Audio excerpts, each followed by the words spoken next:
Chapter 3574. Chapter 648. Choice of Divine Body. Chapter 3574. Chapter 648. Choice of Divine Body. Chapter 648. Choice of Divine Body. Zero Wings Residence. Underground Secret Room. As soon as Sherfong finished injecting the 100 Eternal God crystals, the Primordial Dragon Legacy Crystal promptly transformed into a red streak of light that flowed into the depths of his mind. Simultaneously, the scene before him transformed into a boundless darkness. A moment later, a golden dragon suddenly appeared amidst the darkness, the dragon's body measuring over 10,000 meters in length. Aside from having a titanic body, the golden dragon also radiated an aura so powerful that it easily surpassed any ancient god Sherfong had encountered thus far. In front of the golden dragon, it wouldn't be an exaggeration to say that the average ancient god was a speck of dust. Simply the breaths of the golden dragon were enough to stir the mana within a several million-yard radius. And if the golden dragon exhaled strongly, its breath could most likely shatter the world barrier of a god's domain. You have one opportunity to receive my guidance, adventurer. What do you wish to learn from me? The golden dragon asked as it gazed upon Sherfong, its eyes looking like it could see through all of Sherfeng's secrets. Esteemed golden dragon, may I ask that you let me experience this magic array that I have created? Sherfong asked as he looked at the golden dragon. Due to the 100 refinement mana body quest, he needed to construct a divine body at the legendary rank. Combined with his aim to construct a superior divine body, he naturally wouldn't dare to act recklessly. While the divine body magic array he created could function normally now, how strong the divine body would be exactly also remained unknown. If he wished to find out, he would need to construct a divine body with it and experience it for himself. Not to mention, even if he had a functioning divine body magic array on hand, it wasn't a guarantee that he could construct a divine body successfully. It might still be tolerable if he successfully constructed his divine body.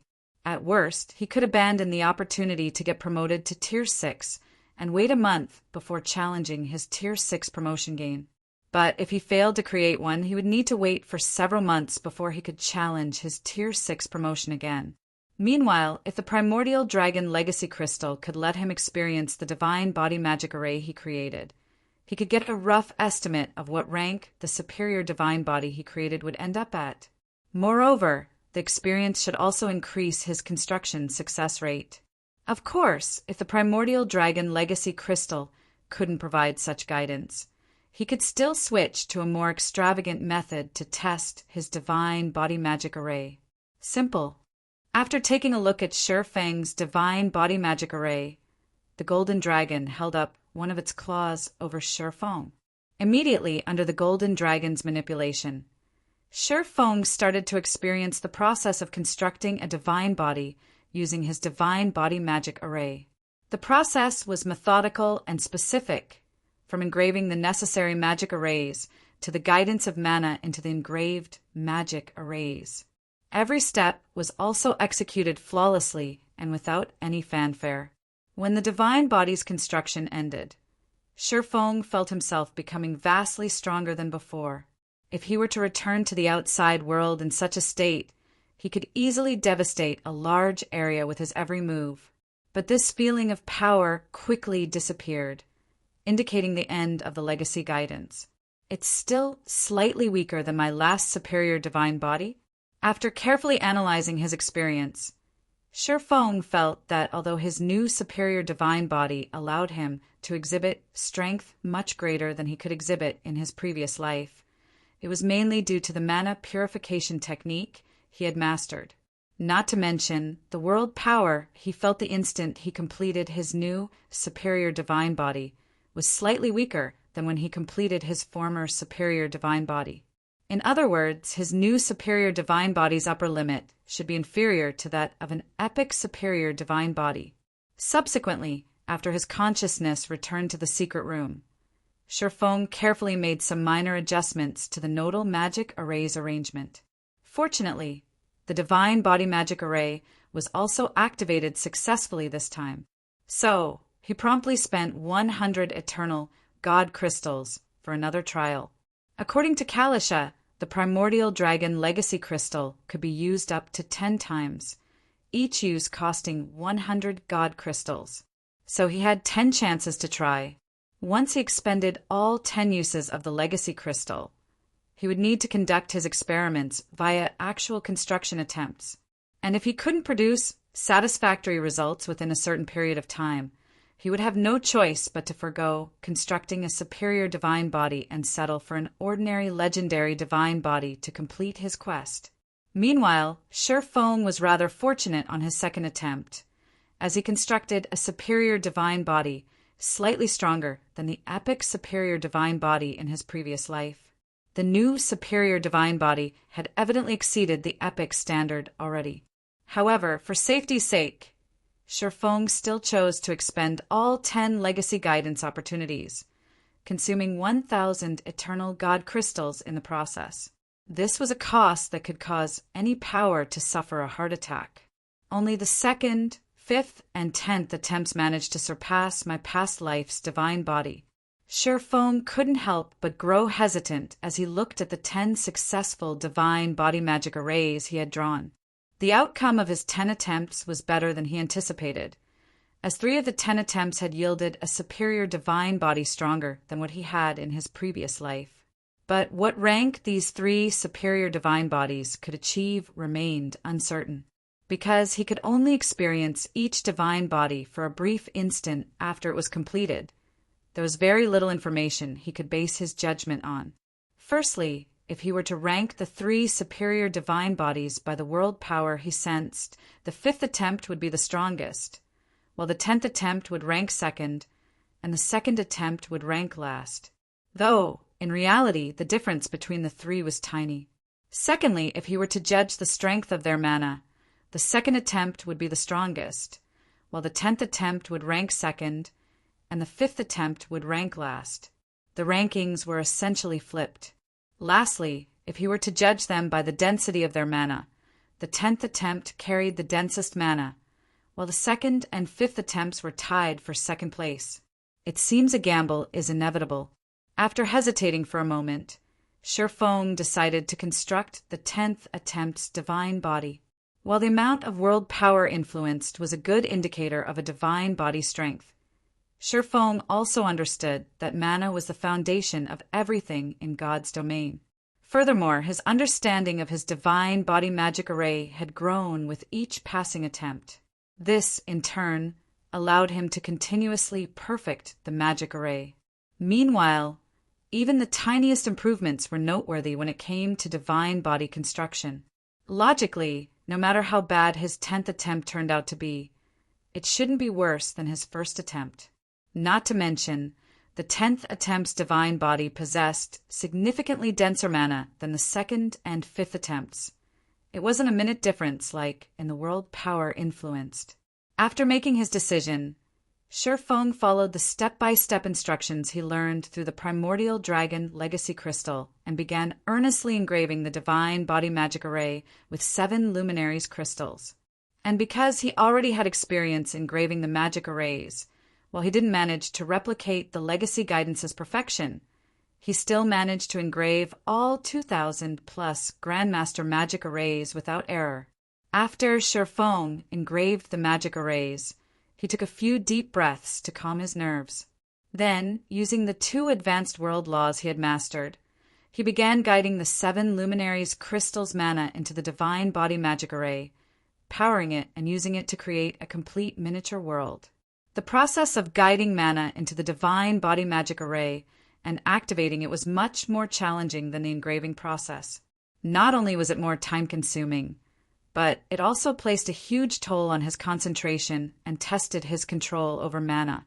Had Shifeng attempted to manipulate the 2,000-plus Grandmaster magic arrays with his base tier 6 advanced concentration, he would have definitely failed. But with the help of an eternal God crystal and the mental condensation technique, he managed to elevate his concentration to the tier 6 peak standard, which was just barely enough to let him manipulate the 2,000-plus Grandmaster magic arrays. As a result, though, he felt as if he was crossing a log bridge while carrying 1,000 kilograms on his back. He would slip and fall if he let his focus slip for even a moment. 1 minute, 3 minutes, 10 minutes. After manipulating the Grandmaster magic arrays for over 10 minutes, even with the help of the eternal God crystal, Shifeng still exhausted himself to his limits. The system had even warned him to log off and rest as soon as possible. Almost. Just one last step. Shifeng bit his tongue to keep himself conscious. If he were to fall unconscious here, all his efforts would have gone to waste.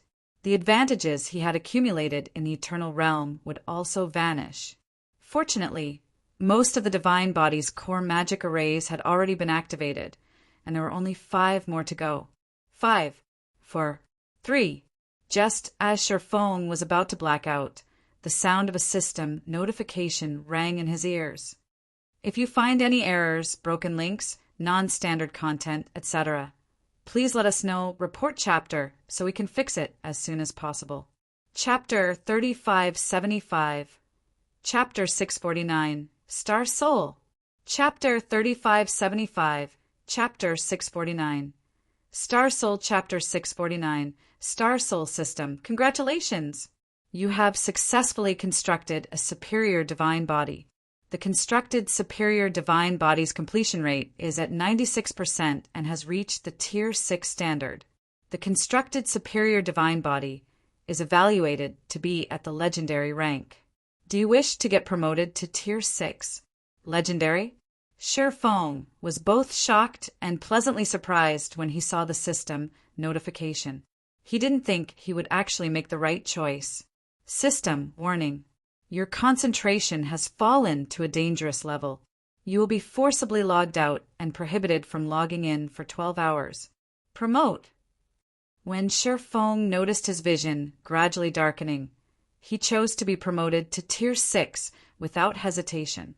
Once players finished constructing their divine bodies in God's domain, if they couldn't decide whether they wanted to be promoted to Tier 6 within a few minutes, the system would assume they didn't wish to be promoted by default.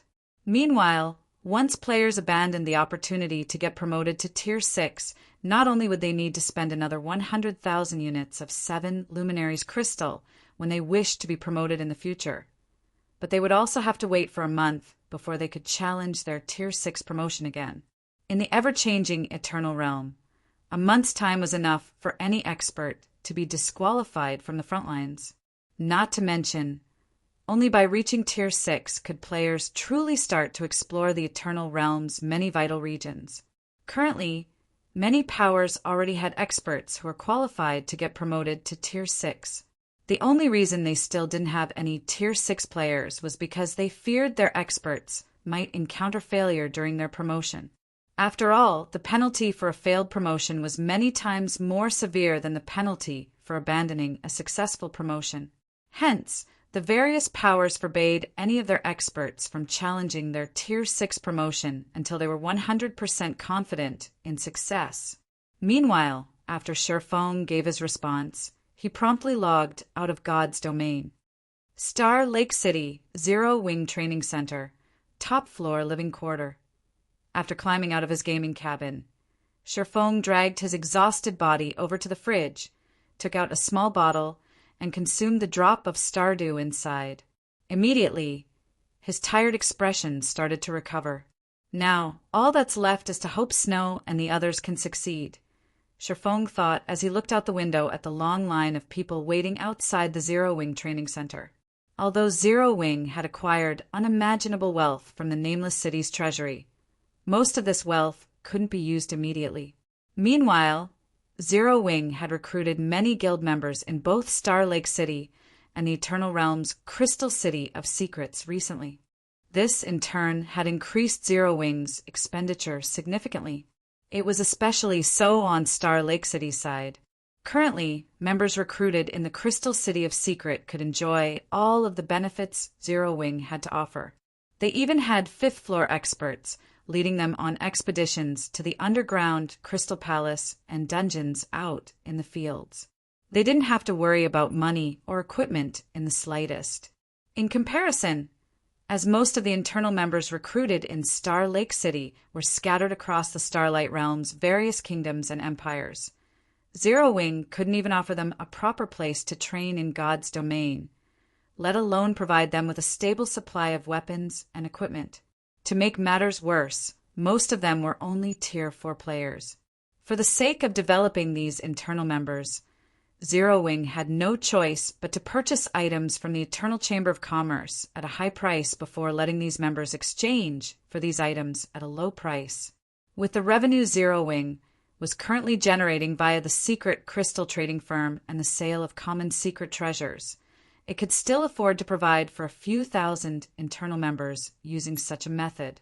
But as Zero Wing's internal member count continued to increase, it would need to further increase its income.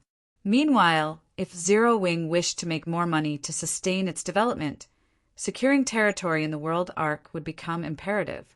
The World Arc was the only place players could reliably obtain entry passes for the Holy Ring City. But if players died in the World Arc, they would be automatically resurrected in a nearby NPC city's resurrection temple, and they would need to spend more than 10 hours traveling back to the regional dungeon. So, exploring the World Arc could be said to be a very troublesome task. Of course, the World Arc's automatic resurrection problem wasn't without a solution. There were many resurrection camps in the world Arkansas. If players occupied and registered themselves at one of these camps, they would be automatically resurrected at the registered camp if they died inside the world Arkansas. Not only would this save them a lot of travel time, but they could also have their death penalty. Because of this, the resurrection camps were essential for players looking to explore the world Arkansas. Meanwhile, so long as a power could occupy a resurrection camp, even if they only charged players a fee of 1 eternal silver a day, they could still make a fortune. In Shurfeng's previous life, if powers managed their resurrection camps well, they could stand to make 2 to 3 fortresses worth of revenue from each resurrection camp. Moreover, these were fortresses situated on high-level maps they were talking about. The only problem was whether a power could occupy a resurrection camp for a long period. Unlike towns, cities, and fortresses, the World Arc's resurrection camps had no defensive facilities. Players could only rely on themselves to defend their resurrection camps from invaders. Meanwhile, as the Holy Ring City was of utmost importance to both human and holy race powers, it went without saying that competition over the World Arc's resurrection camp would be intense, so much so that it could be equated to a realm war. If a power didn't have sufficient strength, occupying a resurrection camp would be out of the question. While Shurfeng was resting his mind, Pace Angel suddenly contacted him. Guild leader, a man going by the name of Fervent Samsara, says he is here to join the guild. He came with a group of roughly 20 people. He says he already has Vice Guild Leader Soul's approval, Pace Angel said. But I can't get in touch with Vice Guild Leader Soul right now. Should I register them? That's quick of him. Shurfeng was a little surprised to hear Fervent Samsara's name. Immediately he said, "Go ahead and register them. Afterward, have them come to my office." Shurfeng had previously heard Fervent Samsara saying he would bring some companions to join Zero Wing with him, and that these companions were all Tier 6. Since they had arrived so soon, he could get them to help him with some matters. Meanwhile, Pace Angel disconnected the call and quickly registered Fervent Samsara's group, once she received Shurfeng's answer. Roughly half an hour later, Fervent Samsara's group entered Shurfeng's office under Pace Angel's guidance. Upon entering the room, the youths following Fervent Samsara immediately scrutinized Shurfeng with curious eyes. "So, he's the rumored lord of war goddesses!" The charming and candid-looking young woman standing next to Fervent Samsara exclaimed as she looked at Shurfeng. After they had chosen to join Zero Wing, Fervent Samsara shared the fact that Shurfeng was Zero Wing's guild leader Black Flame with them, looking to have them be in awe of Zero Wing. After all, few people did not know of Black Flame's deeds in the current Greater God's domain. Enough from all of you, especially you, Bygone. Don't disgrace the Star Soul Adventurer team's name. Fervent Samsara said as he glared at the young woman beside him. When Fervent Samsara officially announced he would join Zero Wing, Shi Feng had shared his true identity with him. The revelation shocked him greatly, as he never thought Zero Wing's guild leader had started from nothing and didn't have any powers backing him. But it was also because of this that he grew even more confident in Zero Wing's prospects, going as far as to persuade his companions to join Zero Wing with him. "I'm sorry for the unsightly display, Guild Leader Black Flame." After glaring at the young woman named Bygone Magic, Fervent Samsara apologized to Shi Feng. Then he asked, "May I know what you have summoned us here for?" "Star Soul." Shi Feng suddenly stopped the work he had on hand and looked at Fervent Samsara in surprise. "You all are from the Star Soul adventure team?" Although Shi Feng had long known Fervent Samsara was extraordinary and the companions he brought would most likely be extraordinary as well, he didn't think they would be of such extraordinary origins. There were 8 legendary adventure teams in the Greater God's domain. These were all adventure teams that had accomplished miraculous achievements. Meanwhile, Star Soul was one of these legendary adventure teams, and the whole adventure team only consisted of 20 members. Yet, despite having so few members, not only did Star Soul successfully help a holy city fend off one of the Greater God's domain's 22 taboos, but the adventure team had also heavily injured said taboo-level monster. When Star Soul accomplished this feat in Shi Feng's previous life, its fame instantly spread across the Greater God's domain. However, because Star Soul's members normally kept their identities a secret, nobody had any concrete information on the adventure team's members. If you find any errors, broken links, non-standard content, etc., please let us know report chapter so we can fix it as soon as possible. Chapter 3576, Chapter 650, Zero Wing Branch Guild. Chapter 3576, Chapter 650, Zero Wing Branch Guild. Chapter 650, Zero Wing Branch Guild. Have you heard of us before, Guild Leader Black Flame? Fervent Samsara asked, feeling a little surprised by Shi Feng's reaction. Star Soul's name might be somewhat well known among the 12 sanctuaries, but outside of the 12 sanctuaries, only conglomerates would be aware of the adventure team's existence. So, Fervent Samsara found it hard to believe Shi Feng would have heard of Star Soul before. "I've heard of you all in the sanctuaries," Shi Feng explained after calming his initial surprise. "I heard that every member of your adventure team is incredibly strong and that you all can slay even Tier 6 gods. Star Soul had aided the various conglomerates in many crusades in the 12 sanctuaries during his previous life. Among them included raids of Tier 6 gods. However, after Star Soul's well-known battle against one of the 22 taboos, the adventure team stopped accepting commissions completely, and its name gradually faded into obscurity. Although many people speculated the cause of Star Soul's disappearance, most agreed that it was likely due to the adventurer team's final battle. In the fight against the taboo-level monster, Star Soul lost more than half its members, including its commander and vice-commander. These individuals had permanently lost their qualifications to log into God's domain, and even God's domain's many resurrection methods were ineffective against them. This had most likely led to the adventure team being incapable of continuing its activities. Even so, Star Soul remained a legend in the Greater God's domain. After all, the Greater God's domain's 22 taboos were publicly regarded by the various powers as existences that should never be provoked. Simply being able to escape from one of these 22 taboos was already an incredible feat, yet Star Soul had managed to heavily injure one of these existences. "You exaggerate, Guild Leader Black Flame. We simply got lucky while helping those conglomerates with their raid," Fervent Samsara answered. Then he repeated his question, "May I know what you need us to do for you?" Hearing Fervent Samsara's question, Shi Feng got straight to the point and said, "I hope you can head to Gazing Moon City of the Starlight Realm's ancient river kingdom and establish a branch for Zero Wing there." The Eternal Realm might be crucial for the greater God's domain's various powers, but it was still only a small part of the greater God's domain. Currently, while it might seem like Zero Wing had become one of the Crystal City of Secret's leading powers, apart from fifth-floor experts, it couldn't even come close to matching ordinary hegemonic powers in other aspects. If no changes were made, Zero Wing's advantages would instantly disappear once the various powers located the Eternal Realm.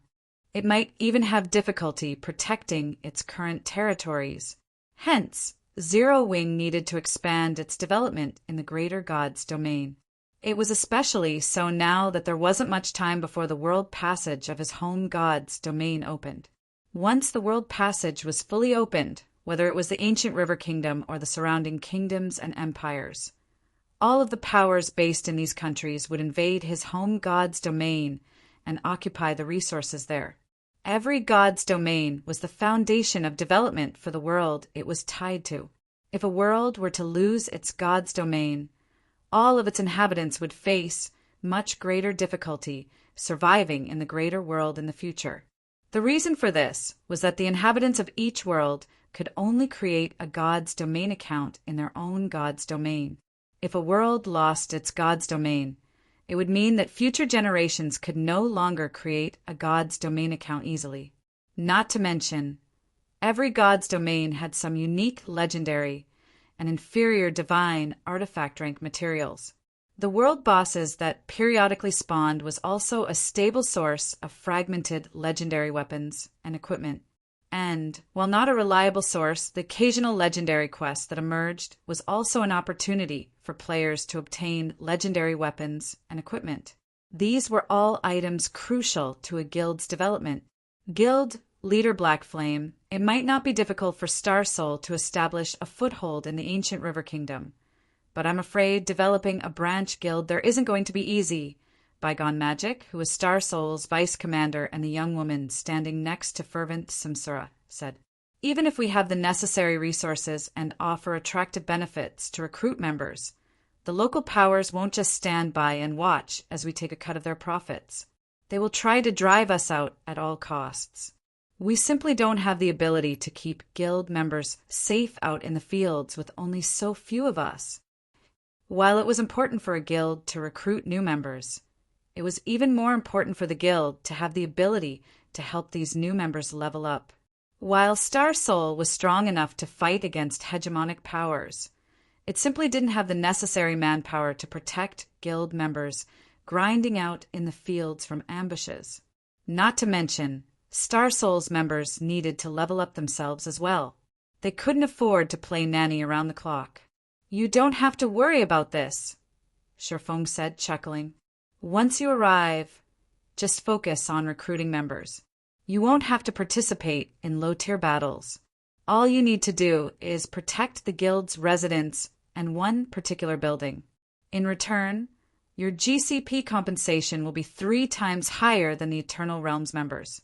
In addition, you can also exchange for items limited to only internal and core members." Sherfong was not at all worried about whether Zero Wing could develop itself in the ancient River Kingdom. His only concern was whether Zero Wing had enough combat power to protect the 100 Refinement Building.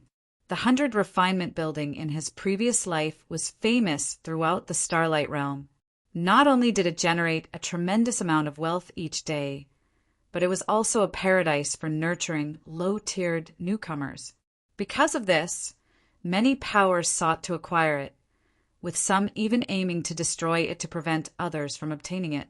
Originally, he had planned to wait for Zero Wing's forces in the miniature ancient world to grow stronger and for his home God's domain's world passage to fully open before opening the 100 Refinement Building to the public. At that time, with Mysterious Moon and 100 Flower Palace's strength, defending the 100 Refinement Building shouldn't be too big of a problem.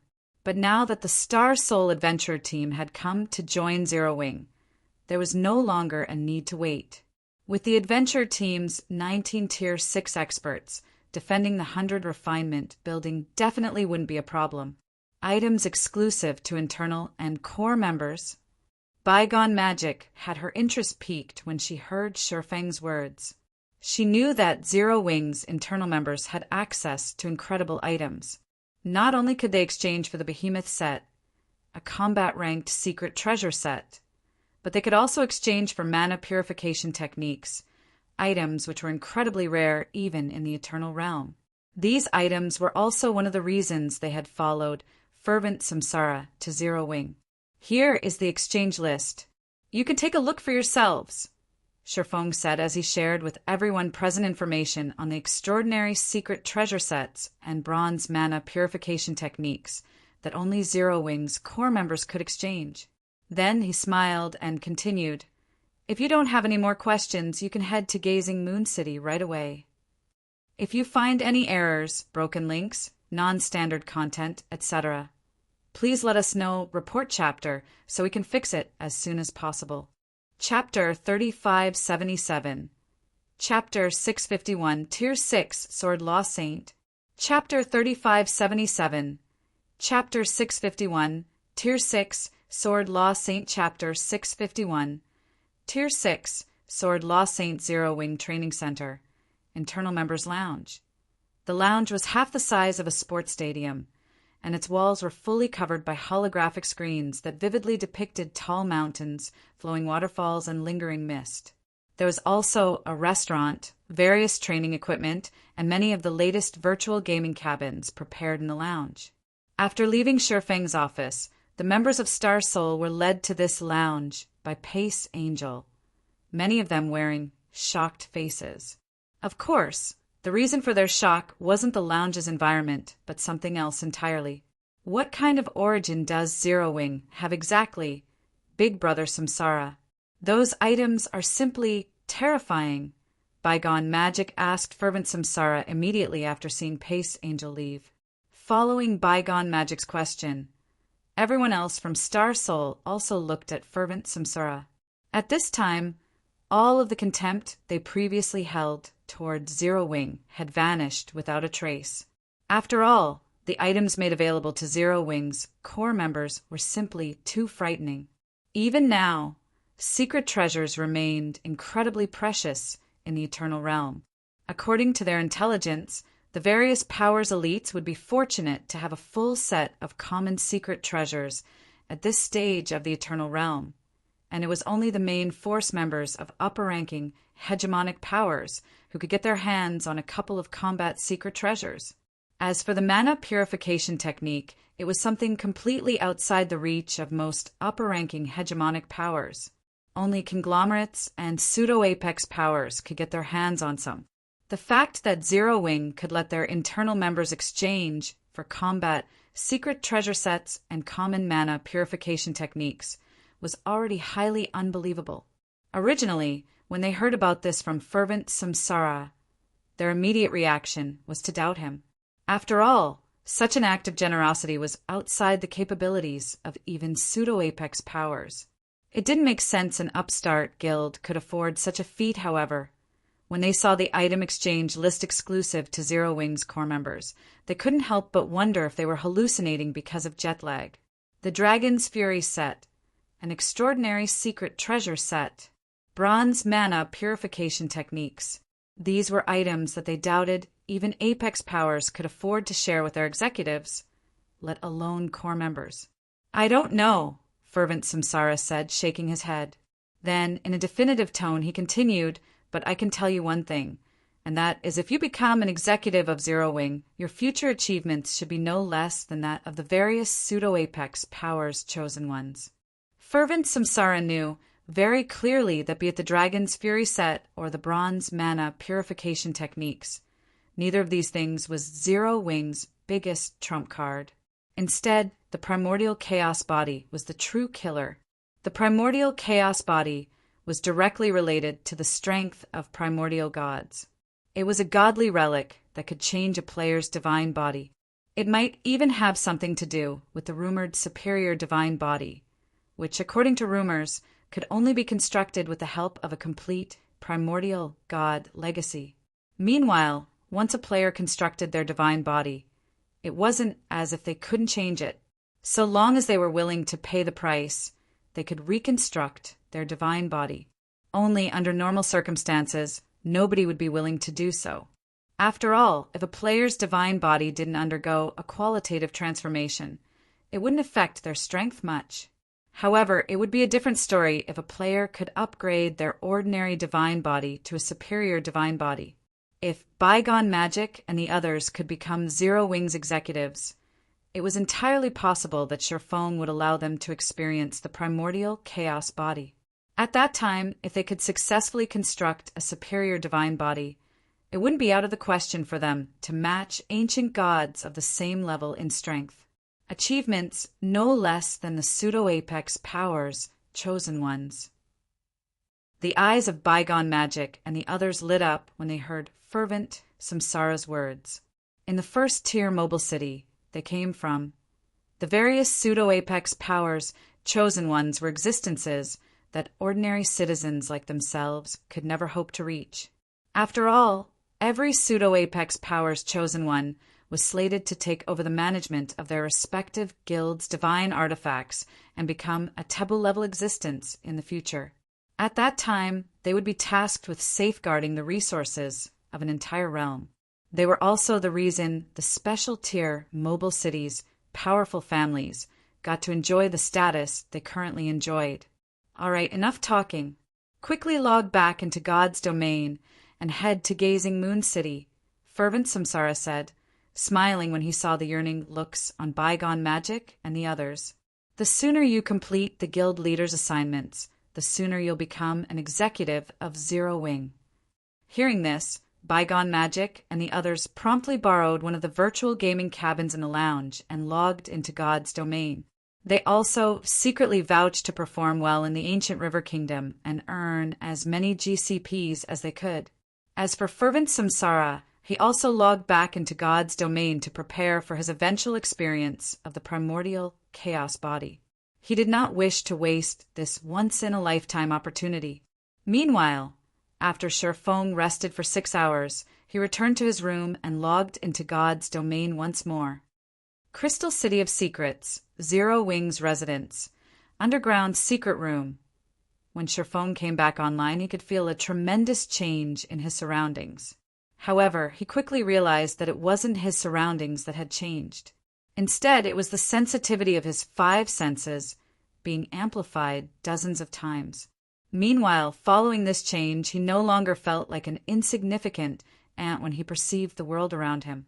Instead, he felt as if he had become equal with the world. Is this the effect of a superior divine body with 2 advanced laws merged?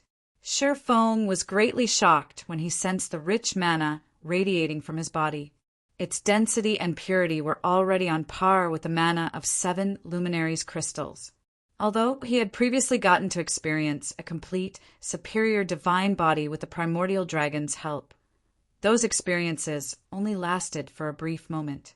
Not to mention, the density of his current mana was not only superior to any of the 10 simulated superior divine bodies, but the strength of his mana was also slightly superior to that of ancient gods.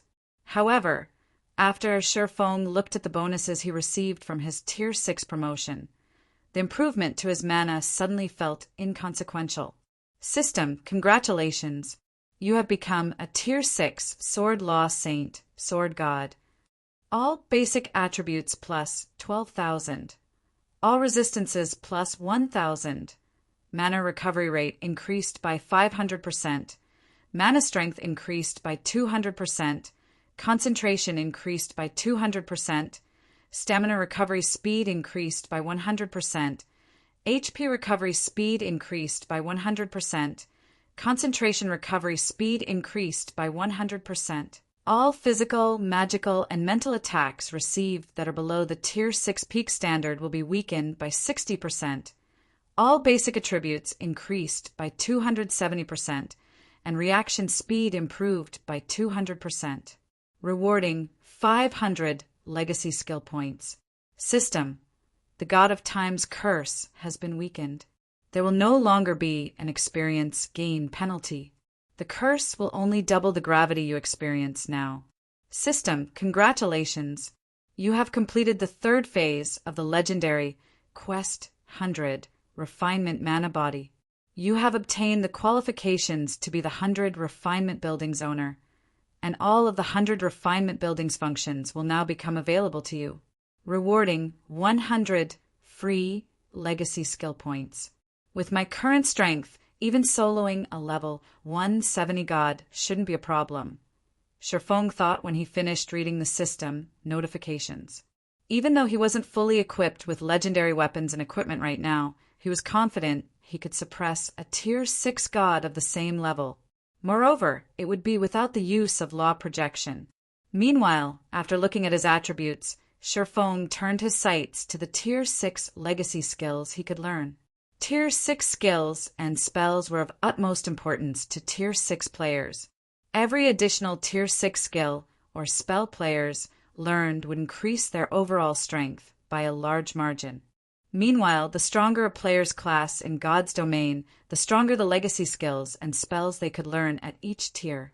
Previously, Shifeng already found it astonishing that he was allowed to learn a tier 5 super spell when he got promoted to a tier 5 Sword Law Saint. However, when he saw what he could learn at tier 6, he couldn't help but take a deep breath. If you find any errors, broken links, non-standard content, etc., please let us know report chapter so we can fix it as soon as possible. Chapter 3578. Chapter 652. 10 Tier 6 Players. Chapter 3578. Chapter 652. 10 Tier 6 Players. Chapter 652. 10 Tier 6 Players, 3 Super Spells. It seems I will have to make some time to earn legacy skill points. When Shifeng saw the 3 Tier 6 Super Legacy spells he could learn, he didn't know whether he should laugh or cry. Sword Law World requires. Sword Tier 6 Super Legacy spell, create chains of law using world power to weaken all enemies within a 30,000 yard radius by 30%. Duration, 10 minutes cooldown, 30 minutes learning condition, 300 legacy skill points Divine Shadow requires. Sword Tier 6 Super Legacy spell allows the caster to transform into 100 Judgment Swords. Each Judgment Sword will carry 200% of the caster's attack speed and 300% of the caster's strength. Cooldown, 3 minutes learning condition, 300 legacy skill points Divine Aurora requires. Sword Tier 6 Super Legacy spell. Super Large Destruction spell. Exert the law break effect once on a 500 by 30,000 yard area. Cooldown, 1 natural day learning condition, 300 legacy skill points. Every one of these 3 super legacy spells was incredibly terrifying. Moreover, unlike other tier 6 super spells, these 3 tier 6 super legacy spells did not have any limitations. Indeed, none of them had any strength limitations. Normally, tier 6 super spells would have a strength limit clearly defined in their descriptions. No matter how strong a player was, they could never exceed this set limit. However, the Sword Law Saint's Super Legacy spells did not have such limits defined. Take Sword Law World, for example. Its description simply stated that it could weaken all enemies within range by 30%. In other words, the super spell could take effect against even ancient gods, and affected ancient gods would be weakened in all aspects by 30%. The super spell's effects would not diminish simply because of an ancient god's extraordinary strength. As for Divine Shadow, each of the Judgment Swords it created would possess 200% of the user's attack speed. In a sense, the super spell provided a 100% increase in attack speed, which was an incredibly rare and powerful effect. With Shifeng's attack speed, the Judgment Swords he created would be so fast that not even tier 6 gods of the same level could keep up with them. On top of that, each Judgment Sword would carry 300% of his strength, and it was a modifier without any upper limits. If he were to fight the Nameless City's Gorgon Queen again, he did not doubt he could heavily injure the primordial Godkin with a single use of Divine Shadow. As for Divine Aurora, it was similarly an astonishing super spell. Although it had a short and simple description, Any player who had a good understanding of God's domain would know that the world of God's domain was composed of many world laws that prevented it from being destroyed easily. If he were to use divine aurora against a player, getting injured would be the least of said player's worries. If the other party failed to defend themselves adequately, they might cease to exist in God's domain permanently. Not to mention, divine aurora's range could practically cover an entire map. So long as he cast the spell, there would be no escape for his enemies. Long story short, each of the 3 super spells had their respective strengths. If he could learn all 3, he would become a natural disaster for his enemies. Unfortunately, he currently only had a little over 700 legacy skill points, so he could only afford to learn 2 of the 3 tier 6 super spells. After hesitating for some time, Shifeng ultimately chose to learn Sword Law World and Divine Shadow, leaving Divine Aurora for the future. Sword Law World and Divine Shadow were incredibly useful in battles of all scales. They also complemented each other well. If he had access to both, they should be enough to let him deal with most situations. Shortly after Shifeng finished learning the 2 super spells, multiple mana pillars suddenly appeared in the secret room, one after another. 1, 2, 3. A total of 9 mana pillars appeared in the secret room, their presence illuminating the room brightly. 9 of them succeeded. Shifeng couldn't help but be a little surprised to see 9 mana pillars emerging so soon. It should be known that most players would need at least 2 or 3 days to construct their divine bodies. The only reason he managed to complete his divine body so quickly was due to the primordial dragon legacy crystals' legacy guidances. Logically, even if he had left God's domain for 12 hours to rest after completing his divine body, it should still be some time before Gentle Snow and the others could complete their divine bodies. Not to mention, the construction of a divine body was a challenge where even 5th floor experts weren't guaranteed success. Although Gentle Snow and the others had the medium world fragments assistance, their chances of success still shouldn't be very high. Originally, Shifeng thought that he would be fortunate if he could bring 3 or 4 tier 6 players with him to the world Arkansas. Yet, contrary to his expectations, 9 people had succeeded in their tier 6 promotion. Tier 6. I am finally at tier 6. Hidden Soul exclaimed, an unprecedented excitement coloring her face as she sensed the frightening mana she radiated. When she was still active in their home god's domain, she had never managed to get past tier 5. Even when her combat standards had already exceeded the average tier 6 expert, she still never managed to get promoted to tier 6. But now she finally did it. So, this is what being at tier 6 feels like. Standing nearby, Gentle Snow also couldn't help but analyze her divine body in wonder. When she tried punching and kicking at empty air, her every movement caused the large Grandmaster magic barrier protecting the secret room to tremble. Her current strength was vastly superior to her strength at tier 5. Meanwhile, unlike Hidden Soul and Gentle Snow, Crimson Heart did not show much of a reaction after completing her promotion to tier 6. Instead, she kept her eyes shut and quietly sensed the changes to herself and her surrounding environment. But when she eventually opened her eyes, a powerful divine might immediately spread from her body and nearly shattered the secret room's magic barrier. Interesting. So, this is what having God-ranked mana feels like. Crimson Heart curled her lips upward when she looked at the trembling magic barrier. At this time, Gentle Snow, Hidden Soul, and Crimson Heart weren't the only ones immersed in joy and surprise. Wordless Ember, Sleeping Quicksand, Fire Dance, June Luosha, Cleansed Rue, and Rampant Blade were also happily familiarizing themselves with their new bodies.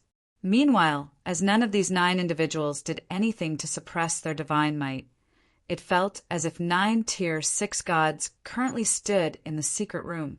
Moreover, as each of them radiated mana denser than even that of tier 6 gods, the mana in the secret room instantly reached a solid state.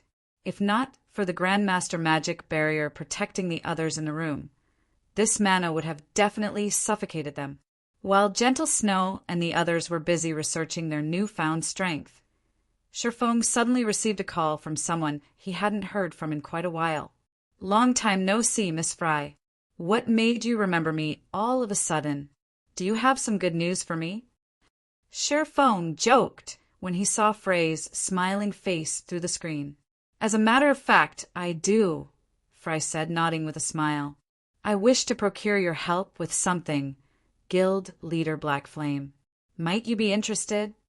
If you find any errors, broken links, non-standard content, etc., please let us know, report chapter, so we can fix it as soon as possible." Chapter 3579. Chapter 653. World Arc. Chapter 3579. Chapter 653. World Arc. Chapter 653. World Arc. Help you? With what? Sherfong curiously asked as he looked at Fry. He was more or less aware of Frey's current circumstances. Due to her accomplishments in the courtyard of space, Frey's influence in the Red Dragon Nation had increased substantially. As a result, she was now tasked with managing 3 NPC cities and 1 NPC fortress occupied by the pseudo-apex power, and the forces under her were achieving rapid development every day. Hence, he found it hard to imagine Fry would need any sort of assistance from him. The 7 Luminaries Alliance has recently invited the Eternal Realm's various pseudo-apex powers for a meeting in the World Arc's inner area. The invitation mentions a joint coalition to deal with the Holy Race's invasion, Fry leisurely explained. As for the World Arc's importance, I'm sure you are already aware of it, right? It is crucial to both the human race and the Holy Race. An invitation to the World Arc's inner area.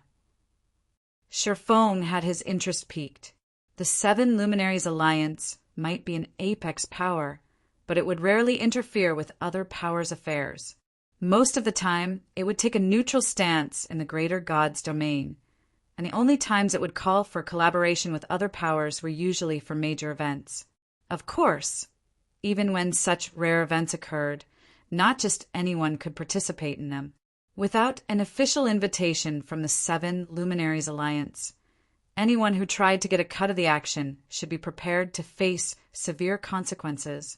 It wouldn't even be an exaggeration to say that doing so would be no different than making an enemy out of the 7 Luminaries Alliance. It is likely to have something to do with the inner area's resurrection camps that will soon activate, Fry added. Then she got straight to the point, saying, "Those invited have invited many other powers to attend the meeting with them, and I am no exception. What do you think, Guild Leader Black Flame? Think you can spare some time for me? If you're interested in the World Arc's resurrection camps, then you shouldn't miss this opportunity. If your forces and mine work together, we can likely secure ourselves a spot in the inner area." "Since you have already said so, I naturally can't miss it, Miss Fry," Sherfong said, accepting Frey's offer without hesitation. Competition over the World Arc had been extremely intense during his previous life. It was especially so for the competition over the inner area's resurrection camps. Those were places where only pseudo-apex powers and above could step into. Although he was confident he could secure a resurrection camp for Zero Wing, it would only be limited to the World Arc's outer area. With Zero Wing's current capabilities, the inner area's resurrection camps were completely out of the question. After all, Fry had already mentioned that the 7 Luminaries Alliance was spearheading the campaign for the inner area's resurrection camps. Uninvited powers that dared to poke their noses where they didn't belong. Retribution would swiftly come for them. In fact, the 7 Luminaries Alliance wouldn't even need to make a move. It simply needed to do nothing, and the Holy Race would gladly deal with the interlopers on its behalf. It should be known that the Holy Race's various powers had only revealed a small portion of their true strength thus far. Meanwhile, the 7 Luminaries Alliance was a big reason the various human powers could trade blows and survive against the Holy Race in his previous life. Without the 7 Luminaries Alliance holding back several of the Holy Race's strongest powers, the various human powers would have long been annihilated.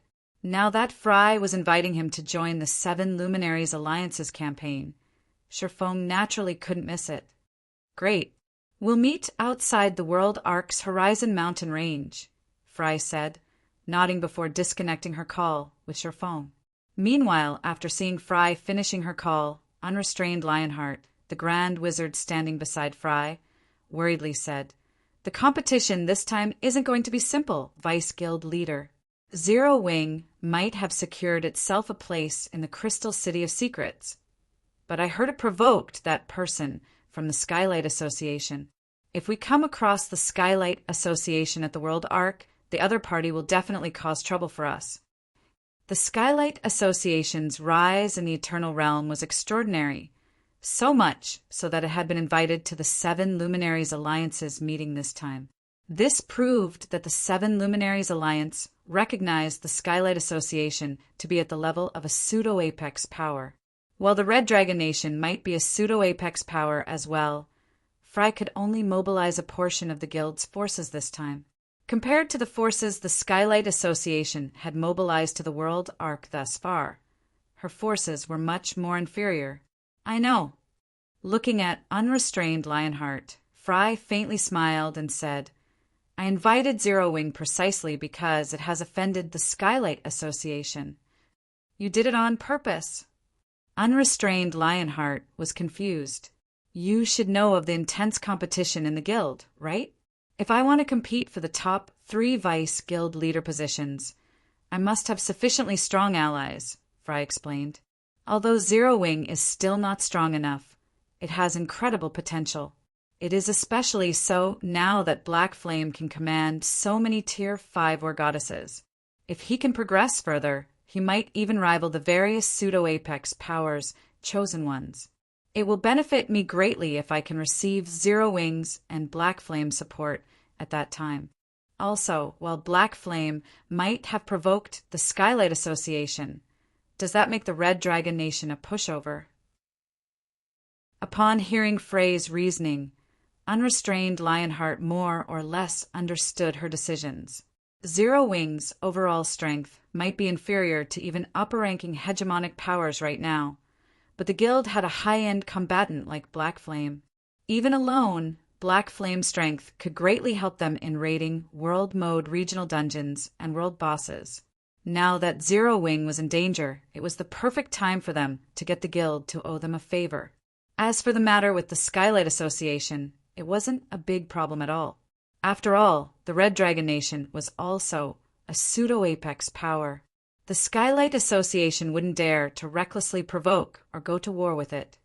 World Ark, Outer Area, Horizon Mountain Range. The Horizon Mountain Range was a majestic mountain range extending across the world Arkansas. It was shrouded in a layer of thunderclouds, and countless lightning bolts bombarded it like rain. Each of these lightning bolts carried power at the Tier 6 standard and could heavily injure Tier 5 legendary monsters. The thunder they generated also echoed across dozens of kilometers, intimidating the nearby legendary monsters from getting close to the mountain range. At this time, though, hundreds of thousands of players were gathered at the mountain range's entrance. Each of these players was at level 170 and above, and many of them were equipped with fragmented legendary items and a mix of common and combat secret treasures. Even if these players were placed in the Crystal City of Secrets, their equipment standard would be considered top-notch. The Seven Luminaries Alliance is going as far as to mobilize a complete luminous battle array. The Holy Race is going to suffer this time. I know, right? The full luminous battle array can let 500 Tier 5 experts gain Tier 6 strength. Who can possibly stop a force of 500 Tier 6 players? Several of the 9 great pseudo-apex powers have also appeared this time, and the forces they mobilized are similarly astonishing. Each of them has mobilized more than 10,000 members. And although they don't have something as powerful as the Luminous Battle Array, they still have 100-man battle arrays to let their members achieve near Tier 6 standards. They're way stronger than the other pseudo-apex powers. When the members of the invited powers saw the 500 figures guarding the Horizon Mountain Range's entrance, they couldn't help but be awed by the Seven Luminaries Alliance's strength. It's nearly time. Why isn't Zero Wing here yet? Go and take a look for me, Lionheart, Fry said, frowning. I've already contacted the members at the World Ark's entrance. They say they haven't seen any Zero Wing members thus far, Unrestrained Lionheart said, shaking his head helplessly, as Fry and Unrestrained Lionheart stood anxiously outside the Horizon Mountain Range. Dozens of flying mounts appeared in the distant sky. The crowd gasped in amazement as the flying mounts drew closer, revealing 1,000 players equipped with standardized fragmented legendary equipment sets. The players' equipment linked with each other to form a battle array, and the combined aura they exuded made it feel like a legion of 1,000 Tier 6 experts had just arrived. The sheer presence of these players was so overwhelming that many players down below started to suffocate. If you find any errors, broken links, non-standard content, etc., please let us know, report chapter, so we can fix it as soon as possible. Chapter 3580. Chapter 654, Tier 6? Chapter 3580. Chapter 654, Tier 6? Chapter 654, Tier 6? It's the Templar Legion. It's the Skylight Association's Templar Legion. So this is Skylight's Templar Legion? Incredible. I didn't think Skylight's main force would be comparable to the 9 great pseudo-apex powers already.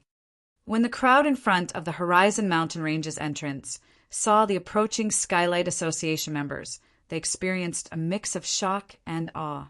It was especially so for the powers that never had any dealings with the Skylight Association before today. For the gathered powers, a force of several dozen extraordinary flying mounts, and above wasn't anything significant. Even a collection of 1,000 fragmented equipment sets was something the various pseudo-apex powers present could easily take out. But it was a different story for fragmented legendary equipment sets that came with battle arrays. Even the 9 great pseudo-apex powers could not take out 1,000 such sets in the Eternal Realm. Of course, everyone could also tell that the fragmented legendary equipment sets worn by the Skylight Association members could not create 500-man large bronze battle arrays. Instead, these sets could only form 100-man medium bronze battle arrays that could only let Tier 5 players gain near Tier 6 combat power. Nonetheless, it was still a very frightening collection of equipment in the Eternal Realm. Shortly afterward, the Skylight Association's flying mounts descended in front of the mountain range's entrance under everyone's gaze, and its members quickly gathered on the ground in organized ranks. Their movements resembled well-trained soldiers, and it didn't look like they were members of an upstart guild. Meanwhile, after the Skylight Association's members put away their flying mounts, the organized legion separated into 2, opening a path for 3 individuals. Of the 3 individuals, walking in the lead was 19th Sword, while following behind him were a man and a woman. Upon seeing these 3 individuals, everyone present fell silent for a moment. Heavy Shield Titan, Mjolnir Milia. Unrestrained Lionheart couldn't help but gape in shock when he saw the 2 individuals walking behind 19th Sword. So Skylight managed to recruit these 2 as well. No wonder the capital's pseudo-apex powers are wary of provoking it. When Fry saw 19th Sword's group of 3, a hint of fear appeared in her eyes. As one of the Greater Gods' domain's current 10 great sword gods, 19th Sword strength need not be said. As for Heavy Shield Titan and Mjolnir Milia, while they weren't as strong as 19th Sword, they were still veteran Divine Glory experts. Titan, in particular, was an expert who had mastered 2 gold combat techniques already, and he was only some ways away from entering the ranks of the 10 great Guardian Knights. Similar to 19th Sword, both Titan and Milia used to be solo players. Even though the various pseudo-apex powers had made many lucrative offers to them, none had managed to catch their attention. So, seeing them operating under the Skylight Association now was very surprising. Meanwhile, with 19th Sword, Titan, and Milia operating together, even the Red Dragon Nation must be wary of them. Not to mention They also had the Skylight Association's Templar Legion backing them. Among the gathered forces, the overall strength of the Skylight Association's forces should only be second to the Seven Luminaries Alliance. How interesting! It seems Skylight is rather serious about the resurrection camps this time. Amidst the crowd, an imposing middle-aged man clad in dark gray armor and carrying a blood-red axe revealed a look of intrigue as he scrutinized the Skylight Association's forces. Then he looked toward the 2-meter-tall female blood elf standing next to him and smiled wickedly, saying, "I heard you are rather close with Zero Wings guild leader Orbeth. 19th Sword has already stated he is going to deal with Zero Wing. Are you sure you're not going to join my side? With my help, ensuring Zero Wing a place in the World Arc shouldn't be a problem." The middle-aged man's words were calm and arrogant. However, none of the surrounding experts refuted or ridiculed him. On the contrary, everyone did their best to avoid looking at the middle-aged man, afraid they would catch his attention. Indeed, the appearance of 19th Sword's group of 3 was astonishing. But the middle-aged man was no ordinary expert, either. Garrett, the Blood Emperor. In addition to being one of Azure Fong's 2 great vice guild leaders, he was also crowned as one of the 10 great Berserker gods this year. In terms of combat standards, he was not at all inferior to 19th Sword and Titan. Furthermore, Garrett had behind him several hundred experts equipped with fragmented legendary equipment sets that could form 100-man bronze battle arrays. While his team's overall strength might be inferior to the Skylight Association, the difference wasn't significant. Not to mention, Azure Fong was a pseudo-apex power with a long history. Its foundations vastly surpassed that of the Skylight Association. So nobody knew what other cards the Blood Emperor had up his sleeve. If Garrett were to pick a fight with 19th Sword's group, there was no saying who would emerge victorious. You can keep your kind intentions to yourself. I am only here to fulfill my agreement with the guild leader, Orbeth said as she glanced at 19th Sword's group. Then she closed her eyes and continued, "Also, guild leader Black Flame doesn't need my help." "He doesn't need your help?" Garrett couldn't help but raise an eyebrow at Orbeth's words. The name of Black Flame rang loudly in his ears. It was especially so after Black Flame had defeated Sleeping Spark, the Star Dynasty's strongest chosen one, becoming one of the Sacred Glory list's top powerhouses. In the future, there was no doubt Black Flame could enter the ranks of the Divine Glory list. However, Black Flame's strength was one thing, while Zero Wing's clash with the Skylight Association was another thing altogether.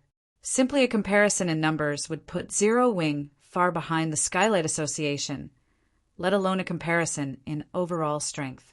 Even if Black Flame was strong enough to match 19th Sword, the Skylight Association still had Titan and Milia. If those two were left unchecked, they could deal devastating damage to Zero Wing's forces. And even if Orbeth decided to intervene, the best she could do was distract those two for some time. So Garrett found it hard to imagine what could possibly allow Zero Wing to not fear the Skylight Association. However, Orbeth did not bother to explain herself. She simply rested her eyes while waiting for time to pass, not saying, "Huh?" Garrett did not get angry at Orbeth's behavior. Instead, he calmly smiled and said, "Have it your way then. The guild leader is planning to rectify the Crystal City's situation after the expedition this time anyway. When that time comes, I'll have plenty of time to learn about Zero Wing." While Garrett and the various pseudo-Apex Powers executives were waiting for the Seven Luminaries Alliance to initiate the meeting, a dragon that was over 100 meters in length flew over from the distant sky, its appearance immediately attracting everyone's attention. A Tier 5 dragon. Why would a Tier 5 dragon appear in this place?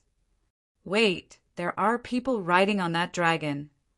When everyone got a closer look at the approaching Frostflame dragon, they couldn't help but be astonished. Dragons were incredibly rare in the greater God's domain. Meanwhile, as one of God's domain's apex races, dragons possessed immense strength. It was especially so once they reached Tier 5 and above. Under normal circumstances, a Tier 5 dragon could already rival Tier 6 divine monsters, requiring many Tier 6 experts working together to slay it. Even for the various pseudo-apex powers present, they would need to mobilize at least a 100-man team with a medium bronze battle array to stand a chance against a Tier 5 dragon. Yet now, someone was using a Tier 5 dragon as a mount. How could they not be surprised by this situation? Meanwhile, the frost flame dragon whipped up a storm under everyone's gaze as it descended in front of the Horizon mountain range. Then, when the players riding atop the frost flame dragon hopped onto the ground, the players gathered in front of the mountain range were stunned once more. Tier 6. If you find any errors, broken links, non-standard content, etc., please let us know, report chapter, so we can fix it as soon as possible. Chapter 3581. Chapter 655. Apex War. Chapter 3581. Chapter 655. Apex War. Chapter 655. Apex War. Am I dreaming? 10 tier SSS? I've never seen this 6-winged guild emblem before. Which guild are these players from? 10 tier SXS. I doubt even the 9 great pseudo-apex powers can take out so many. 100 experts had jumped off the frost flame dragon's back, of which 10 radiated divine might. When everyone felt the divine might of these 10 players, they couldn't help but fall into a daze.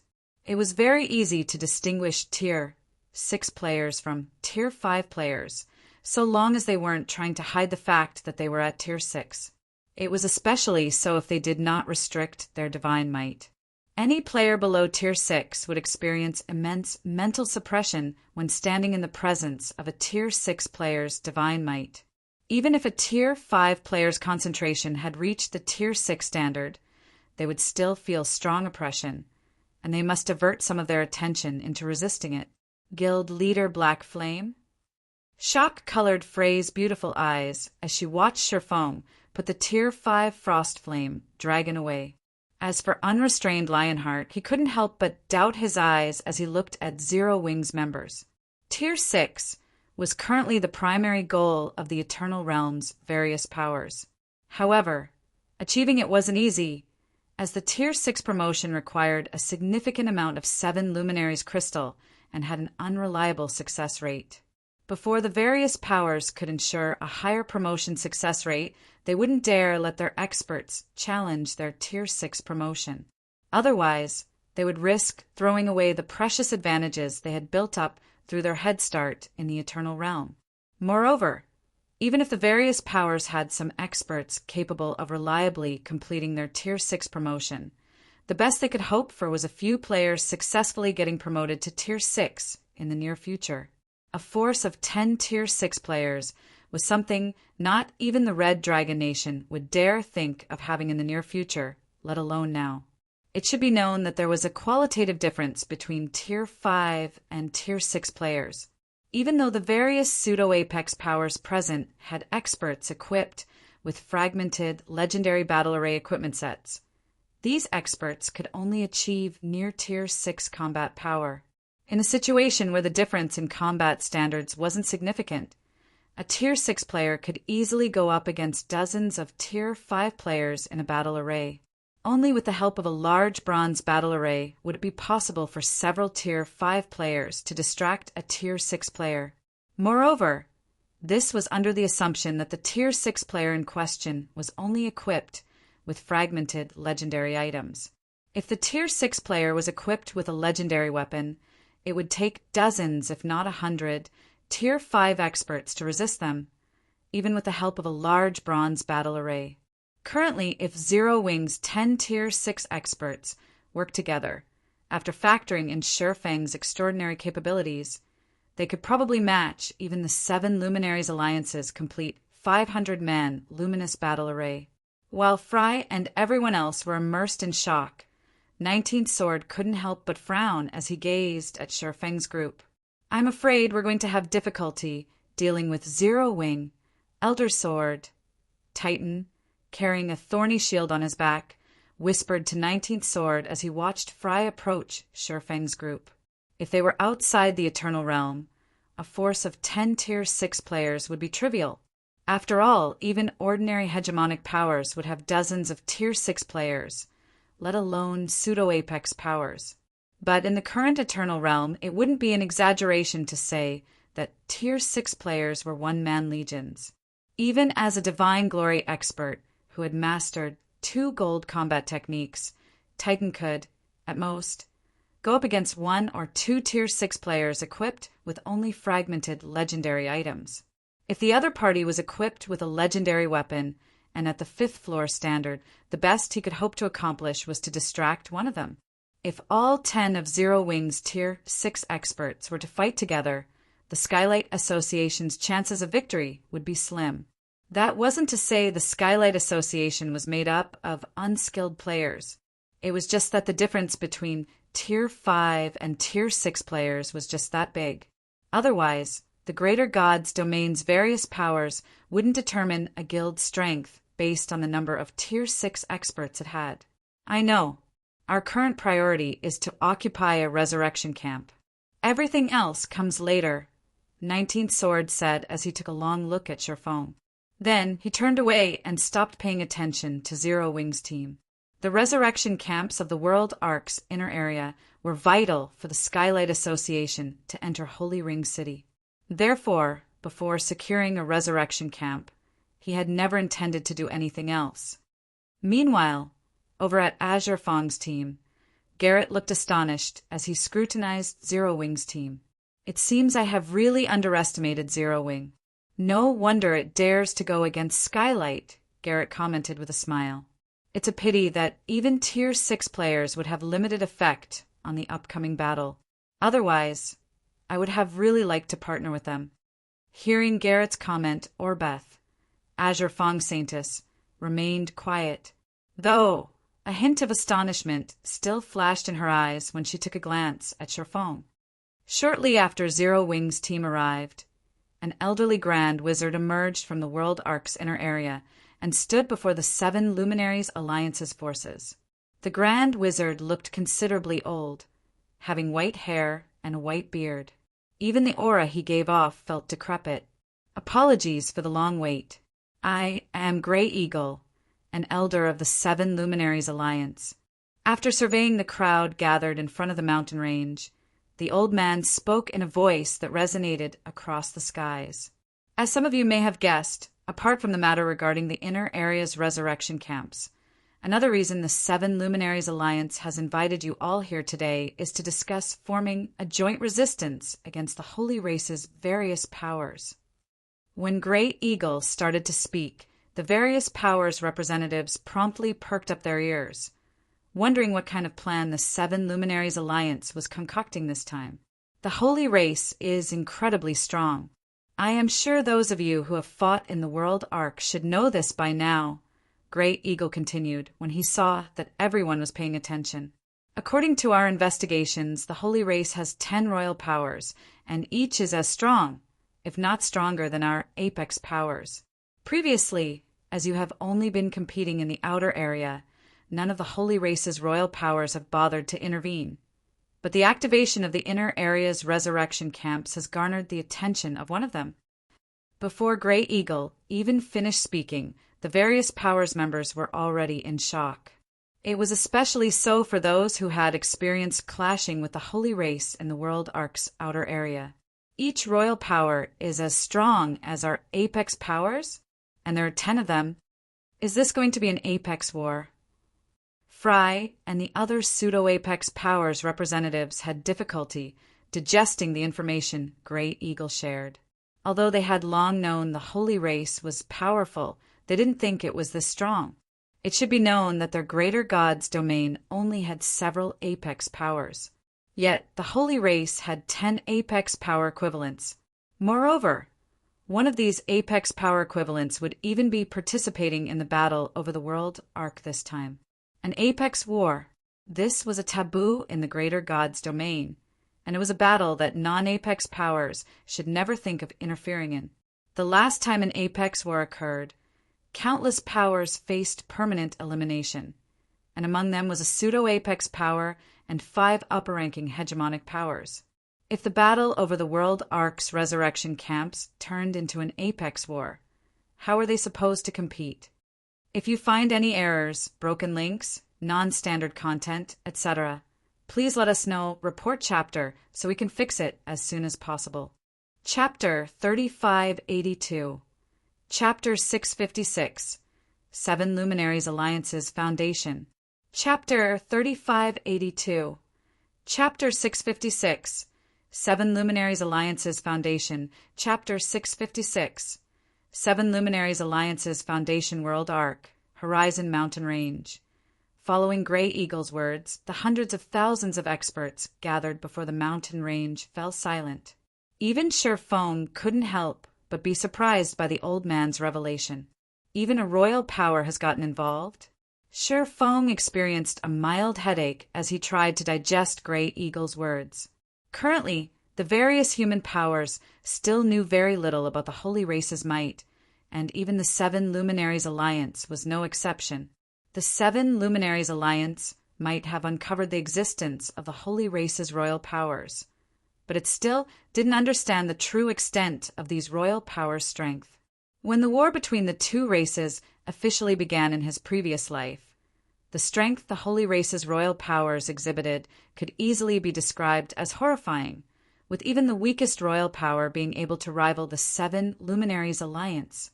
It should be known that the 7 Luminaries Alliance was the Greater God's domain's oldest apex power. It was so strong that even Demon's Gate, an organization made up of a bunch of lunatics, only dared to pick small and inconsequential fights with it. Never would it dare to escalate any confrontations to the level of realm wars. Yet, despite being so powerful, the 7 Luminaries Alliance was only roughly equal with the Holy Race's weakest royal powers. Honestly, the only reason humans had managed to trade blows with and survive against the Holy Race in his previous life was that only 4 royal powers had participated in the invasion. Had 1 or 2 more royal powers involved themselves with the war, not only would humans lose complete control over the Eternal Realm, but even a portion of the 12 sanctuaries would have been taken over. So the fact that one of the Holy Race's royal powers had decided to get involved with the competition over the World Arc definitely wasn't good news for the various human powers. "There is no need to despair," Grey Eagle continued as he looked at the depressed crowd. "The reason the 7 Luminaries Alliance has invited everyone here today is to help you secure a resurrection camp and establish yourselves in the world Arkansas." "What do you need us to do?" Elder Grey Eagle, an assassin, the representative of Flaming Bee, asked. Upon hearing Flaming Bee's representative's question, everyone else perked up their ears, wondering what they had to do to secure themselves a place in the World Arc's inner area. Normally, a war between apex powers was one that even pseudo-apex powers couldn't hope to involve themselves with. It wasn't because they didn't have as many experts as apex powers. Instead, it was because of the qualitative difference between their apex combatants. So long as they didn't have a way to bridge this gap, trying to defend a resurrection camp from an apex power would be nothing but a pipe dream. After taking a moment to scan the crowd, Grey Eagle faintly smiled and said, "The 7 Luminaries Alliance has been active in the World Arc's inner area for quite some time already. As soon as the resurrection camps were activated, we immediately occupied 6 camps that were closest to the Holy Race's side. Our presence there will largely prevent the Holy Race's powers from invading our side." Everyone immediately grew excited when they heard Grey Eagle's words. The World Arc had multiple entrances. A portion of these entrances were on the human race's side, while a portion was on the Holy Race's side. Moreover, these entrances led to distinctly different sections of the World Arc, and it was the same as the inner area. If the 7 Luminaries Alliance was willing to position itself at the forefront of the human side, the Holy Race would have much greater difficulty interfering with the human race's resurrection camps. After all, Even if the Holy Race chose to sneak past the 7 Luminaries Alliance's defensive line and attack the resurrection camps behind it, the greater distance their resurrected forces would have to travel would make it a lot easier for the various human powers to defend their resurrection camps. But the Holy Race won't let us get away with occupying those 6 resurrection camps easily, so we hope that all of you here can help us defend those 6 camps first, Great Eagle said. So long as we can thoroughly secure our hold over those 6 camps, we will leave the rear line resurrection camps to you. As for how many camps each of you can occupy, it will depend on your own capabilities. If nobody has any questions, you may follow me to our camps. Following Grey Eagle's words, everyone fell silent, all wondering if they should go along with the 7 Luminaries Alliance's arrangement. Azure Fong is fine with this arrangement, but what if other Apex powers try to snatch our resurrection camps? Garrett asked. Everyone can rest assured on this matter. Any power not participating in the defense this time will have no right to compete for the rear line resurrection camps. Even other Apex powers are not an exception, Great Eagle said, smiling. If any power dares to defy this rule, the 7 Luminaries Alliance will personally act to eliminate them. Although Grey Eagle spoke in a calm tone, his voice exuded confidence and resolution, allowing everyone present to understand that no human power would dare to break the rules. Meanwhile, after obtaining the 7 Luminaries Alliance's assurance, the various powers present promptly agreed with the Alliance's proposal and followed Grey Eagle into the Horizon mountain range.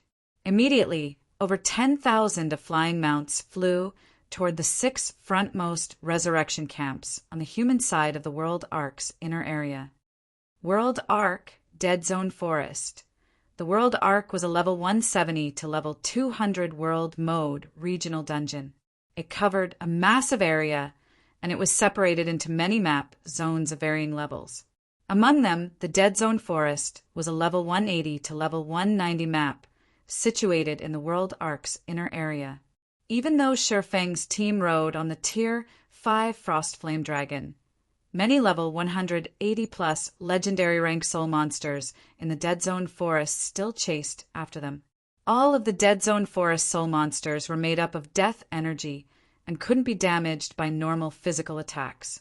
If players wished to harm these monsters, they would need to expend a large amount of mana to wear down these monsters' death energy first. Only then could their physical attacks start to deal damage. If players were to clash with the Dead Zone Forest monsters, they would need to end the fight as quickly as possible. Otherwise, they might deplete their mana and lose their ability to damage the monsters. Once that happened, it would only be a matter of time before they exhaust their stamina and concentration and die. Fortunately, the Tier 5 Frostflame Dragon had no trouble shaking off the pursuing soul monsters with its speed, and Shurfeng's team safely arrived at a small basin lined with countless tombstones. This basin was one of the resurrection camps that had recently been activated in the World Ark's inner area. When Shurfeng and the others arrived at the basin, they saw multiple Grandmaster magic arrays covering it, each maintained by 1,000 players. Meanwhile, inside the basin, not only were there tens of thousands of players, but there were also hundreds of magic elven cannons set up. Each of these magic elven cannons could exhibit power at the Tier 6 standard, and they had a firing range of 5,000 yards and a blast radius of 500 yards. In addition, there were also hundreds of dark gold combat puppets stationed across the basin's perimeter. Each combat puppet was 20 meters tall and possessed strength rivaling Tier 6 berserkers. They also possessed defense that made them nigh impervious to damage from weapons under the legendary rank. The defenses here are already on par with that of holy cities. Fry couldn't help but be shocked when she saw the resurrection camp's defensive measures. However, the shock Fry and everyone else experienced was quickly replaced when they entered the resurrection camp and got a closer look at the players inside. Of the many 7 Luminaries Alliance members stationed in the resurrection camp, more than 20 were bona fide Tier 6 players. There were also 200 Tier 5 players radiating auras on par with Tier 6 players, and they were even equipped with fragmented legendary equipment sets that could form an incomparably rare 100-man advanced bronze battle array. If you find any errors, broken links, non-standard content, etc., please let us know, report chapter, so we can fix it as soon as possible. Chapter 3583. Chapter 657, God Hunter. Chapter 3583.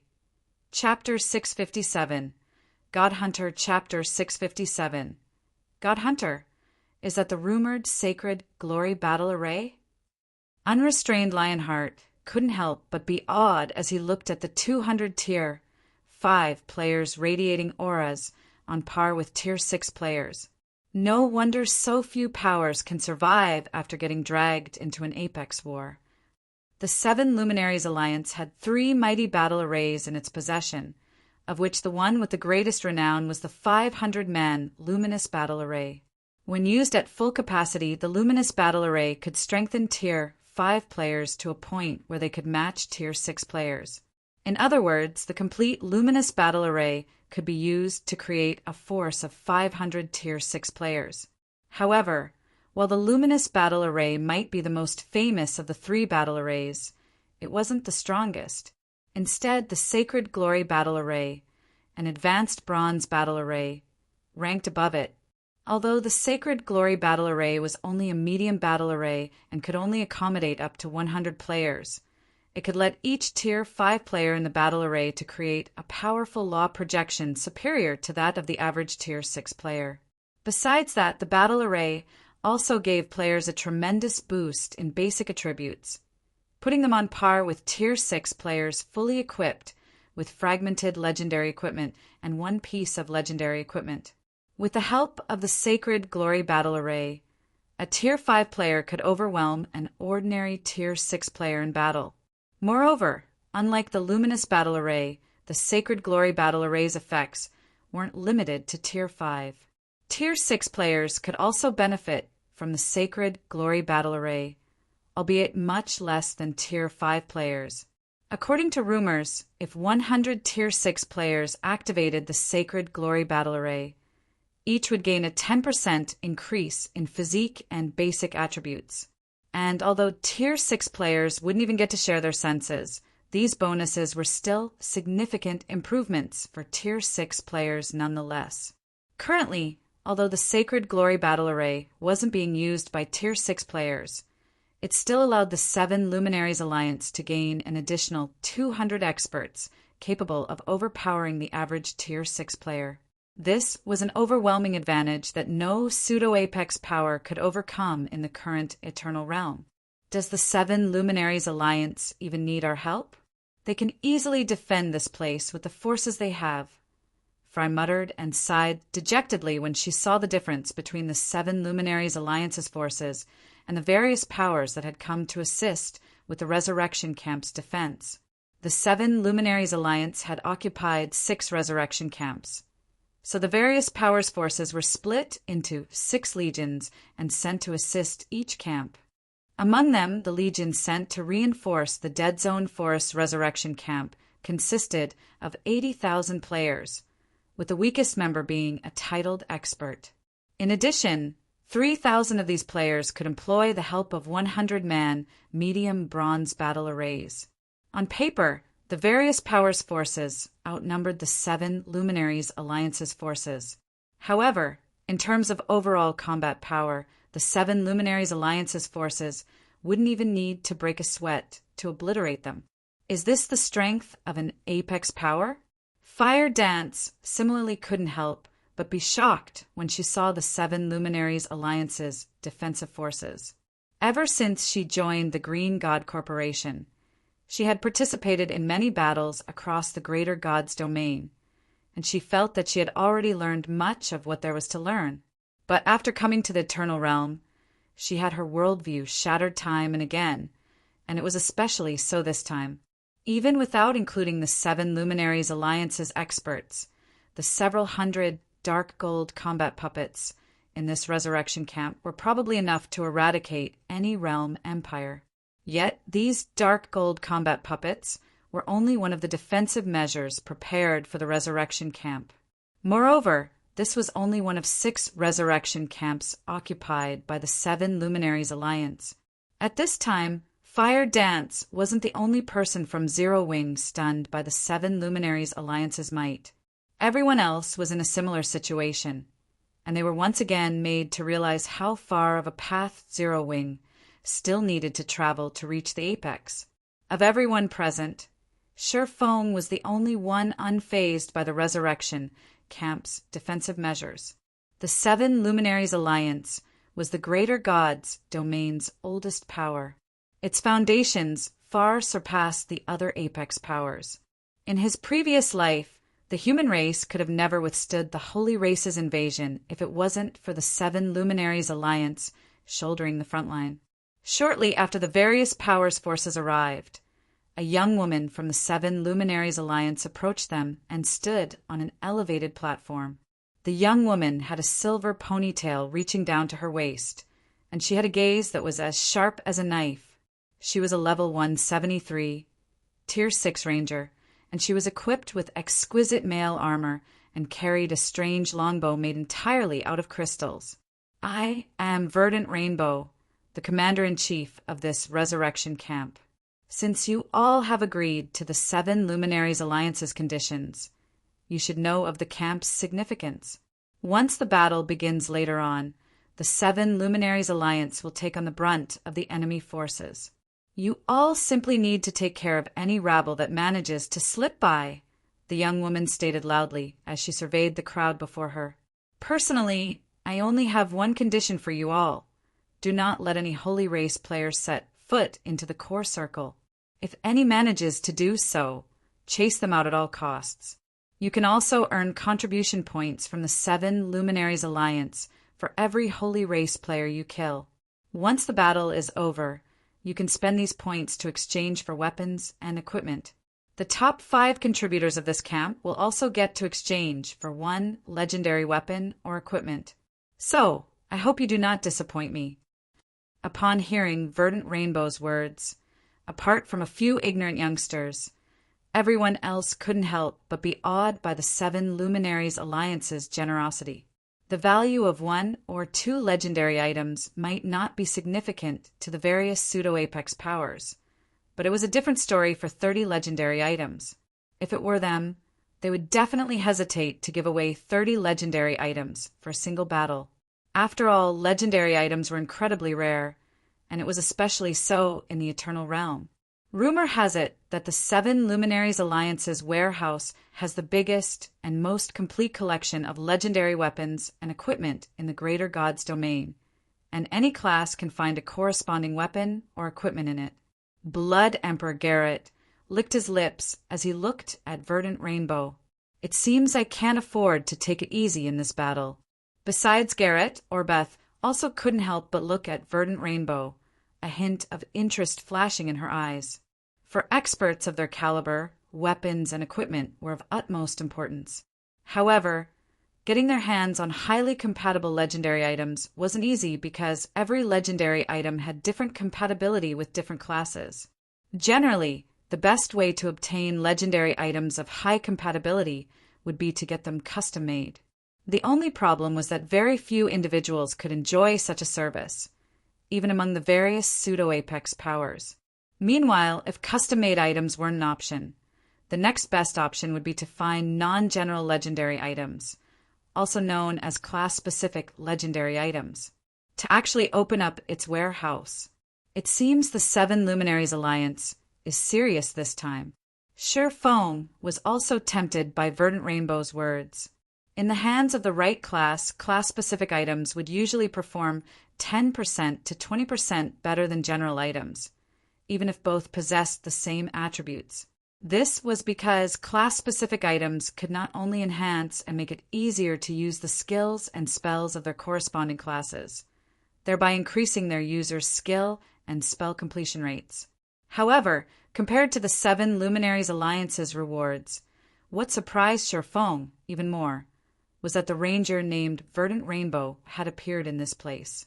Verdant Rainbow might be unknown to most players in the current Greater God's domain, but she was incredibly famous during Shifeng's previous life. Her title was even known by all throughout the Greater Gods domain, as it was one of the few titles in the Greater Gods domain's history that carried the word God. God Hunter.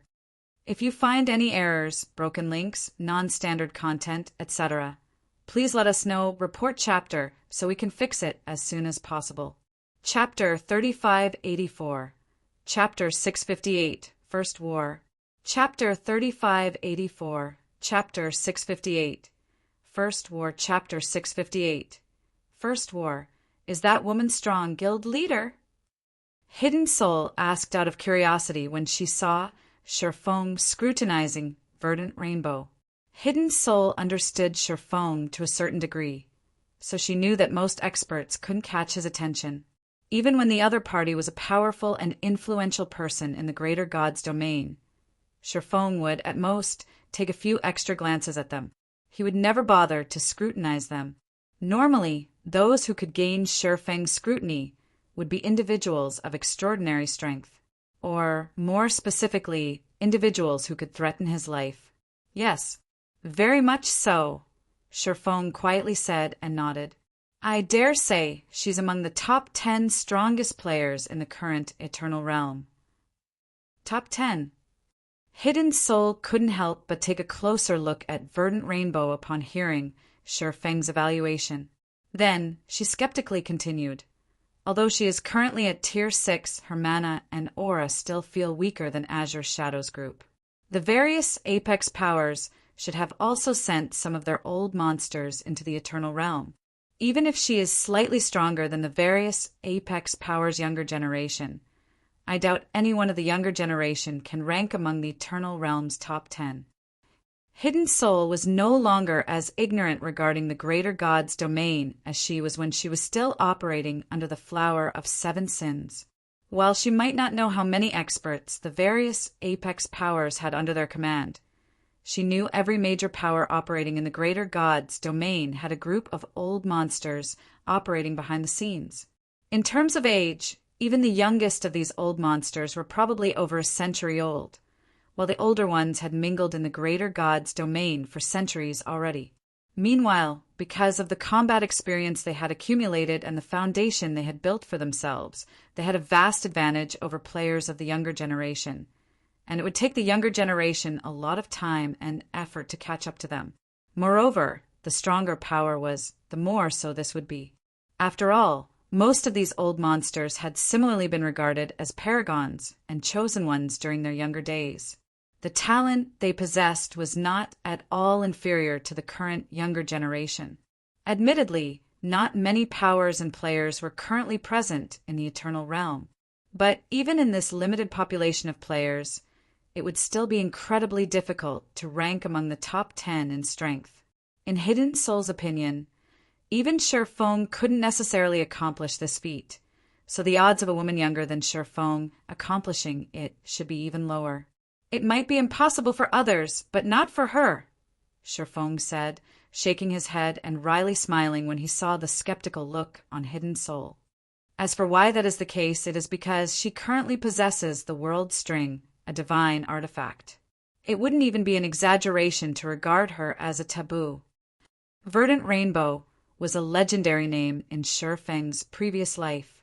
During a defensive siege against the Holy Race, Verdant Rainbow had single-handedly slain 16 ancient saints and 1 holy ancestor. Her achievement was so astonishing that she scared away the royal power attacking the holy city she defended. But who could blame them? To the Holy Race, ancient saints were the equivalent of the human race's ancient gods, while holy ancestors were the equivalent of the human race's primordial gods. Yet, with one bow, Verdant Rainbow had shot down 16 ancient saints and 1 holy ancestor. Such an achievement could only be found in the Grand Library's records in the modern Greater Gods domain. In fact, Verdant Rainbow's achievement might be even more incredible than these records. It was why the 12 rulers of the 12 sanctuaries had unanimously agreed to award Verdant Rainbow with the title of God Hunter. In terms of significance, a title awarded by the 12 sanctuaries' rulers was far more valuable than a title awarded by the Seven Luminaries Alliance. Not only was it a representation of strength and status in the greater god's domain, but it also came with blessings from the greater god's domain. Although the current Verdant Rainbow had yet to become as strong as she was when the holy race invaded the 12 sanctuaries in Shifeng's previous life, the fact that she was already in possession of the World String meant that she could stand shoulder to shoulder with ancient gods. This was also why Shifeng was so surprised to see Verdant Rainbow. A divine artifact? Is the Seven Luminaries Alliance insane? After hearing Shifeng's words, Hidden Soul couldn't help but gape in shock as she looked at the strange-looking, crystalline longbow on Verdant Rainbow's back. For players like herself, divine artifacts were things they could only dream of obtaining. Although Shifeng had handed the fragmented divine artifact in chaos Windblade to gentle snow some time ago, Hidden Soul still felt that divine artifacts were far out of her reach. Meanwhile, divine artifacts were items regarded by the various pseudo-apex powers as their greatest trump card. They would never take out their divine artifacts to a fight unless they were facing an existential crisis. Hence, Hidden Soul found it unbelievable the Seven Luminaries Alliance would let someone take a divine artifact into a fight over just one resurrection camp. It should be known that divine artifacts were items that could be dropped on death. In fact, they would have a considerably great chance of dropping in battles between players. After all, players could use curse-type tools or special barriers to drastically increase their opponent's death penalty. On a large battlefield, players could even lose all of their weapons and equipment if they died multiple times. There was also no way to hide a divine artifact from others in battle. It might be hard to tell a weapon or equipment's exact rank outside of battle. But once in battle, so long as a player wasn't an inexperienced amateur, they could quickly determine the rank of their opponent's weapons and equipment based on the other party's combat performance. Not to mention, the might of a divine weapon was vastly superior to legendary and fragmented divine weapons. The moment Verdant Rainbow took action, everyone would be able to tell she was wielding a divine weapon. Defending a resurrection camp with a divine weapon was no different than waving a winning lottery ticket in a crowded street. Was the Seven Luminaries Alliance not afraid of getting robbed? "That's not for us to worry about," Shifeng said when he saw Hidden Soul's drooling look. Then he switched to the team chat and said, "Miss Fry, once the battle begins, have all of your people gather near our Tier 6 members and do not move more than 100 yards away. Otherwise, we will have difficulty rescuing you." "Aren't you being a little too cautious, Guild Leader Black Flame? We will only be dealing with a rabble who manages to slip through," unrestrained Lionheart said as he looked at Shifeng in confusion. "Not to mention, if we restrict our movements to 100 yards around you, we will have trouble chasing the Holy Race players out of the camp's core circle." The rules for occupying a resurrection camp were simple. So long as a guild could ensure it had the most members present in a resurrection camp's core circle for 24 hours, it would immediately gain ownership of the resurrection camp. No interruptions were allowed during this period. If a guild failed to maintain its numerical advantage even once, the whole occupation process would have to start all over again. But once a resurrection camp was occupied, if other guilds wished to occupy it, they would need to ensure nobody but their own members were present in the core circle. Moreover, they needed to keep it that way for 24 hours. If so much as one member from the resurrection camp's owner entered the core circle, the occupation process would be cancelled, and it could not be restarted until the core circle was cleared out. Even if the invading guild had more members in the core circle, it still wouldn't matter. Hence, for those seeking to occupy a resurrection camp, it was crucial they be the first to occupy it. Currently, their task was to chase away any Holy Race player who managed to enter the resurrection camp's core circle. If they had to limit their movements to within 100 yards of Shifeng's team, they would have difficulty exhibiting their strength. Just as Shifeng was about to explain his decision, several of the dark gold combat puppets stationed along the resurrection camp's perimeter suddenly went on alert as numerous red dots appeared on their 20,000-yard warning map. These red dots came in different sizes. The greater the size, the greater the target's energy levels, the greater the target's strength, and the greater the threat the target would pose to the combat puppet. I got 1,043 high-energy alerts. The Holy Race's army is here. Estimates show at least 1,043 Tier 6 experts. If you find any errors, broken links, non-standard content, etc., please let us know. Report chapter so we can fix it as soon as possible. Chapter 3585. Chapter 659. Holy Race Army. Chapter 3585. Chapter 659. Holy Race Army. Chapter 659. Holy Race Army. Dead Zone Forest. Resurrection Camp.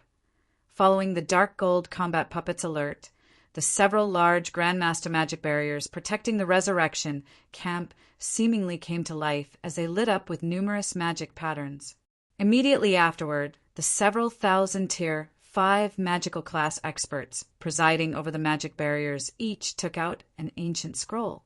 Then they began manipulating the magic array drawn on the scroll with all their might, their actions causing all mana within a 10,000-yard radius to congregate and form a mana storm in the middle of the Resurrection Camp. As soon as the mana storm finished forming, the mana density within the Resurrection Camp rose rapidly, increasing by threefold in only 3 seconds. Players present within the camp even felt their control over mana improving greatly. What dense mana? A great Grandmaster mana, strengthening barrier. The Seven Luminaries Alliance has even taken out such a strategic barrier. As expected of the most transcendental Apex power, I've only ever seen pseudo-Apex powers using portable Great Grandmaster mana strengthening barriers on their primary guild cities in the Void Sea. Yet the Seven Luminaries Alliance is using one just to defend a Resurrection Camp.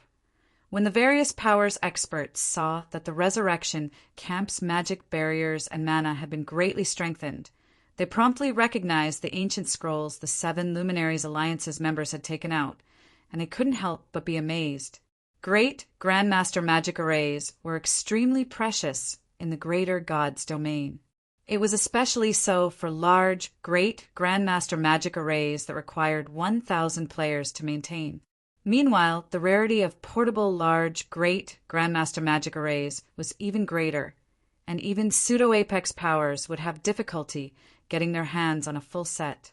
Apart from Great Grandmaster magicians being incredibly rare, another reason for this was the scrolls used to house the large, Great Grandmaster magic array. Scrolls were much more fragile than the walls of towns, cities, and fortresses.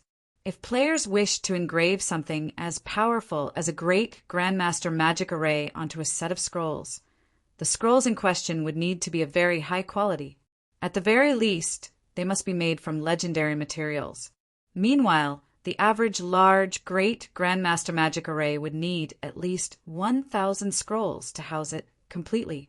Even for a pseudo-Apex power, it would put a huge dent in their coffers if they were to produce a full set of such scrolls.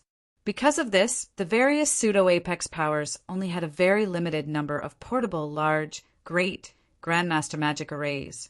Unless they were looking to defend a location of great importance, they would never use these portable magic arrays.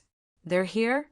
When Sherfong saw the Resurrection Camp's magic arrays going into full swing, he couldn't help but glance at the dark forest in the distance.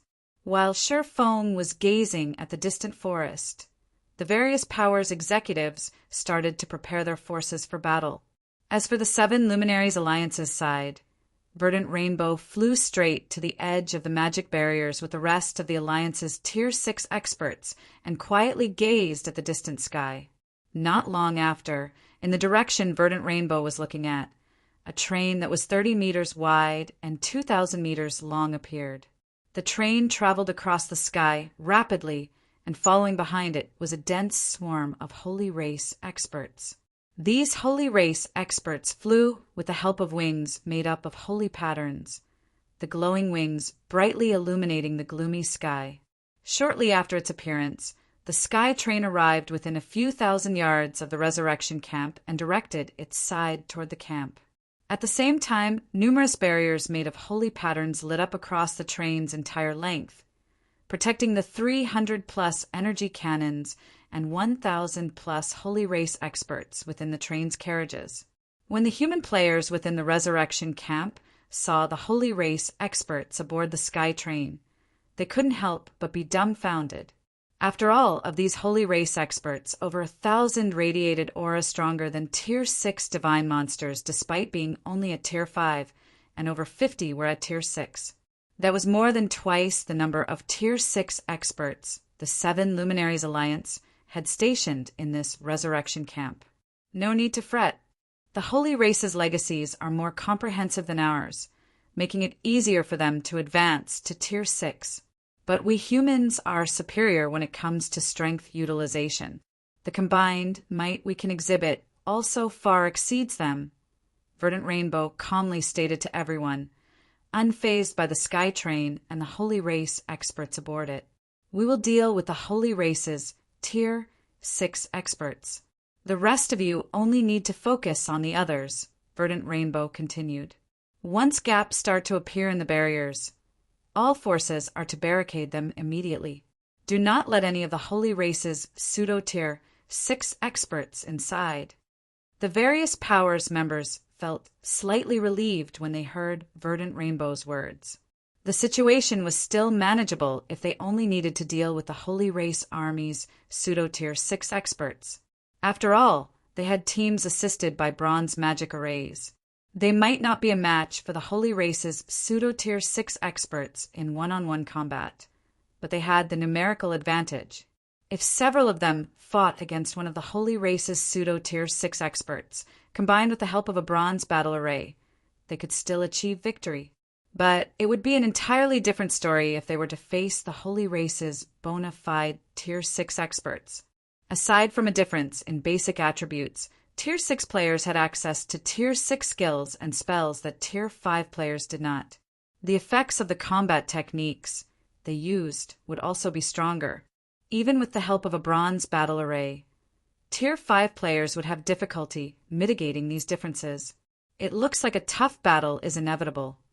Frey's expression grew serious when she saw the holy race army that covered the sky. Immediately, she had the Red Dragon Nation's 100-man battle array team prepare for battle, apart from the holy race experts aboard the voyage train. Over 200,000 Tier 5 holy race experts were still waiting to invade the resurrection camp as soon as the opportunity appeared. These experts might not be as strong as those on the train, but they still radiated auras close to that of Tier 6 divine monsters. They weren't opponents the average fourth-floor expert could hope to resist in one-on-one combat. Meanwhile, on Azure Fong's side, Garrett and Orbeth each led a 100-man battle array team to the edge of the resurrection camp, their eyes focused on the voyage train's energy cannons. During this time, a young man with a dark blue holy eye imprinted on his forehead appeared on top of the voyage train. Then, before the various powers battle array teams could get into positions, the three-eyed young man waved his hand and shouted, "Fire!" Following the young man's command, the voyage train's 300-plus energy cannons fired on the resurrection camp simultaneously. In response, Verdant Rainbow commanded the resurrection camp's magic elven cannons to fire at the voyage train. Boom! Boom! Boom! Suddenly, it was as if the sun had risen in the Dead Zone forest as blinding light drowned the area around the resurrection camp. Deafening explosions also rang across tens of thousands of yards. Meanwhile, as a result of this exchange of cannon fire, the energy barriers of both sides shook violently, and the area between them turned into an empty void. After the first round of bombardment, subsequent rounds quickly followed. Following each bombardment, the distance between both sides also shortened. When the gap shortened to less than 1,000 yards, cracks finally started to appear in the barriers on both sides. Charge! Stop them! Commands to charge into battle were issued on both sides simultaneously. If you find any errors, broken links, non-standard content, etc. Please let us know, report chapter, so we can fix it as soon as possible. Chapter 3586, Chapter 660, Whose Attack Is That? Chapter 3586, Chapter 660, Whose Attack Is That? Chapter 660, Whose Attack Is That? Less than 1,000 yards currently separated the two sides. For any Tier 5 expert, this was a distance they could cross with just several steps. 4 Tier 5 Holy Race experts with superior basic attributes. Fighting at this distance would be no different than Tier 4 players fighting within 100 yards of each other. Naturally, this distance would be even more negligible for the pseudo-Tier 6 Holy Race experts. In the blink of an eye, the Holy Race's Tier 5 experts were already within 500 yards of the Resurrection Camp, while the pseudo-Tier 6 experts were already within 200 yards. As for the Tier 6 Holy Race experts aboard the voyage train, although they remained in their positions, they started attacking the Resurrection Camp's magic barriers, preventing the barriers from recovering and widening the existing cracks. Seeing more than 50 Tier 6 skills targeting the magic barriers, the various Powers members inside the Resurrection Camp couldn't help but feel unnerved. The magic barriers were their greatest defensive measure. If the cracks in the barriers became overly large, they would allow more Holy Race experts to infiltrate the Resurrection Camp, increasing the difficulty of dealing with the Holy Race experts. It would be especially so for the Holy Race's pseudo-Tier 6 experts. Each of them was capable of great destruction, and it would be a nightmare for Tier 5 players to fight them without the assistance of a battle array. Optimally, each crack in the barriers should only allow 5 or 6 pseudo-Tier 6 Holy Race experts to enter at a time. If it was only that many, their 100-man battle array teams could easily send them flying back out of the cracks before they could react. But if 10 or more pseudo-Tier 6 experts entered at the same time, their battle array team's attacks would no longer have enough firepower to send all of them flying out of the magic barriers. And if some of these pseudo-Tier 6 experts managed to gain a foothold within the Resurrection Camp, they would become much harder to deal with.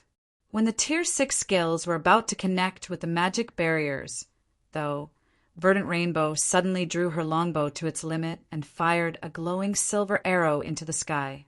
Once the silver arrow flew out of the magic barriers, it turned into hundreds of chains that spread out to form countless flat world barriers, the barriers blocking more than half of the incoming Tier 6 skills. At the same time, the rest of the 7 Luminaries Alliance's Tier 6 experts used their Tier 6 skills and spells one after another, blocking the rest of the Holy Race's Tier 6 skills and preventing any further damage to the magic barriers. What an incredible defensive arrow! Everyone, whether human players or Holy Race players, couldn't help but be stunned by the arrow launched by Verdant Rainbow. Usually, Tier 6 experts originating from Apex Powers could exhibit power at the standard of Tier 6 gods when they used Tier 6 skills. If several dozen of these Tier 6 experts attacked together, the combined might of their attacks could overwhelm even the defenses of ancient gods at the same level. Yet, Verdant Rainbow had stopped over 20 of such Tier 6 skills with a single arrow, without the help of any skills or spells.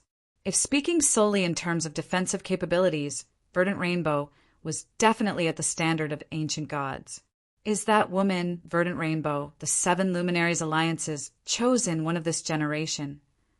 When the three-eyed young man in charge of the Holy Race Army looked at Rainbow, he quickly identified her based on the intelligence his organization had collected. He also couldn't help but be a little surprised, as Verdant Rainbow was a lot stronger than the report stated.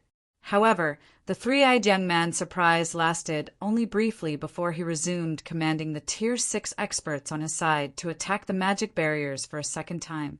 It was as if he did not care that Verdant Rainbow's team could neutralize all of their Tier 6 experts' attacks. Subsequently, an intense exchange of firepower occurred between the Holy Race and the 7 Luminaries Alliance's Tier 6 experts. In the meantime, under the support of the Voyage Train's cannon fire, the Holy Race's Tier 5 experts recklessly charged through the gaps of the magic barriers, paying no heed whatsoever toward the attacks coming from the human players inside the barriers. In just a few seconds, multiple groups of pseudo-Tier 6 Holy Race experts successfully infiltrated the Resurrection Camp. In response, the Dark Gold Combat Puppets, Sacred Glory Battle Array Team, and many other Battle Array teams charged forward to engage these pseudo-Tier 6 Holy Race experts in battle, intending to expel them out of the magic barriers before more of them could gather. Boom! Boom! Boom!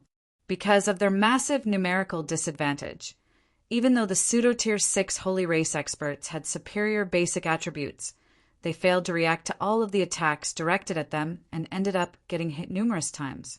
However, following the end of the first round of bombardment, everyone on the human side couldn't help but be shocked by what they saw. How can this be? The number of attacks each of the Holy Race's pseudo-Tier 6 experts had received would normally be enough to blow even Tier 6 tanks into smithereens. Yet these pseudo-Tier 6 Holy Race experts had lost less than 1/3 of their HPs. In fact, before anyone on the human side could react, multiple heals had landed on the Holy Race's pseudo-Tier 6 experts, instantly bringing their HPs back to full. Upon seeing this scene, even Garrett and Orbeth couldn't help but knit their brows. While they remained confident they could win against the Holy Race's pseudo-Tier 6 experts in one-on-one combat, they definitely couldn't defeat their opponents quickly with how frightening their defense was. Unless they could somehow prevent their opponents from being healed, killing them would be impossible, and they could only watch as more Holy Race experts infiltrate the Resurrection Camp. Tier 6 Holy Bodies? Verdant Rainbow's complexion darkened a little when she noticed the peculiarity of the pseudo-Tier 6 Holy Race experts. Unlike the Eternal Realm's various pseudo-apex powers, the Seven Luminaries Alliance possessed an in-depth understanding of the Holy Race. Meanwhile, based on the Alliance's investigation and research, Holy Race players innately possessed physique that was much stronger than human players. Combined with the attribute strengthening effect of Holy Aura, even the tanks of human players could not hope to match Holy Race players of the same tier in defense and the various resistances. But still, it should be impossible for a Tier 5 Holy Race expert to take so little damage after getting hit by more than a dozen attacks from Tier 5 human experts. She even saw that these Holy Race experts didn't bother to dodge the attacks coming at them, choosing to resist them directly. Meanwhile, the only explanation she could come up with for this situation was that these Tier 5 Holy Race experts possessed Tier 6 Holy Bodies. The Holy Body of Holy Race players was similar to the Divine Body of human players. It was qualitatively superior to the Tier 5 body in physique, resistance, and damage reduction. As a result, Tier 5 players would have great difficulty damaging anyone with a Tier 6 Holy Body, unless they could overcome the upper limit of the Holy Body's damage reduction. The damage they could cause would be considerably limited. It's too late to notice now. When the three-eyed young man using Tier 6 skills aboard the Voyage train saw the panicking human experts within the Resurrection Camp, he curled his lips in disdain. Do you think those rabble powers you've fought thus far can compare to a royal power like us? Compared to the human race's greater God's domain, the Holy Race's greater God's domain was much bigger in size, and the competition there was much more intense. Yet, even under such conditions, only 10 royal powers existed, and they ruled over the greater God's domain like an emperor. Among them, each royal power had varying trump cards. Meanwhile, the ability to let Tier 5 players have a Tier 6 Holy Body was only one of many trump cards the various royal powers possessed. Now that the first batch of Tier 5 experts with Holy Bodies had infiltrated the magic barriers, so long as they held on for some time, many more experts with Holy Bodies would join them. It also wouldn't matter if the Seven Luminaries Alliance's Tier 6 experts decided to take action. After all, if the human experts chose to do so, their Tier 6 experts could simply take advantage of the situation to attack the magic barriers, creating more cracks in the barriers and letting even more experts infiltrate the Resurrection Camp. However, just when the second batch of experts with Holy Bodies tried to infiltrate the Resurrection Camp, Several dozen dazzling stars shot through the cracks and targeted these experts. Although these experts had promptly reacted to these oncoming stars and entered defensive stances, the collision still sent them flying over 200 yards back and depleted over half of their HP. Whose attack is that? The advancing Holy Race experts were immediately startled by this sudden turn of events.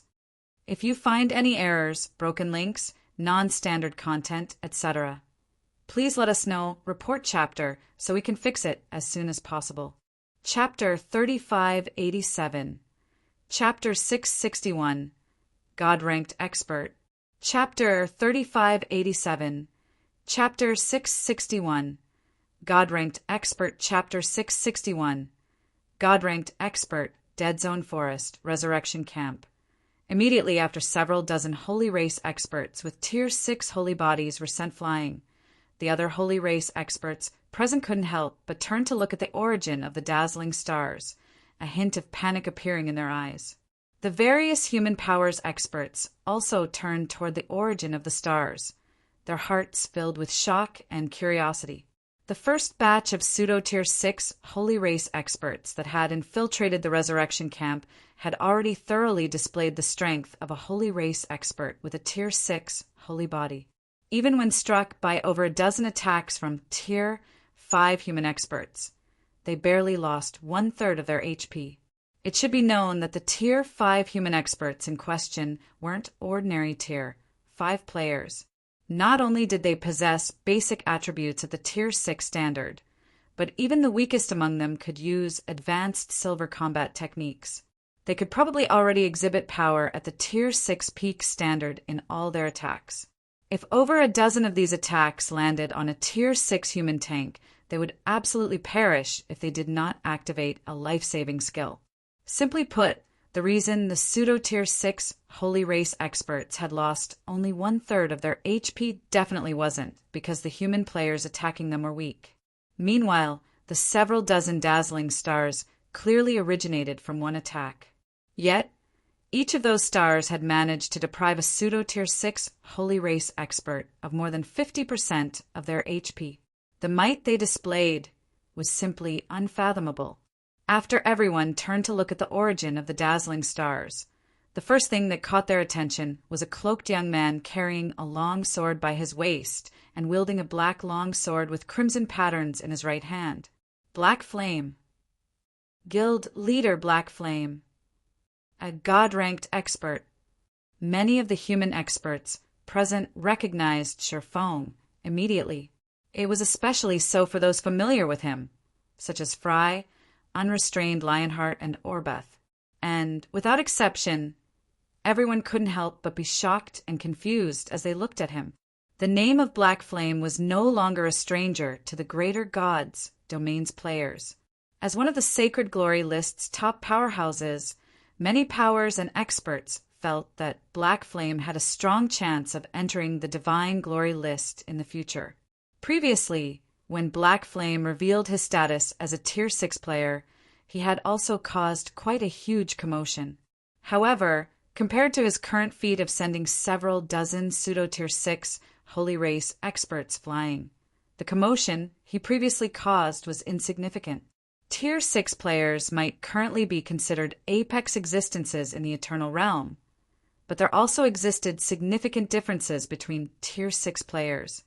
It was similar to the difference between titled experts and 5th floor experts.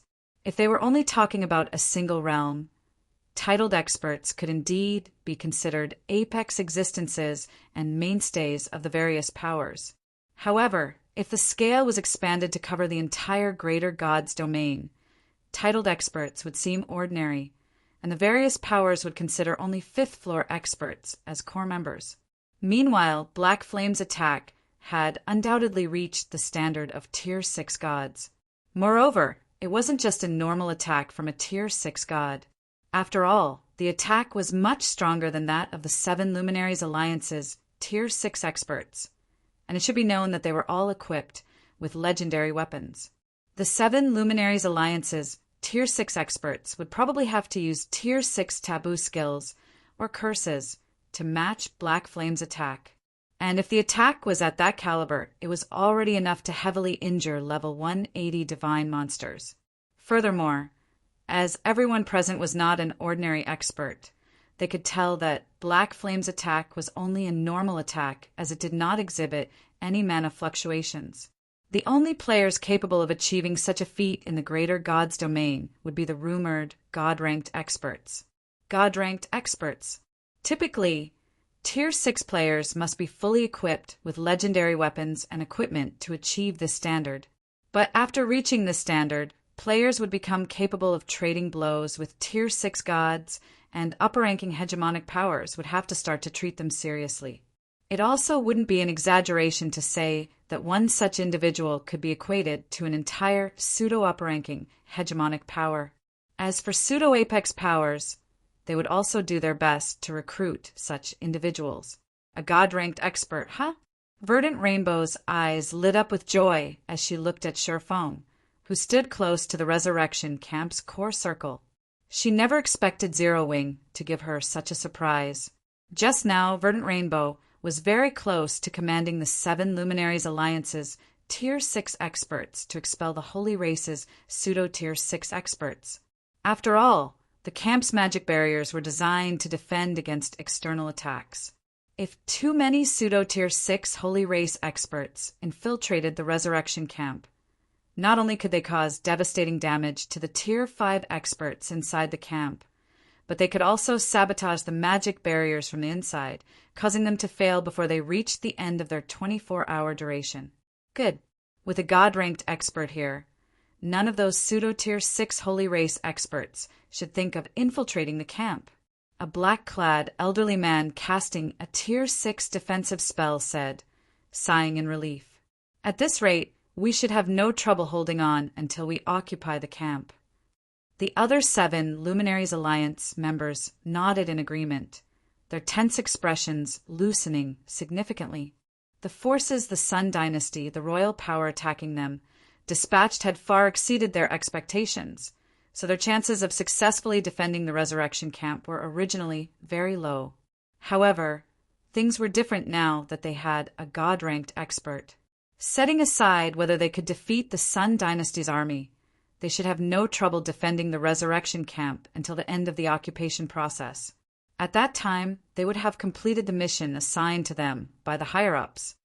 While Verdant Rainbow and the others were feeling relieved, the three-eyed young man standing aboard the voyage train knitted his brows slightly. Where did that god-ranked expert come from? Why do we have no information about him? The three-eyed young man coldly questioned the people around him after double-checking the intelligence reports he had received. There is nothing wrong with our information, Your Highness. That human isn't a member of the 7 Luminaries Alliance, a tall young man standing nearby hurriedly explained. Going by the information we've collected on the human race, he should be Black Flame, the guild leader of an upstart guild in the Eternal Realm. He has also recently become one of the Sacred Glory list's top powerhouses. How fortunate of the 7 Luminaries Alliance, the three-eyed young man coldly said. But since this punk dares to stick his head out for the 7 Luminaries Alliance, we need to teach him what it means to make an enemy out of the Sun Dynasty. Have the 3-Fist Saints take care of him. I do not wish to see him still existing in God's domain by the end of this battle. Isn't that too much, Your Highness? The tall young man broke into a sweat when he heard the three-eyed young man's words. The 3-Fist Saints are here to ambush the 7 Luminaries Alliance's chosen one. It simply isn't worth having them target Black Flame. The 3-Fist Saints were core elders of the Sun Dynasty, and every one of them was a god-ranked expert. To devastate the 7 Luminaries Alliance's younger generation and make a great contribution to the Sun Dynasty, the three-eyed young man had deliberately invited the 3-Fist Saints to erase Verdant Rainbow from God's domain. But if the 3-Fist Saints were to prematurely expose themselves to deal with Black Flame, the 7 Luminaries Alliance would definitely take precautions to protect Verdant Rainbow. At that time, it would become nigh impossible to target her. You don't need to worry about this. Have the 3-Fist Saints move out. I do not wish to see the other 5 occupy a camp before me, the 3-eyed young man said without hesitation, giving the tall young man a dissatisfied glare. Understood. I'll notify the 3 elders right away. The tall young man dared not say anything else, and quickly contacted the 3 Fist Saints. TL notes: 1 God-ranked expert. The God-ranked expert, term that will appear from this chapter onward, will be referring to experts capable of rivaling Tier 6 gods, rather than merely experts who had reached Tier 6. If you find any errors, broken links, non-standard content, etc., please let us know, report chapter, so we can fix it as soon as possible. Chapter 3588. Chapter 662, Fist Saint. Chapter 3588. Chapter 662. Fist Saint. Chapter 662. Fist Saint. Outside the Resurrection Camp, over 200,000 Tier 5 Holy Race experts rained attacks on the camp's magic barriers while providing cover for the advancing pseudo-Tier 6 Holy Race players. As a result, shouting and explosions continuously echoed throughout the Dead Zone forest. Meanwhile, standing among the Holy Race army were 3 elderly men with many holy patterns covering their bodies. Despite the 3 old men radiating near-solid holy auras, hardly any of the surrounding Holy Race players noticed them as they quietly advanced with the army. Even the few Holy Race experts who noticed the 3 old men simply deemed them ordinary. This was because despite the thick holy aura they radiated, the 3 old men's life rating was only at the Tier 5 standard. While it was true that their superior holy auras would grant them stronger strengthening effects, they could, at best, rival the average Tier 6 human expert. In the Holy Race army, such experts were a dime a dozen, so there was no reason to pay any particular attention to the 3 old men. However, if any of the Tier 6 experts aboard the voyage train saw these 3 old men, they would know that the 3 elders were, in reality, bona fide Tier 6 players. Moreover, their holy auras could strengthen their physique and basic attributes to match Tier 6 dragons. Paired with their legendary weapons and equipment, they could easily match the human race's Tier 6 gods. If these 3 old men were to work together to execute an advanced silver holy art, they could annihilate even a Tier 6 player's soul. When the 3 old men arrived within 500 yards of Verdant Rainbow, the 7 Luminaries Alliance's chosen one, they immediately prepared themselves to take action. Once the voyage train's energy cannons fired again, they would use the distraction created to close the gap and execute their holy arts against Verdant Rainbow, forcing the 7 Luminaries Alliance's chosen one into permanent retirement. However, as the 3 elders were waiting for the right opportunity, they suddenly received a message that caused their eyebrows to twitch. We are to eliminate Black Flame instead. After reading the message, the elder with no hair on his head couldn't help but grow a little dissatisfied. His Highness really knows how to make trouble for us. Isn't that better? Rather than eliminating a heavily guarded chosen one, it would be much easier to eliminate an upstart guild's guild leader, the elder with a long beard said, chuckling. Regardless, we can still repay that person's favor. In that case, let's do it, the elder with holy patterns in his eyes said. Then, after taking a deep breath, he began slowly advancing to where Sherfone was. Seeing this, the 2 other old men quickly followed. Although they were known as the 3 Fist Saints, only one of them actually went by the name of Fist Saint, and that was Earthen Fist Saint, the person with holy patterns in his eyes. When Earthen Fist Saint gathered his holy aura in his fists, his punches could devastate the land and tear apart the sky. Even the human race's Tier 6 gods would stumble by half a step when receiving his punches. As for how the 3 of them came to be known as the 3 Fist Saints, it was because all 3 of them fought using gloves, and they happened to slay a Tier 6 god from the human race when working together in the past. Now that Earthen Fist Saint had decided to target Black Flame instead, they naturally wouldn't raise any objections. 3 minutes later, the 3 old men arrived within 400 yards of Sherfone. At this time, the battle had become much more chaotic as the Holy Race Army had moved much closer to the resurrection camp. Explosions kept occurring all over both sides' energy barriers, neither side giving up on bringing down the opponent's energy barriers. After all, once the opponent's energy barriers failed, they would be able to cause maximum damage to the other side. In the meantime, many Holy Race experts kept fearlessly charging through the gaps in the resurrection camp's magic barriers. As more and more gaps appeared in the resurrection camp's barriers, even Sherphone could only afford to target the Holy Race's pseudo-tier 6 experts, leaving the rest to the others. However, even after seeing this, the Three-Fist Saints did not rush to attack Sherphone. Instead, they patiently infiltrated the resurrection camp with the other tier 5 Holy Race experts. Meanwhile, inside the resurrection camp's magic barriers, all of the various powers members capable of exhibiting power at the tier 6 standard worked together with the 7 Luminaries Alliance's Dark Gold Combat Puppets and Sacred Glory Battle Array team, trying their best to restrict the Holy Race experts from causing havoc inside the magic barriers. Among them, the main combatants responsible for resisting these Holy Race experts were the various Pseudo-Apex, Powers, New Generation, Chosen Ones, and Vice Guild leaders. Out of all these talented individuals, the one with the most outstanding performance was Azure Fong's Blood Emperor Garrett. As someone nominated for a position among the 10 great Berserker gods this year, Garrett could exhibit power at the Tier 6 peak standard with every swing of his giant Crimson Axe. Paired with Torrential Thunder, a gold combat technique he had mastered. Not only could he unleash these powerful attacks rapidly, but his attacks could also suppress the surrounding area's space and time, reducing the mobility of his opponents. Unless the Holy Race experts targeted by Garrett possessed something similar to the instantaneous movement spell, they would have no choice but to receive his attacks. Meanwhile, with the help of Torrential Thunder, Garrett had already killed over 20 Holy Race experts thus far. Another 3 Holy Race experts?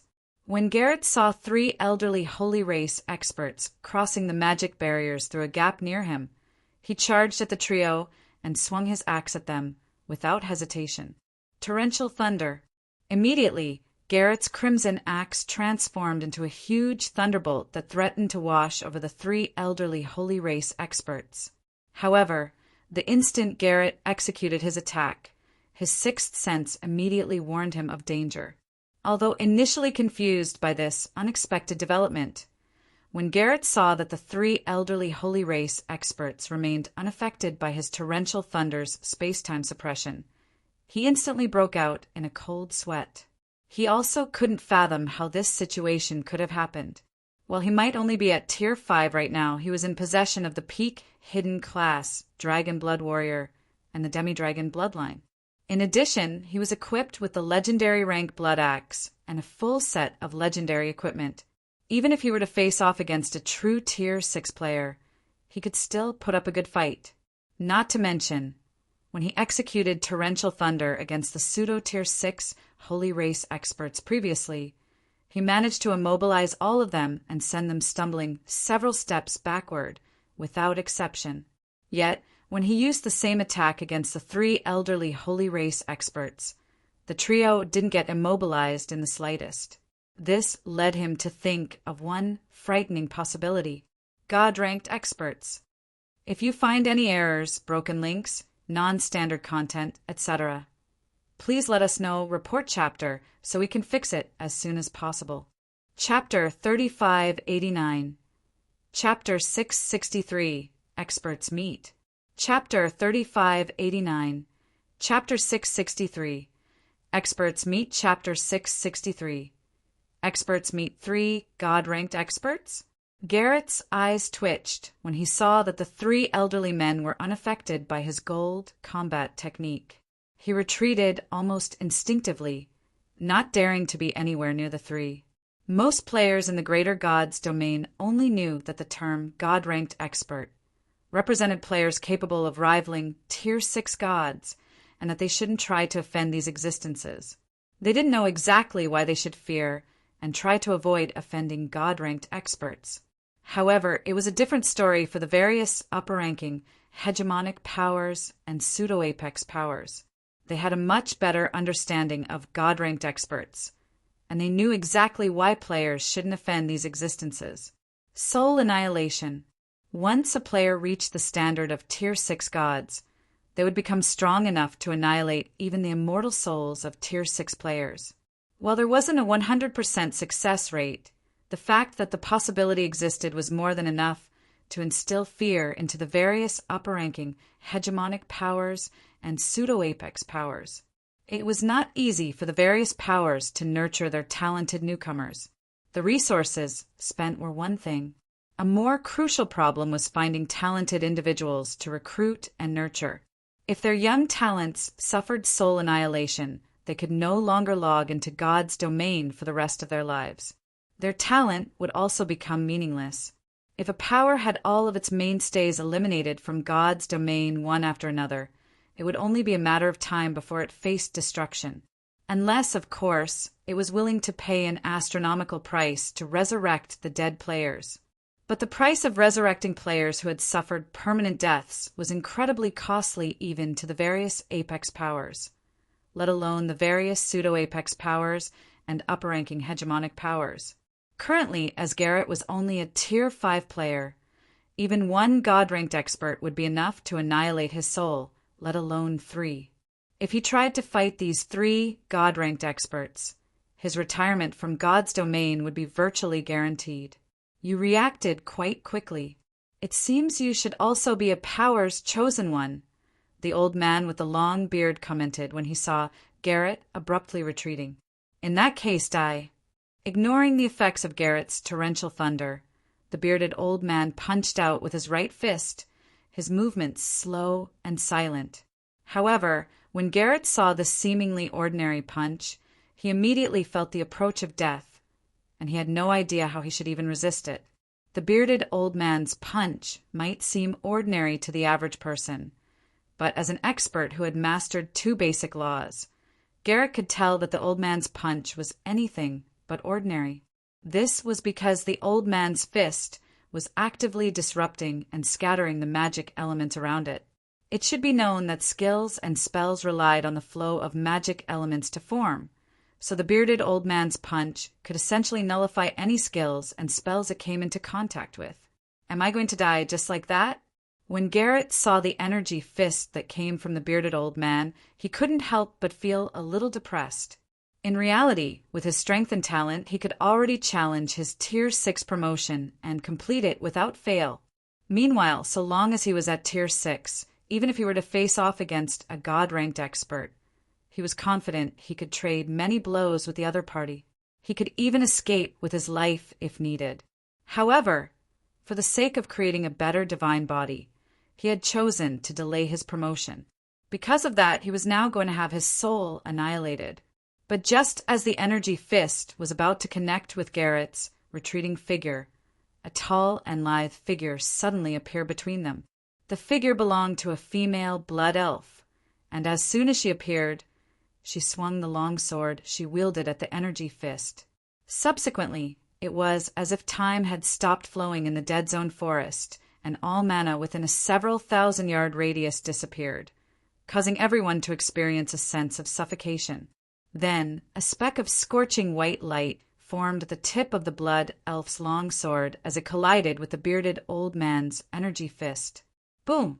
Immediately, a deafening explosion echoed throughout the resurrection camp, followed by a powerful shockwave that shattered a huge chunk of the magic barriers. What the heck? How is that a fight between Tier 5 players? Everyone in the resurrection camp immediately had their attention attracted toward the blood elf and bearded old man. But when everyone saw that the 2 individuals were only Tier 5 players, they couldn't help but gape in shock. It should be known that the 7 Luminaries Alliance's barriers were strengthened by a great Grandmaster mana strengthening barrier. Normally, even Tier 6 players would need to attack it several hundred times to create a crack. Yet now the shockwave created by 2 Tier 5 players had made a hole so large that it could let several dozen players through it simultaneously. Or Beth. Garrett couldn't help but be stunned as he looked at the blood elf before him. He never expected Orbeth to come to his rescue. He also never expected Orbeth to be able to block a blow from a god-ranked expert, a limit breaker. When the bearded old man saw that Orbeth's hands were only trembling slightly from blocking his attack, he also couldn't help but be a little surprised. It might look like he had nonchalantly threw his punch, but it was actually enhanced by a silver holy art. If it connected, even a Tier 6 player might get killed on the spot or at the very least become heavily injured. Yet, despite being at Tier 5, Orbeth remained standing even after blocking his attack. Not only that, but she didn't even stumble or take any damage. Apart from Orbeth being one of the rumored limit breakers, he couldn't think of anyone else who could accomplish such a feat. We absolutely cannot let this girl live, Earthen Fist Saint coldly stated as he looked at Orbeth. Old Ape, you stay here and get rid of her. Old Scorpion, and I will take care of Black Flame. Leave it to me, the bearded old man named Heavenly Ape Saint said, nodding. After Heavenly Ape Saint finished speaking, he stopped hiding his strength and unleashed a frightening aura onto his surroundings, his aura immediately immobilizing Orbeth and Garrett. Then he readied himself to execute an all-out punch against Orbeth. According to the information they had gathered, the human race's so-called limit breakers were all owners of primordial god legacies. If these individuals were allowed to grow to their full potential, they would become extremely frightening existences that even the Sun Dynasty would have to be wary of. Now that a budding limit breaker had appeared before them, they naturally had to eliminate her. While Heavenly Ape Saint was creating a commotion, Earthen Fist Saint and the Bald Elder used the opportunity to close in on Cherfon. They intended to eliminate him before the various human experts could react and provide support. Can you block his attack again, Orbeth? Garrett couldn't help but ask when he saw Heavenly Ape Saint was preparing to throw another punch.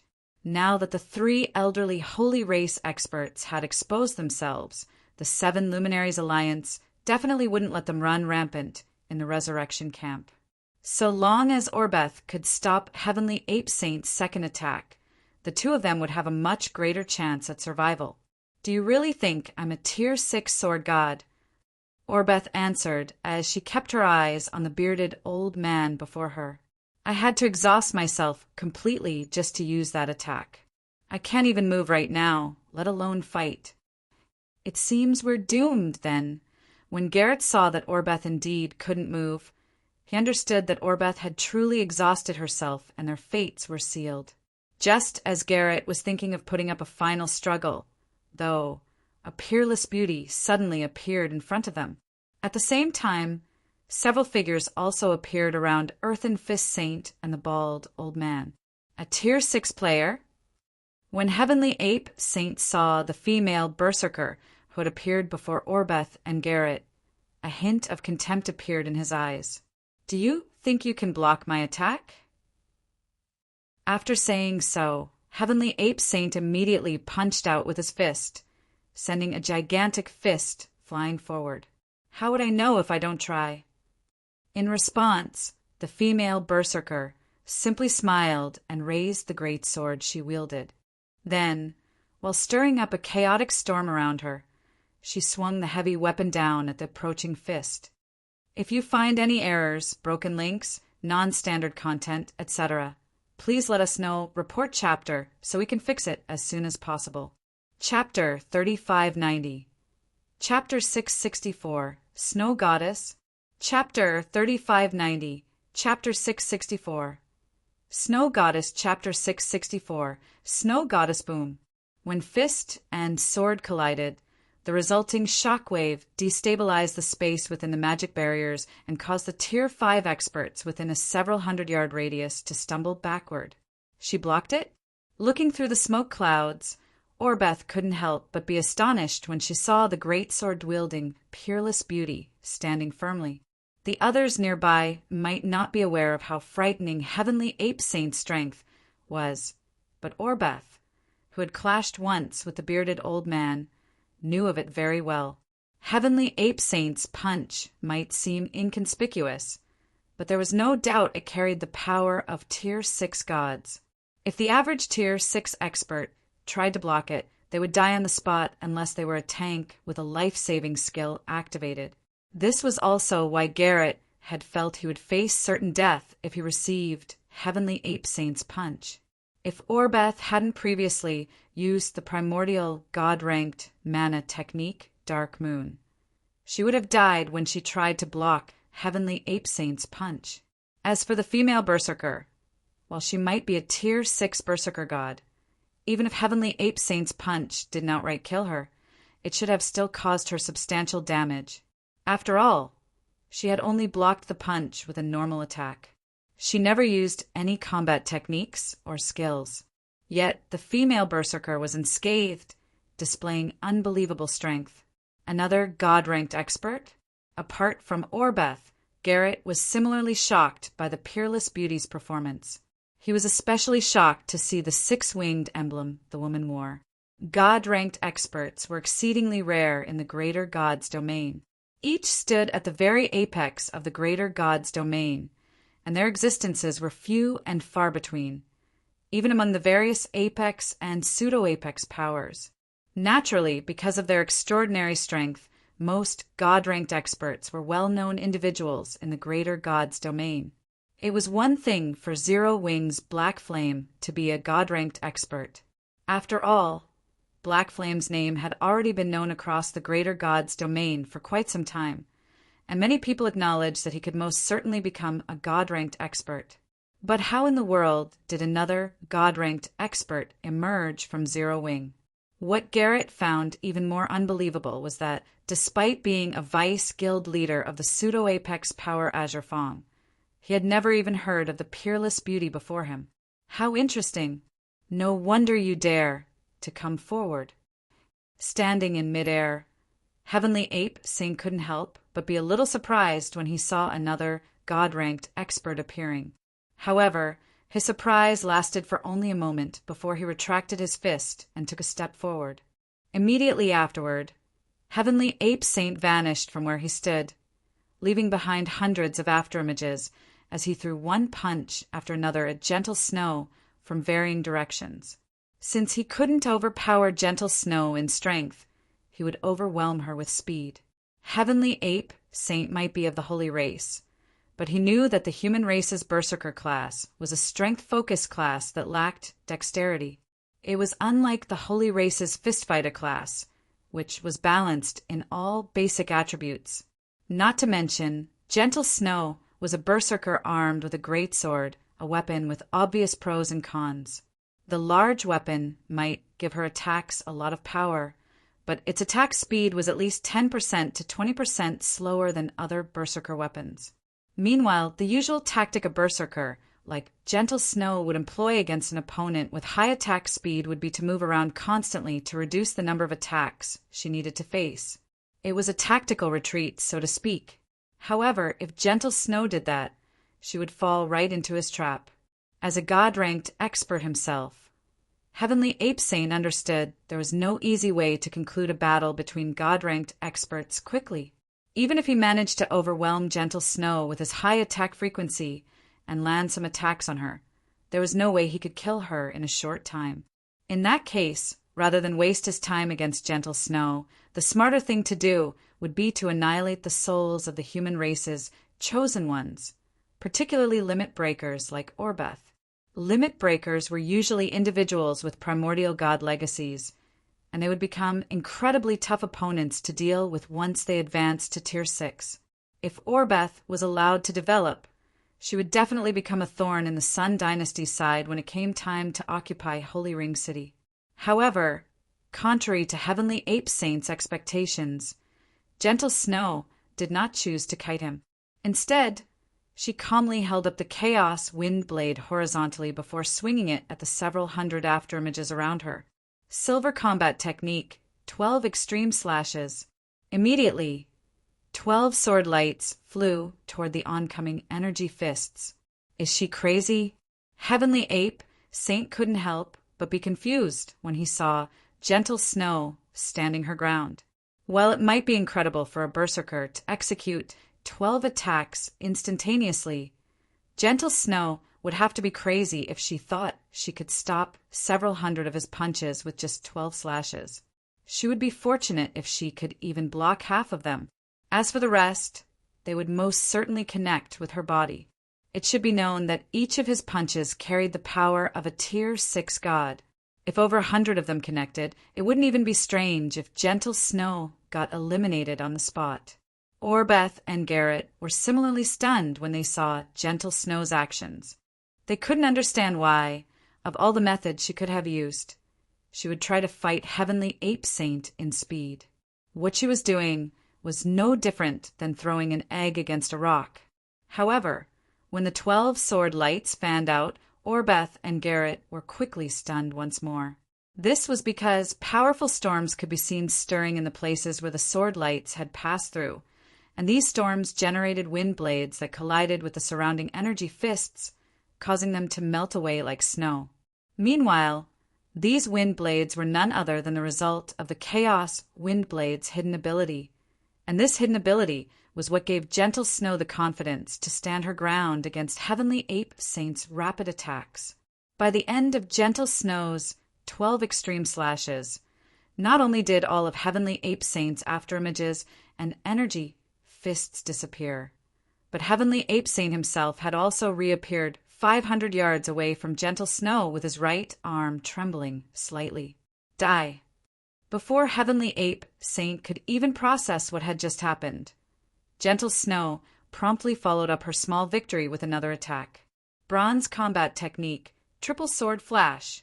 While only a bronze combat technique, Triple Sword Flash was the fastest defensive combat technique in Gentle Snow's repertoire. When she paired it with her Chaos Windblade's strength and god-ranked mana, her attacks could overwhelm Tier 6 gods of the same level. Subsequently, 3 sword lights tore through space as one and instantly arrived before Heavenly Ape Saint. They moved so fast that even Tier 6 assassins would have trouble reacting to them. However, Heavenly Ape Saint was an expert at the extrasensory realm. While startled by the attack that even his 5 senses had trouble tracking, he followed the warning from his 6th sense and instinctively gathered all his strength and punched out. Holy Art Heaven Bombardment. For a brief moment, an illusory giant, several hundred meters tall, appeared in Heavenly Ape Saint's place and punched at the oncoming sword light. Boom! Following a loud explosion, Orbeth and Garrett's eyes went wide as they saw Heavenly Ape Saint getting sent flying several hundred yards away. And although the bearded old man landed on his feet, his arms were shaking, and his HP had fallen by roughly 5%. He had obviously lost to Gentle Snow in a competition of strength, and the difference was far from a little. After looking at his trembling arms, Heavenly Ape Saint hurriedly shouted into his team chat, "Old Scorpion, help me! I can't hold this place by myself." His exchange with Gentle Snow might seem like it had lasted for some time, but only 2 seconds had passed thus far in reality. If he didn't ask for help, he'd become a corpse before the minute was even over. But even after Heavenly Ape Saint waited for some time, he did not receive a reply from Tailless Scorpion, the bald old man he had called out to. Just as he was about to get angry, Tailless Scorpion finally made a response. "No, you come and help me, old ape. I'm the one who's having trouble holding on. If you find any errors, broken links, non-standard content, etc., please let us know, report chapter, so we can fix it as soon as possible." Chapter 3605, Chapter 679, Legendary Winter of Eternal Night. Chapter 3605, Chapter 679, Legendary Winter of Eternal Night. Chapter 679, Legendary Winter of Eternal Night. World Arc, Soul Lake. Time passed, and roughly 10 hours after Sherfone locked in his desired items, a group of dark figures appeared a short distance outside the Resurrection Camp. These dark figures radiated a mighty aura, and their presence unnerved many of the players in the camp. "Is it an enemy attack?" Unrestrained Lionheart muttered, a hint of astonishment flashing in his eyes as he looked at the dark figures. The approaching dark figures might only number 20, but every one of them was a bona fide Tier 6 player. Among them, the cloaked and masked person moving in the lead even wielded a divine weapon and radiated an aura comparable to verdant rainbow. It shouldn't be. Fry shook her head after observing the dark figures for a moment. They might be powerful, but they're not radiating holy power. Mana is even continuously gathering around them, so they should be human experts. And if that's the case, they shouldn't have a reason to fight for our resurrection camp, since there are still plenty of unoccupied camps in the inner area. As soon as Fry finished speaking, the 20-man team arrived at the edge of the magic barrier erected around the Soul Lake's resurrection camp. We are from the Eternal Chamber of Commerce. We are here to distribute the items you have exchanged from the 7 Luminaries Alliance, the cloaked man standing in the lead said as he revealed the Eternal Chamber of Commerce's guild emblem to everyone in the camp. The Eternal Chamber of Commerce.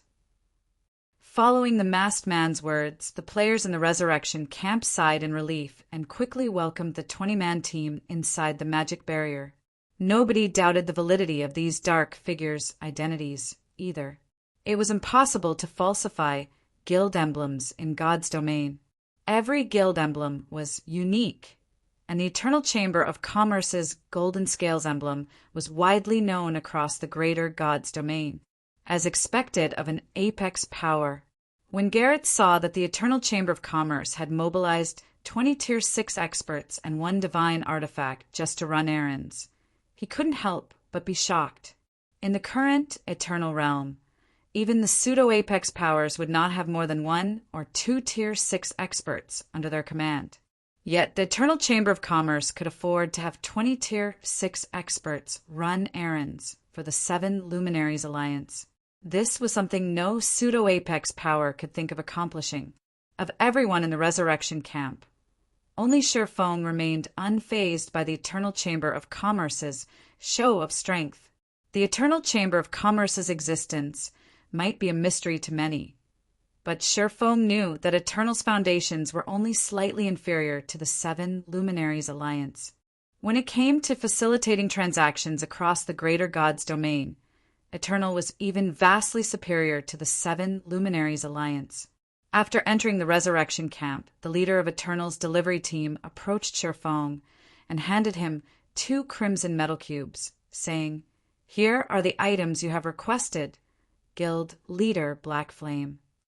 Shirfong accepted the metal cubes, satisfaction filling his heart. These 2 metal cubes were none other than the 2 units of refined void blood he had requested. With the refined void blood, he should have no trouble upgrading the Winter of Eternal Night to the legendary rank. Please accept this gold VIP token as well, Guild Leader Black Flame, the masked man from Eternal said as he handed Shirfong a golden token with the word Eternal engraved on it.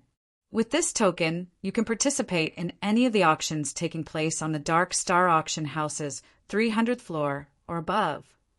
Fry and Garrett grew even more surprised when they saw the gold token the masked man handed to Shirfong. They never thought the Eternal Chamber of Commerce would give Shirfong one of its gold VIP tokens. After all, anyone who possessed one of these tokens would be treated as one of the Eternal Chamber of Commerce's core elders. Normally, even guild leaders of pseudo-apex powers wouldn't necessarily be able to get their hands on a gold VIP token. As for the auctions taking place on the Dark Star Auction House's 300th floor and above, those were auctions that all executives of the various pseudo-apex powers wished to participate in. This was because every item sold there was enough to make the various pseudo-apex powers lose their calm. Thank you. Shirfong accepted the gold VIP token without hesitation.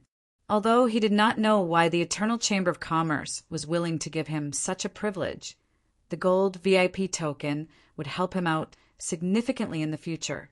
The ability to participate in the auctions hosted on the Dark Star Auction House's 300th floor and above was especially valuable, as all items sold there were extraordinary. Even materials at the inferior divine artifact rank could be found there.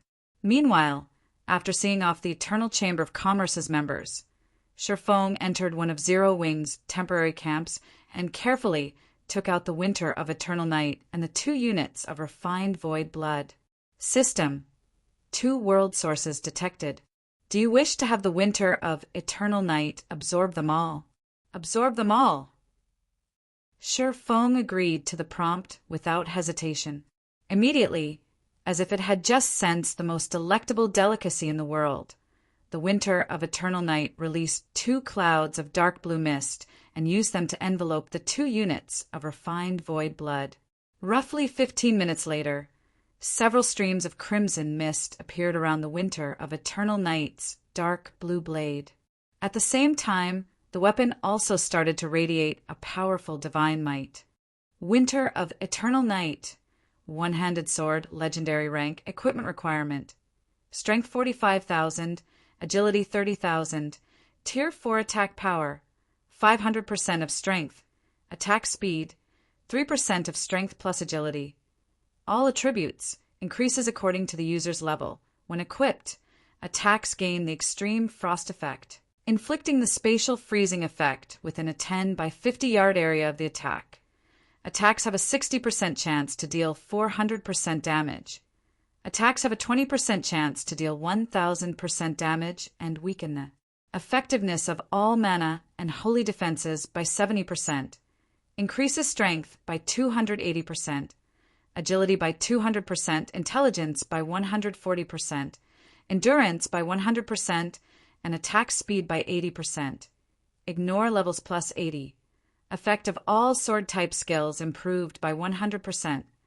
All sword type skills will be strengthened by holy power. Effective mana increased by 100%.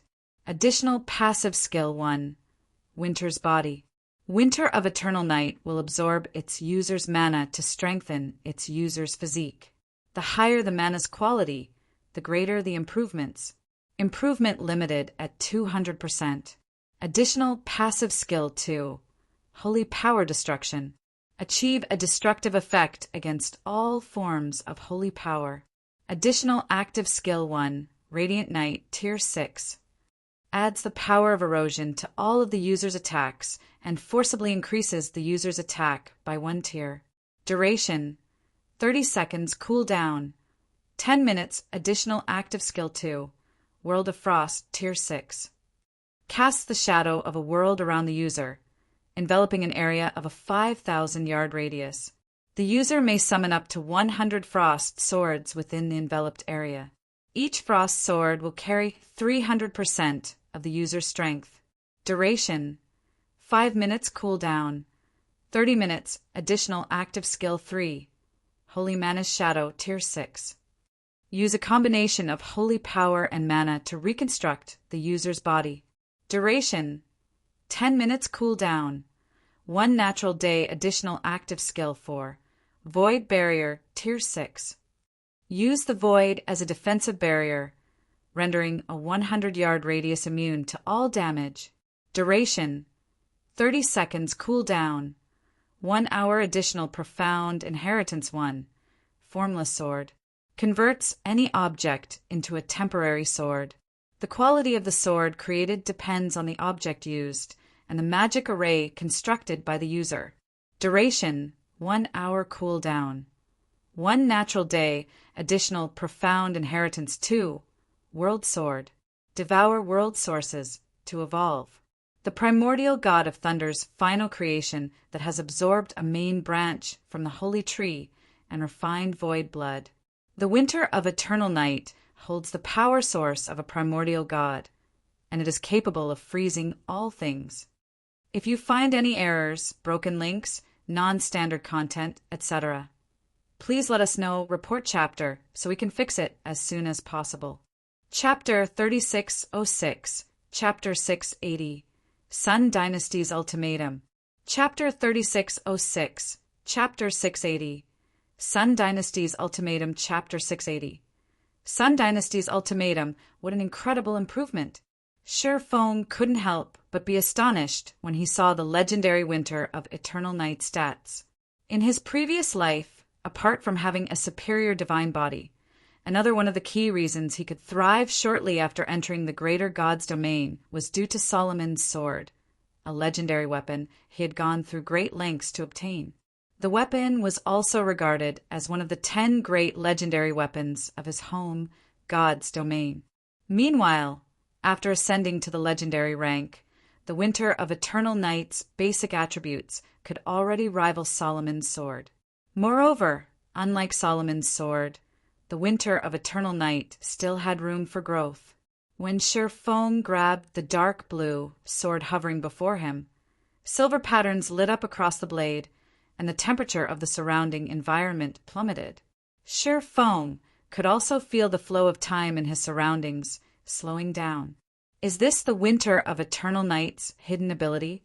Excitement filled Shirfong when he sensed the changes in the surrounding space. After equipping the Winter of Eternal Night, he could feel that the flow of time around him had become slower than normal. Although it was only a minor decrease of about 25%, it would still help him significantly in battle. It would be especially so in battles against other Tier 6 players. Combat at Tier 6 was much more unforgiving than combat at lower tiers. This was due to Tier 6 players having extraordinary attack power. Unless one possessed items such as the Sunlight Blade under the same equipment standard, even a single mistake could lead to players going from full HP to becoming a corpse in the blink of an eye. Meanwhile, the Winter of Eternal Night's hidden ability to affect time would not only grant its wielder more time to react to enemy attacks, but it would also improve the wielder's reaction speed, movement speed, attack speed, and spellcasting speed. It was an all-round buff that was much superior to a buff that merely increased reaction speed. Paired with the Winter of Eternal Night's basic attributes, Shirfong felt he could fight against even ancient gods of the same level. While Shirfong was taking his time experiencing the Winter of Eternal Night's changes, Hidden Soul and Gentle Snow suddenly entered his tent. Guild leader, something big happened. Hidden Soul solemnly said, "Just a while ago, the Holy Race's Sun Dynasty issued an ultimatum to the 7 Luminaries Alliance. They demand the Alliance to hand over Chalk Splendor's killer and the Sunlight Blade. Otherwise, they will destroy all of the Alliance's resurrection camps at any cost, making it impossible for the Alliance to establish a foothold in the world arc. They're threatening the 7 Luminaries Alliance directly?" Shirfeng's expression also grew serious when he heard this. Although Shirfeng had long guessed that the Sun Dynasty wouldn't remain silent over Chalk Splendor's death and the loss of the Sunlight Blade, he never thought the Sun Dynasty would be so ruthless as to threaten the 7 Luminaries Alliance. "Should we return to the Crystal City immediately, Guild Leader?" Gentle Snow asked. What the Sun Dynasty just did was incredibly ruthless. Rather than find trouble with Zero Wing, the Sun Dynasty had chosen to target the 7 Luminaries Alliance, forcing the Alliance to take action against Zero Wing. As the Sun Dynasty was a holy race power, it would normally need to go through the apex powers fighting at the forefront if it wished to target Zero Wing. This would make it very difficult for the Sun Dynasty to do anything to Zero Wing. However, it was a different story for the 7 Luminaries Alliance. The 7 Luminaries Alliance was one of the human race's apex powers. Setting aside the Alliance's influence over the human race's greater god's domain, simply the strength it possessed in the eternal realm could let it easily suppress Zero Wing.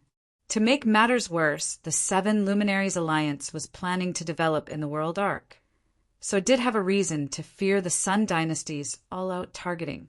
Meanwhile, so long as the 7 Luminaries Alliance decided to take action against Zero Wing, it would be nigh impossible for Zero Wing to survive. "It's too soon to make any conclusions," Shirfeng said, shaking his head. "Also, it's unlikely the 7 Luminaries Alliance will leave us out to dry. A more likely scenario is that the Alliance will have us hand over the Sunlight Blade. After all, the Alliance still needs to maintain its reputation. So, we should wait and see what the Alliance decides to do first before jumping to conclusions." Now that Zero Wing had secured a resurrection camp in the World Arc's inner area, it could finally start making large amounts of money in the Eternal Realm. Not to mention, Zero Wing would also have an advantage over other powers when it came to entering the Holy Ring City. If Zero Wing were to abandon its development in the World Arc now, its losses would be massive. Not to mention, Zero Wing played a vital role in helping the Seven Luminaries Alliance resist the Sun Dynasty. Even if the Sun Dynasty planned to go all out, it was highly unlikely the Seven Luminaries Alliance would choose to hand over Sure Foam, Chalk Splendor's killer. Otherwise, the Alliance's reputation would be ruined, and its influence over the greater god's domain would wane. So, what Zero Wing needed to do now was wait for the Seven Luminaries Alliance to finish negotiating the Sun Dynasty and see to what extent the Alliance was willing to compromise. When Hidden Soul and Gentle Snow heard Shurfang's reasoning, they decided to go with Shurfang's arrangement and wait for the Seven Luminaries Alliance's response. Apart from the Soul Lake's resurrection camp, a commotion also occurred across the World Arc's various resurrection camps following the Sun Dynasty's ultimatum.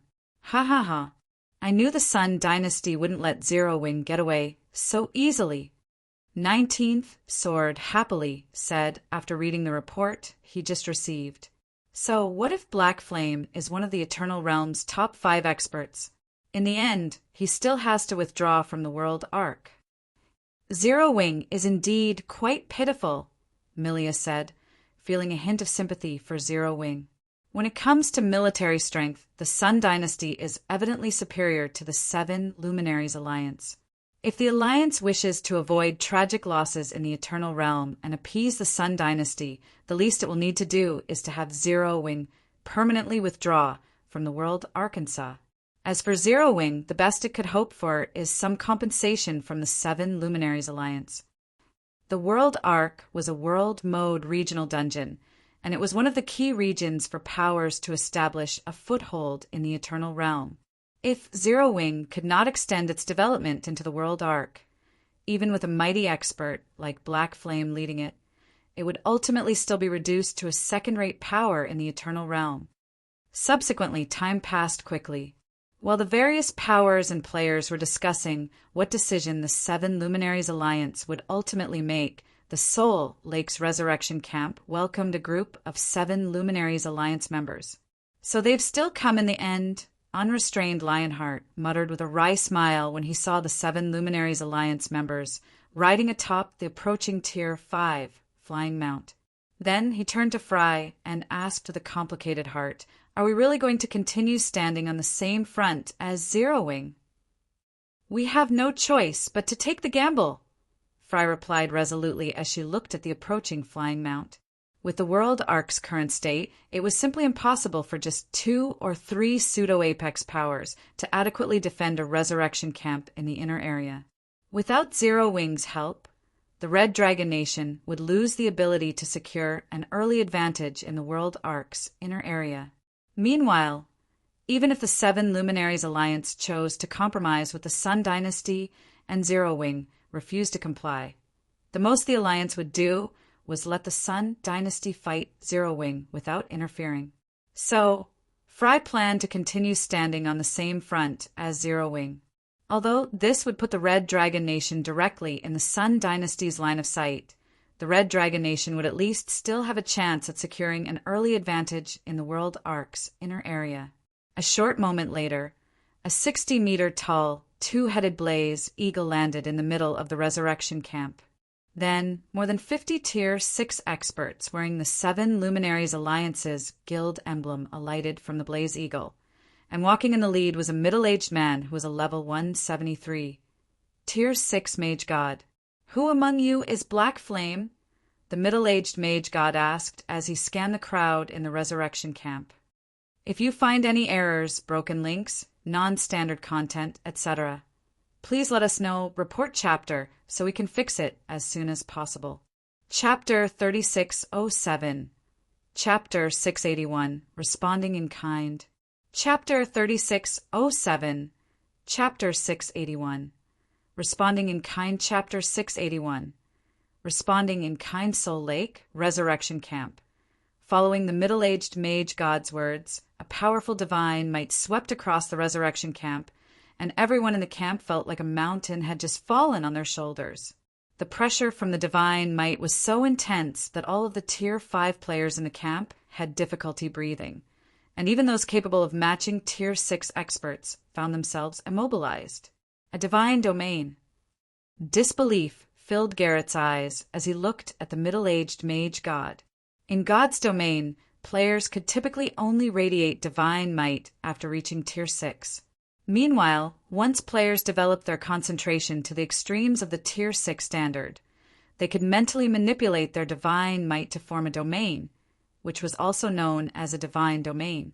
Meanwhile, once a divine domain was unleashed, it could suppress players below Tier 6 effortlessly and subject Tier 6 experts to a powerful mental suppression, rendering them incapable of executing their combat techniques and mana techniques normally.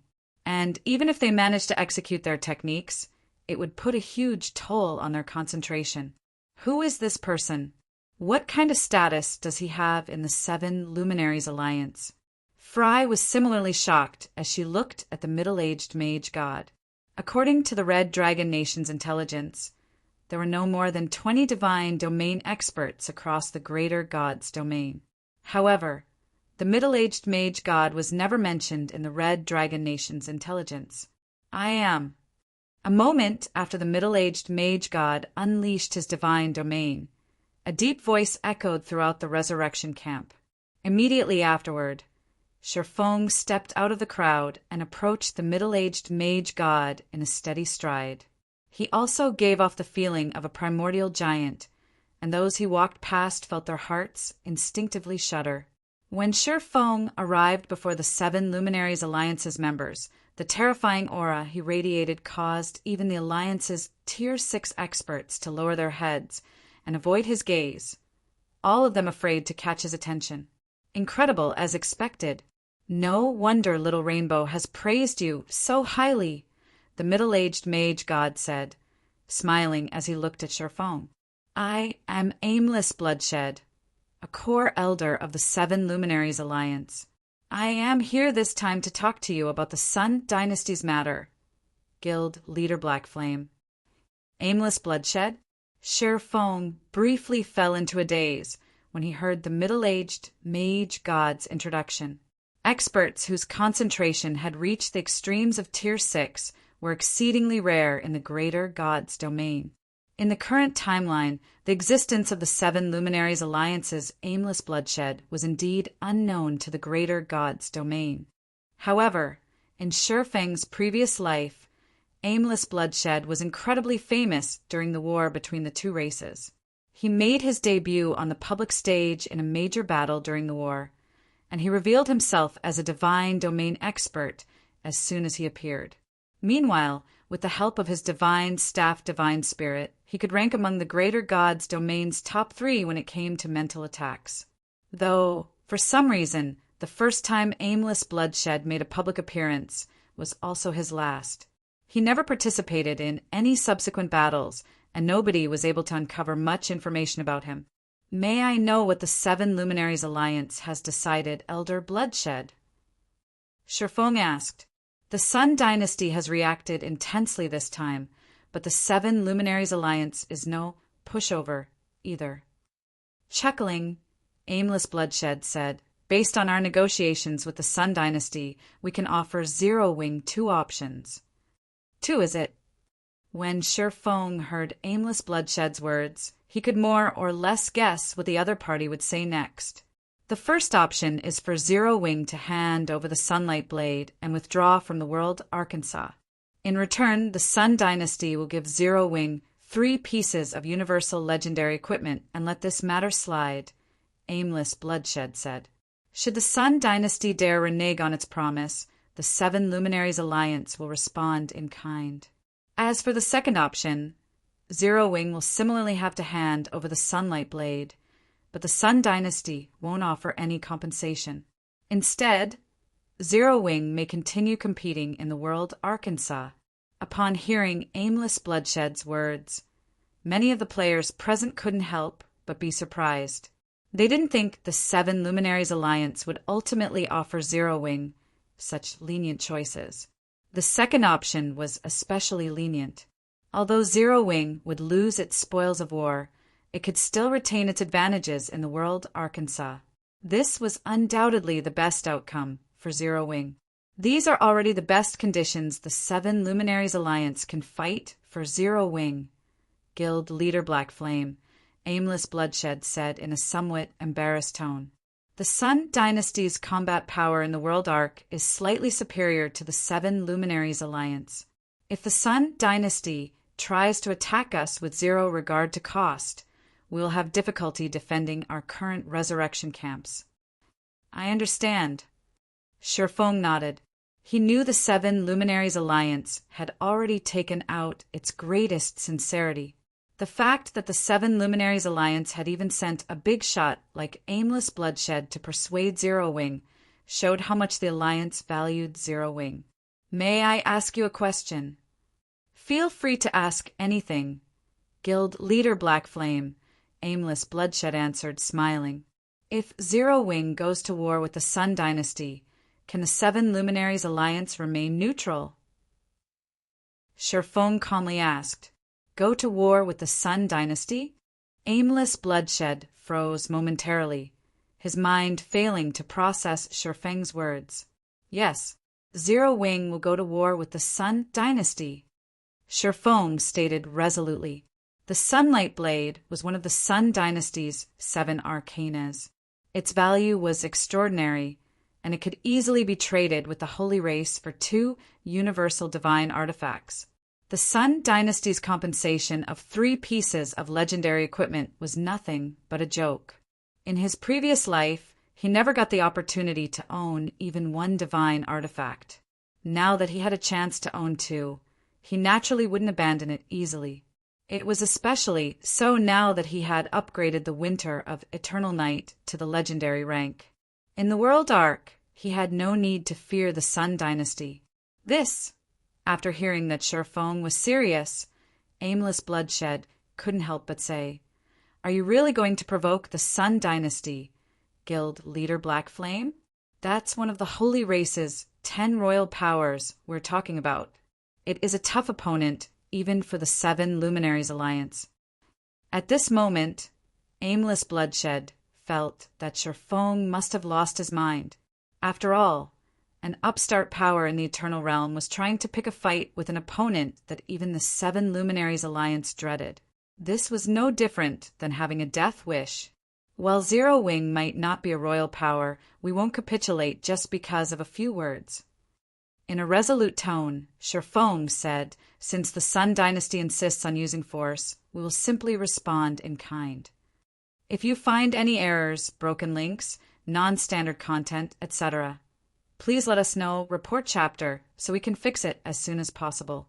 Chapter 3608, Chapter 682, World Gate's Initial Appearance. Chapter 3608, Chapter 682, World Gate's Initial Appearance. Chapter 682, World Gate's Initial Appearance. Is he crazy? Unrestrained Lionheart couldn't help but doubt his ears when he heard Shifeng's resolute words. Is he not afraid that Zero Wing would be erased from God's domain? Anyone who had participated in the defense of the Seven Luminaries Alliance's resurrection camps should know how powerful the Holy Race's royal powers were by now. It simply wasn't possible for any human power to resist a royal power on its own. Even an existence as mighty as the Seven Luminaries Alliance could just barely resist the Sun Dynasty. Although Shifeng was a taboo-level expert, an existence such as the Sun Dynasty should have quite a few such experts. Even if Shifeng could ensure his own safety, what about the rest of Zero Wing? At this time, Fry was similarly surprised by this situation. She didn't think Shifeng would refuse both options proposed.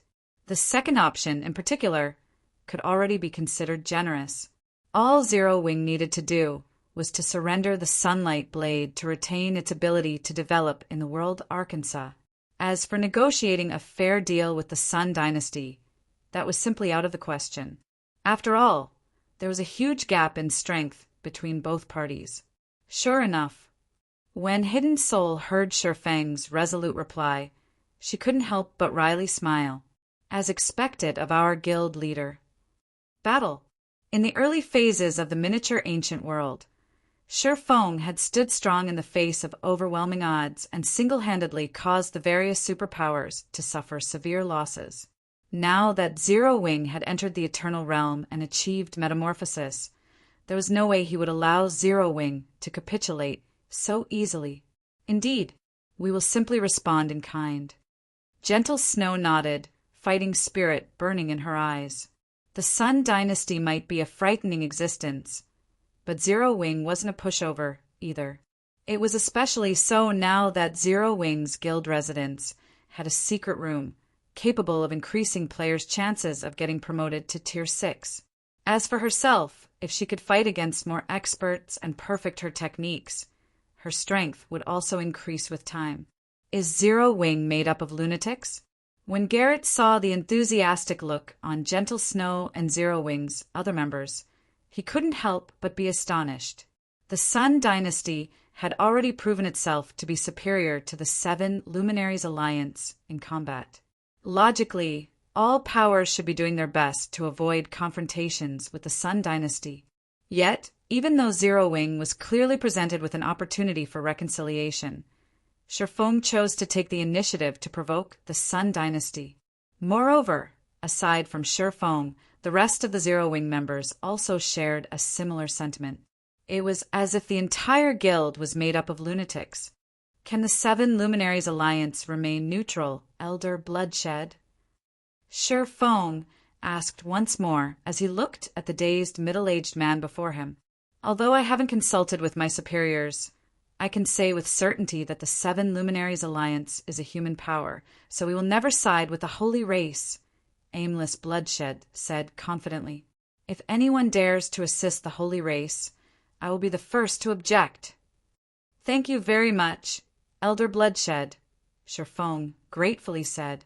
Subsequently, Aimless Bloodshed quickly left for one of the 7 Luminaries Alliance's resurrection camps to report Zero Wing's decision to his superiors and have them prepare for the inevitable.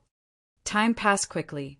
Several hours after Zero Wing made its decision, the World Ark's various powers also learned of the outcome, and a huge commotion swept across the entire Eternal Realm.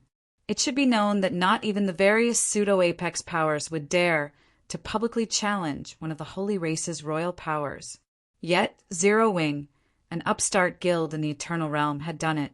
This was undoubtedly the most shocking piece of news to date in the Eternal Realm.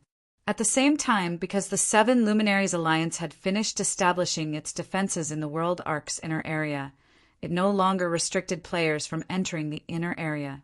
And as Zero Wing managed to safely occupy the Soul Lake's resurrection camp, many players flocked to the camp. After much deliberation, Feng ultimately decided to charge each player 20 Eternal Silver for registering at the resurrection camp. This might be a significant sum for Tier 5 players operating in the Eternal Realm, but many players still chose to register at the Soul Lake's resurrection camp regardless. After only a day, over 50,000 players had registered at the camp already. After all, so long as players registered at a resurrection camp in the inner area, not only could they be resurrected in the World Ark's inner area, but the death penalty they suffered could also be reduced.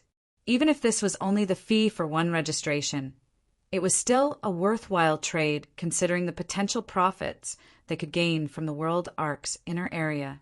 If not for many players being wary of the Sun Dynasty, many more players would have come to register at the Soul Lake's resurrection camp. What do you think is going on with the Sun Dynasty, guild leader? It's been more than a day since our response, yet they still haven't shown any signs of taking action, Hidden Soul said in confusion. More and more players were coming to register at the Soul Lake's resurrection camp, yet not a single Holy Race player had appeared near the camp thus far. Could they simply be trying to intimidate us? But in reality, they don't actually have the strength to deal with us.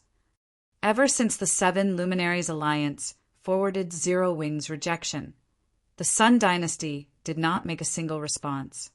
In fact, according to Zero Wing's investigation, The Sun Dynasty had even reduced its activities at the inner area's front lines. "They are merely gathering their strength," Shurfong said nonchalantly. "They are aware that I have killed Chalk Splendor and can summon 6 Tier 6 war goddesses. So they know that if they want to destroy Zero Wing and intimidate the human race, they will need to gather much more strength. Not to mention, the Holy Race has many Tier 5 experts capable of advancing to Tier 6. They simply lack the necessary resources to get promoted. In that case, should we have more of our internal 5th floor experts enter the secret room and advance to Tier 6, Guild Leader?" Hidden Soul asked worriedly. The Sun Dynasty undoubtedly had a frightening number of Tier 5 experts capable of advancing to Tier 6. In comparison, although Zero Wing had a medium world fragment, for the sake of secrecy, they only dared to let trustworthy members enjoy the medium world fragment's benefits thus far. As a result, Zero Wing didn't have many experts capable of completing their Tier 6 promotion at a reliable success rate. If this situation persisted, Zero Wing would only become more disadvantaged over time in the world Arkansas. Shurfong couldn't help but hesitate. Admittedly, letting more internal members enjoy the medium world fragment's benefits and advance to Tier 6 would increase Zero Wing's overall strength. However, it would also increase the risk of exposing the medium world fragment's existence. After all, most of Zero Wing's internal members in the Crystal City of Secrets weren't based in Star Lake City in the real world. It was unrealistic to think that everyone could keep this matter a secret. Meanwhile, once the medium world fragment's existence was exposed, Zero Wing's opponent would no longer be limited to the Holy Race's Sun Dynasty. Instead, it would have to go up against the various human powers operating in the Eternal Realm. While Shurfong was hesitating, Gentle Snow suddenly barged into the tent in a hurry. "Guild Leader, I just received an offline message regarding our God's Domain's World Gate." Excitedly, Gentle Snow said, "It has finally appeared in the Starlight Realm." TL notes: 1 Resurrection Camp registration. I believe 100% of the 20 Eternal Silver fee charged goes to Zero Wing, as the Red Dragon Nation and Azure Fong probably want to save their slots for their own members/allies.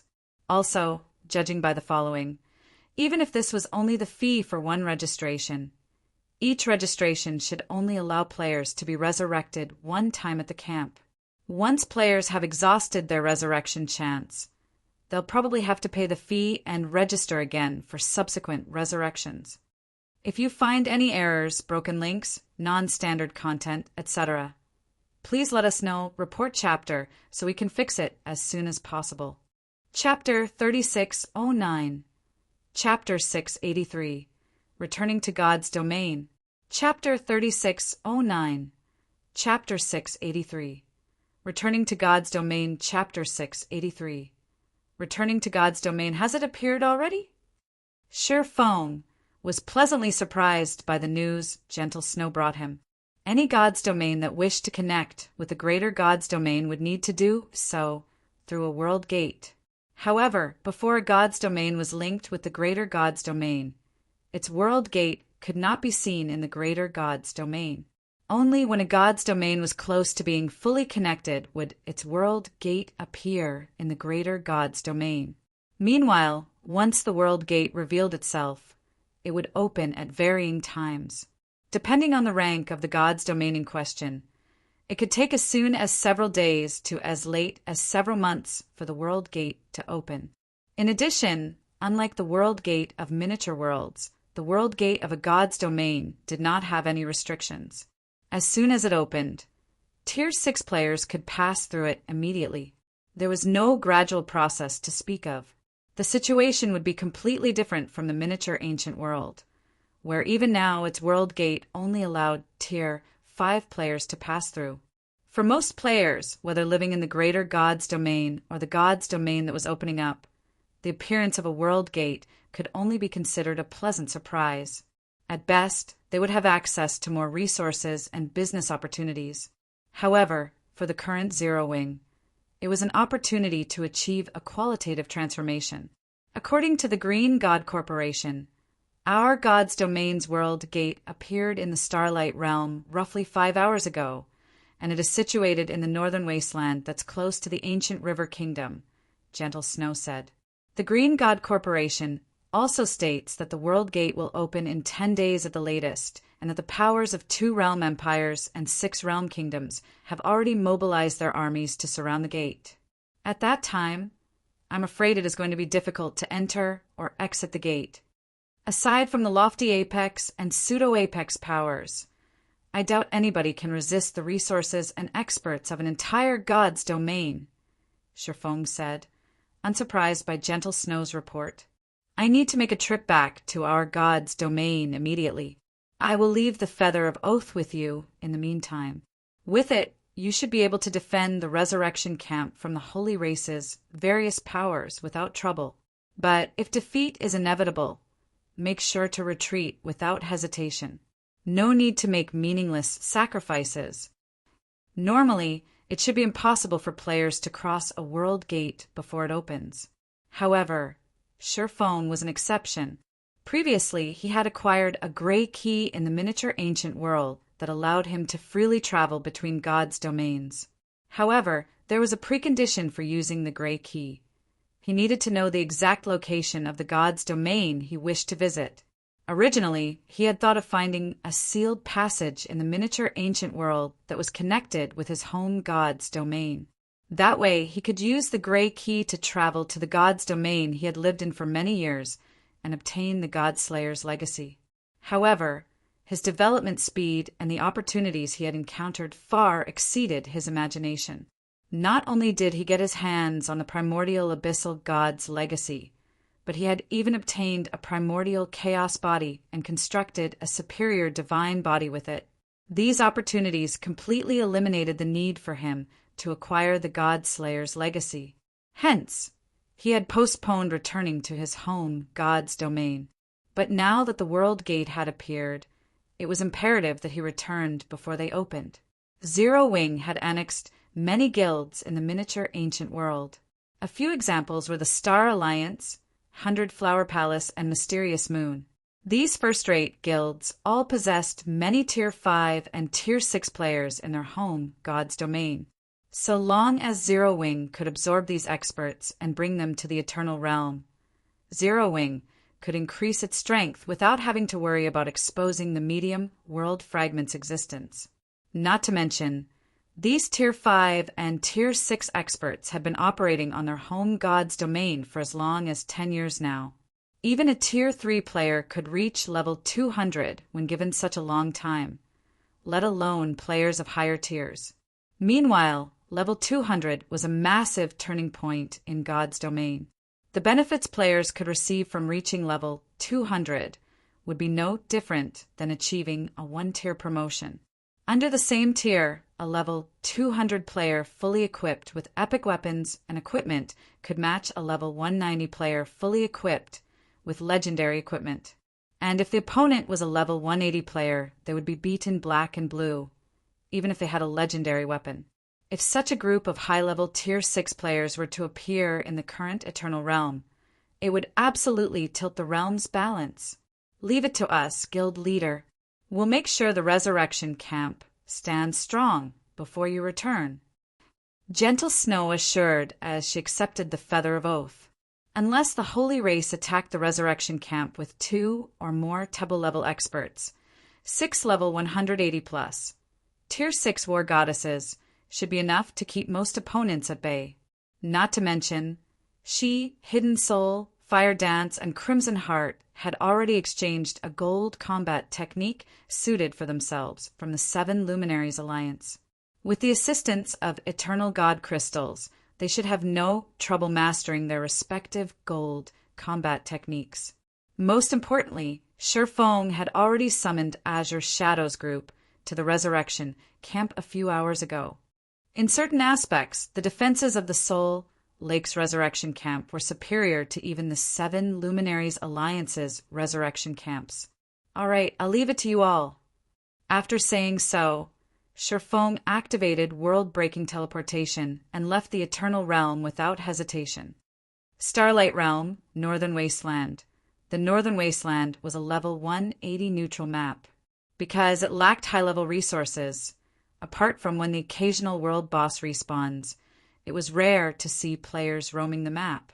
Currently, though, the Northern Wasteland had become very lively due to the appearance of a new world gate here.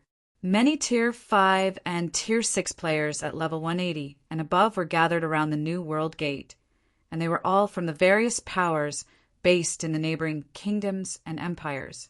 These powers prohibited any independent players from coming close to the world gate, fully intending to be the first ones to harvest the gods' domain tied to the world gate. Sure enough, it is the same as before. Shifeng grew a little reminiscent when he saw the million or so players gathered around the world gate. When his home god's domain's world gate opened in his previous life, the various native players thought it would spell a massive fortuitous opportunity for them. However, what ended up welcoming them after they stepped out of the world passage was a siege from the greater god's domain's various powers. Many players died, and even Shifeng had only managed to escape after exhausting his trump cards. After a moment of observation, Shifeng made his way to a deserted canyon nearby and retrieved the gray key, which he hadn't used all this time, from his bag. System: a closed god's domain has been detected. Coordinates confirmed. Do you wish to open a portal and enter the closed god's domain? Open it. Shifeng nodded and chose to open the portal. Immediately, dark gray runes lit up across the gray key. 30 seconds later, a space-time passage opened up. Then, without hesitation, Shifeng stepped into the portal and disappeared from the canyon. If you find any errors, broken links, non-standard content, etc., please let us know. Report chapter so we can fix it as soon as possible. Chapter 3610. Chapter 684. The Current God's Domain. Chapter 3610. Chapter 684. The Current God's Domain. Chapter 684. The current god's domain amidst tall mountains covered by thundering skies. I'm finally back. While quietly taking in his surrounding environment, Shifeng couldn't help but find both familiar and foreign. In his previous life, he had spent the majority of his time fighting in this god's domain. He had even formed a guild and made it into the strongest guild in this god's domain. However, none of that had happened in this life, and the god's domain he was currently standing in was very different from the one in his previous life. System: ruined mountain range detected. System: communication with players outside the ruined mountain range has temporarily been disabled. The ruined mountain range. Upon receiving the system notifications, Shifeng couldn't help but look up at the thundering gray skies, feeling a little stressed. The ruined mountain range was labeled as a forbidden land in his home, God's domain. It was a place where even Tier 6 players were not free from danger. The ruined mountain range was split into 4 areas: outer, inner, central, and core. The deeper one traveled, the greater the danger one would face. Even in his previous life, Shifeng had never set foot into the ruined mountain range's core area, and he could just barely operate in the central area. Currently, although he was only standing in the ruined mountain range's inner area, there was still a real chance of him dying if he wasn't careful. Immediately, Shifeng searched for a path that led to the outer area and hastily left the inner area. There were 3 major threats in the ruined mountain range. The first major threat was the lightning strikes that grew stronger as one traveled deeper into the mountain range. In the inner area, any random lightning strike could easily kill the average Tier 6 player.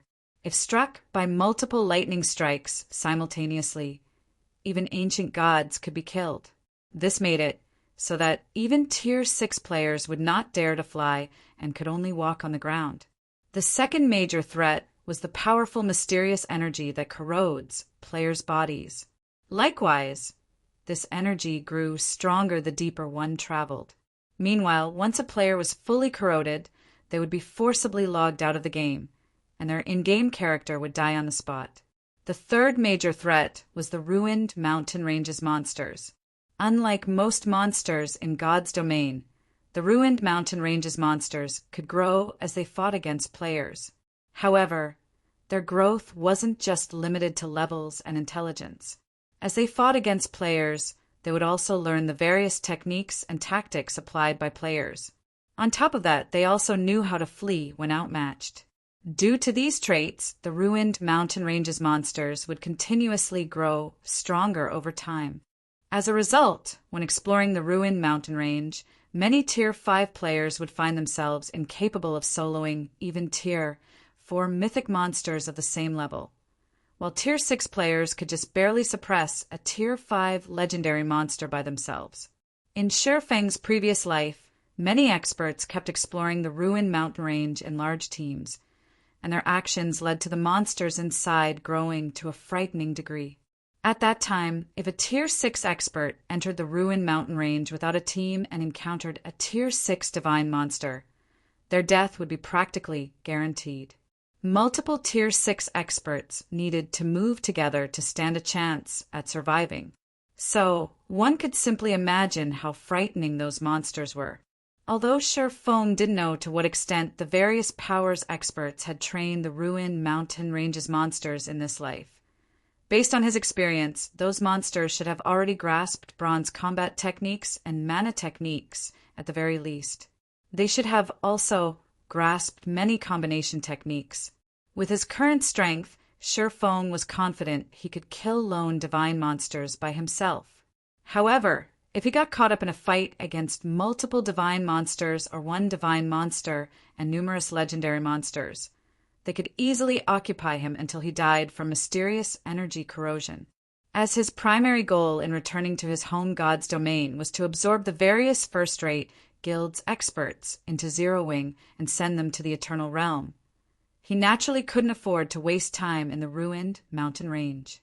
Ruined mountain range, inner area. After sprinting for 3 hours, Shifeng arrived at a canyon shrouded in thorny vines. Then, he entered a cave connecting the ruined mountain range's inner and outer areas. This is, when Shifeng entered the cave and arrived at the cavern inside, he couldn't help but be surprised by the scene he saw. Currently, inside the spacious cave the size of a sports stadium, tens of thousands of players were gathered. The weakest among these players were at level 190, Tier 4, while the stronger ones were level 190 plus, Tier 5 experts. Most of these players stood in groups of several dozen, while the rest were players hawking wares in the cavern, selling level 200 epic weapons and equipment for cheap. Whisper me if you're interested. Selling Tier 5 random teleportation scrolls. They can save your life at critical moments. Only 3 left. First come, first served. Buying Grandmaster rank food in bulk. Can pay with 7 luminaries crystals. Over 100 players were hawking wares at the cavern's entrance. The cavern looked so lively that Shifeng felt he was standing in a town's marketplace rather than an incredibly dangerous forbidden land. In addition, all of the items being traded here were normally very hard to come by in God's domain. What is going on here? Shifeng couldn't help but doubt his eyes as he looked at the crowded and lively cavern. The ruined mountain range was a forbidden land for humans. Many expert players might come here to explore, but due to the ruined mountain range's hostile environment, players could not truly rest here. Hence, there should not exist any gathering place for players in the ruined mountain range. Instead, teams that explored the ruined mountain range would usually find a safe location to use as a temporary shelter. However, the cavern before him was akin to a market. The liveliness here was comparable to the average NPC town in the outside world. This was a situation he had never heard of in his previous life. While Shifeng was feeling confused, some players started to loudly recruit members for teams in the middle of the cavern. Recruiting 10 level 200 plus, Tier 4 experts and above for a direct trip to the central area. We have 3 level 200 plus, Tier 5 professional league experts leading the team. Recruiting for a temporary team to the central area. We have a Tier 6 expert leading, accepting only level 190, Tier 4 players and above. Those interested only need to pay 20 units of 7 luminaries crystal per person. We have 35 spots remaining. The dozen or so recruiters were all recruiting for teams headed toward the ruined mountain ranges central area. Some players were recruiting members to make money, while some were recruiting for capable allies. Their actions made it seem like the ruined mountain ranges inner area was a team dungeon. The team with the Tier 6 player in particular had over 100 players applying to join almost instantly. This scene dumbfounded Sherfong. He never thought the ruined mountain ranges central area would be so popular, so much so that even Tier 4 players would pay 7 luminaries crystals to go there. Amidst Sherfeng's days a level 194, Tier 5 Grand Wizard wielding a fiery staff suddenly approached him. The other party was a petite girl, and a hint of anxiety and expectation colored her widened eyes as she looked at Sherfong. "Big brother, are you looking to escort people? If you find any errors, broken links, non-standard content, etc., please let us know, report chapter, so we can fix it as soon as possible." Chapter 3611, Chapter 685, Godslayer's Treasury. Chapter 3611, Chapter 685, Godslayer's Treasury. Chapter 685, Godslayer's Treasury. Escort people? A hint of surprise flashed across Sherfeng's eyes as he looked at the petite girl before him. He wasn't hiding his basic information right now, so any player could inspect him and learn that he was a sword god. The petite girl similarly did not hide her information. The girl was named Fiery Heart, and she looked no older than 18. Yet she was already a level 194, Tier 5 Grand Wizard, and had multiple pieces of fragmented legendary equipped. The fiery staff she wielded was even a top-tier, fragmented legendary weapon. Though, what caught Sherfeng's attention the most was Fiery Heart's guild emblem. It was a guild emblem with the image of a dragon and a phoenix, and the guild it belonged to was none other than the Dragon Phoenix Pavilion, a super first-rate guild in this god's domain. Normally, guilds of such caliber would have teams accompanying their young experts into dangerous places. They wouldn't let their young talents team up with strangers, much less allow them to visit the ruined mountain ranges central area. After all, that was a place where even Tier 5 players had less than a 10% chance of surviving. Moreover, should they die in the central area, there was a small chance they could suffer a permanent death.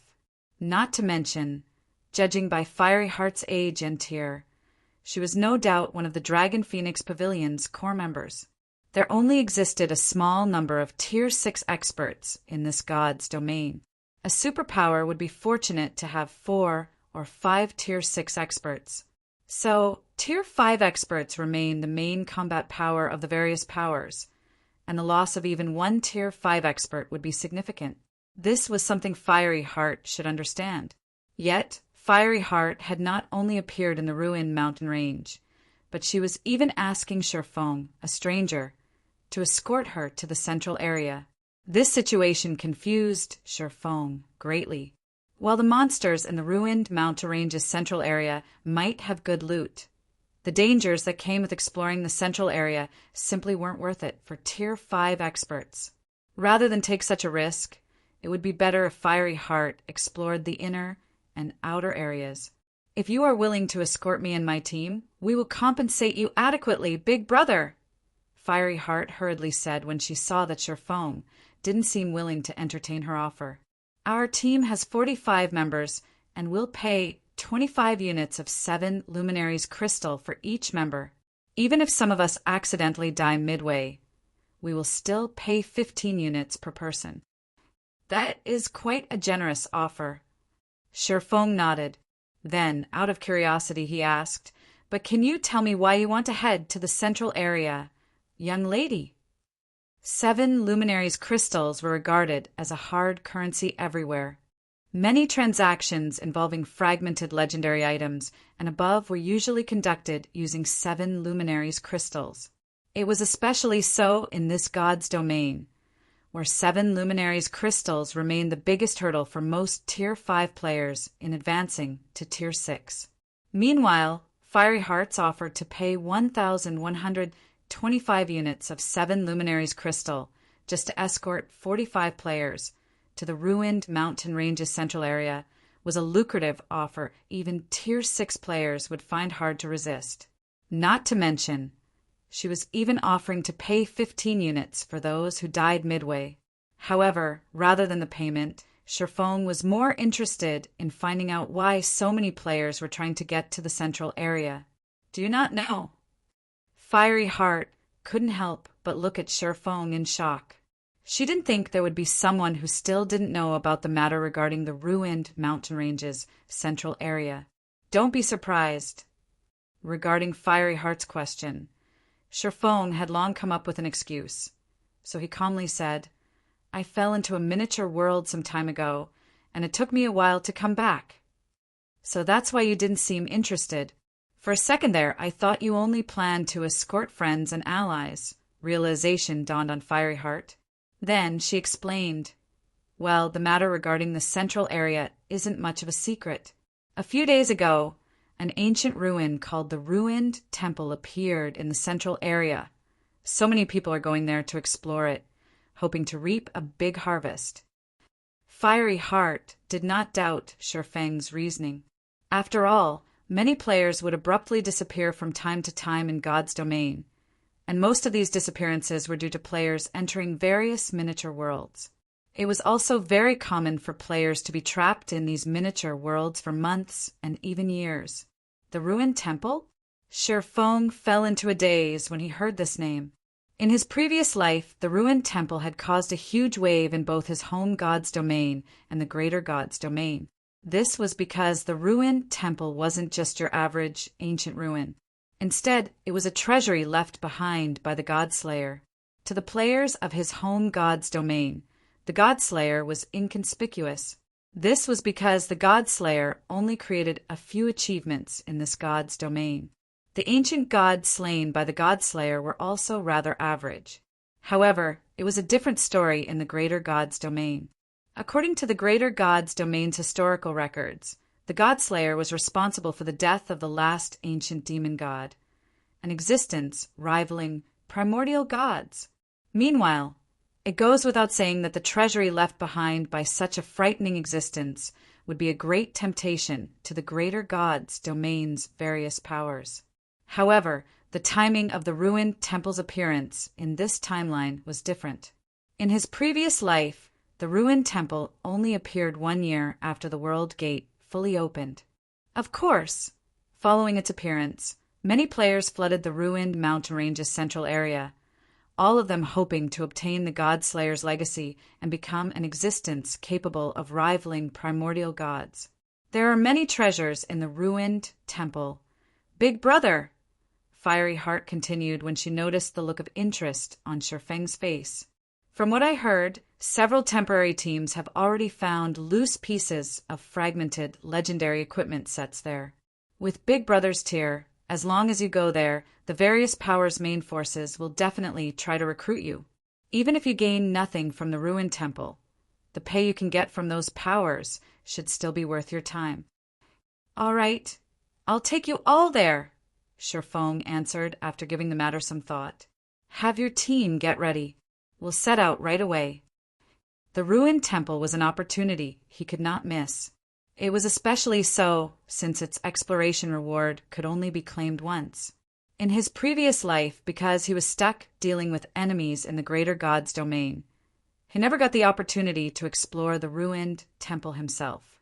Now that the Ruined Temple had appeared, he naturally wouldn't miss it. Moreover, going by Fiery Heart's words, this god's domain's various powers had gathered in the ruined mountain ranges central area because of the Ruined Temple's appearance. With 100 Flower Palace and the others being first-rate guilds, they had most likely sent their main forces to explore the ancient ruin. This would make it much easier for him to gather them all together. Meanwhile, after hearing Sherfeng's reply, Fiery Heart quickly left to inform her resting teammates. Are you sure that Uncle is reliable, Heart? A young man named Crying Blade asked. He was a level 200, Tier 5 Berserker, and he couldn't help but grow a little worried as he looked at the person Fiery Heart had found to escort them. Setting aside the fact that I've never even heard of him, his level is just 178. At such a low level, I highly doubt he can escort all of us safely to the ruined temple. Why don't we wait a little longer and find a higher-leveled Tier 6 expert? The other members of the team nodded in agreement. A player's level was just as important as their tier. The ruined mountain range's central area was filled with level 200 monsters. A level 178 Tier 6 player would have their strength greatly restricted there. A moment after Crying Blade finished speaking, several players entered the cavern from the outer area. Walking in the lead was a woman with shoulder-length crimson hair, and she was a level 202 Tier 6 sword god carrying 2 long swords on her back. Oh my god! Look, it's Crimson Mist, the Eternal Glory Adventure team's newly promoted sword god. TL notes: 1 Eternal Glory Adventure team. FYI, this is the adventure team that Ji Luorong, Phoenix Rain's little sister, belongs to in this timeline. 2. However, the timing of the ruined temple's appearance in this timeline was different. In his previous life, the ruined temple only appeared 1 year after the world gate fully opened.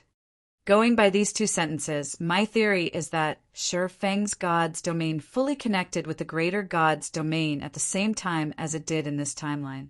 In other words, it should have only become fully connected roughly 10-11 years after launch. If you find any errors, broken links, non-standard content, etc., please let us know, report chapter, so we can fix it as soon as possible. Chapter 3612, Chapter 686, New Generation of Experts. Chapter 3612, Chapter 686, New Generation of Experts, Chapter 686, New Generation of Experts following the arrival of Crimson Mist, the level 202, Tier 6 Sword God. All the players in the cavern inadvertently found themselves turning to look at her. Even Fiery Heart was not an exception. Incredible. Even though she's just standing there, I'm having trouble moving in her presence. As expected of one of the top 5 experts from the most recent S-League, now that she has advanced to Tier 6, she can probably match the various superpowers veteran Tier 6 experts already. Match? I heard that Crimson Mist managed to kill a Tier 6 fallen angel with her team just recently for a legendary quest, and she obtained a legendary sword from the quest. In her current state, she can probably even try to fight Tier 6 gods of the same level. When the crowd in the cavern looked at Crimson Mist, all of them, regardless of gender, wore looks of yearning and worship. Tier 6 players were as rare as a phoenix's feather in God's domain. They were so rare that not every first-rate guild would have one. As for the various superpowers, many of them only had 1 Tier 6 expert. So, it wouldn't be an exaggeration to say that Tier 6 players represented the apex of strength in God's domain, in a situation where veteran Tier 6 experts were operating behind the scenes. Crimson Mist had become a living legend for the general public. The Crimson Sword? Shi Feng also turned his sight toward Crimson Mist, and he couldn't help but scrutinize the female swordsman with crimson, shoulder-length hair. Shi Feng had heard of Crimson Mist's name in his previous life. It was some time after his home god's domain became fully connected with the greater god's domain, and the owner of this name came from the newest generation of experts of his home god's domain. In that generation, 7 individuals stood out the most, and the public regarded them as the 3 gods and 4 saints. Meanwhile, one of the 3 gods was none other than Crimson Mist, the Crimson Sword. Because Shi Feng had been busy evading demons' Gate's pursuit in his previous life, he had only ever heard of Crimson Mist before. He never met her in person, and the only information he had on her was of her achievements in the greater god's domain. More specifically, Crimson Mist appeared in 10th place on the Starlight Realm's Tier 6 rookie list shortly after she entered the greater god's domain. and if not for the Eternal Glory Adventure team lacking resources, she could have even squeezed herself into the top 5. While Sure Fong was sifting through his memories, Crimson Mist walked to the middle of the cavern and scanned the players around her. Then she loudly announced, "Eternal Glory is hosting an escort to the ruined temple. We are charging 30 units of 7 luminaries crystal per player. We are accepting only 92 players. Anyone above level 190, Tier 4 can apply." Crimson Mist's voice was indifferent, but it gave off a powerful sense of security. She made it sound like a trip to the ruined mountain range's central area was no different than a casual stroll down a street. Meanwhile, as soon as Crimson Mist finished speaking, the crowd in the cavern quickly erupted into commotion. The Crimson Sword is escorting players. As expected of the Crimson Sword, she's starting with a 100-man team right off the bat. The average Tier 6 expert simply can't compete against her. "Goddess, I want to apply." Many experts were overjoyed to hear Crimson Mist offering to escort players to the ruined temple. Many Tier 5 experts also couldn't help but be impressed when they heard her hosting a 100-man team. The situation in the ruined mountain range's inner and central areas was unlike in other maps, where a team's safety would increase with size. On the contrary, the larger a team was, the more danger it would be in. This was because the ruined mountain range's monsters were highly intelligent, and they would never blindly attack any player they encountered. Instead, they would first observe their opponents, and they would only attack if they had a numerical advantage. If they didn't, they would call for reinforcements until they had enough numbers to overwhelm their opponents. Hence, players seeking to travel to the ruined temple would usually only form 50-man teams. This was also the ideal team size that many experts had concluded from their experience. Yet, Crimson Mist had chosen to lead a 100-man team. Unless she was confident in her strength, there was no way she would do such a thing. In no time, many players had gone to apply for Crimson Mist's team, some level 200 plus. Tier 5 experts from other teams had even chosen to leave their teams to join Crimson Mist's team. Seeing the crowd around Crimson Mist, Crying Blade from the Dragon Phoenix Pavilion hurriedly said to Fiery Heart, "Heart, let's quickly go and apply as well. There might not be any spots left for us if we don't hurry." The other Dragon Phoenix Pavilion members also looked at Fiery Heart, a hint of urgency in their eyes. Although Crimson Mist charged a higher price for her services than Sure Fong, there was no doubt it would be safer if they traveled with her.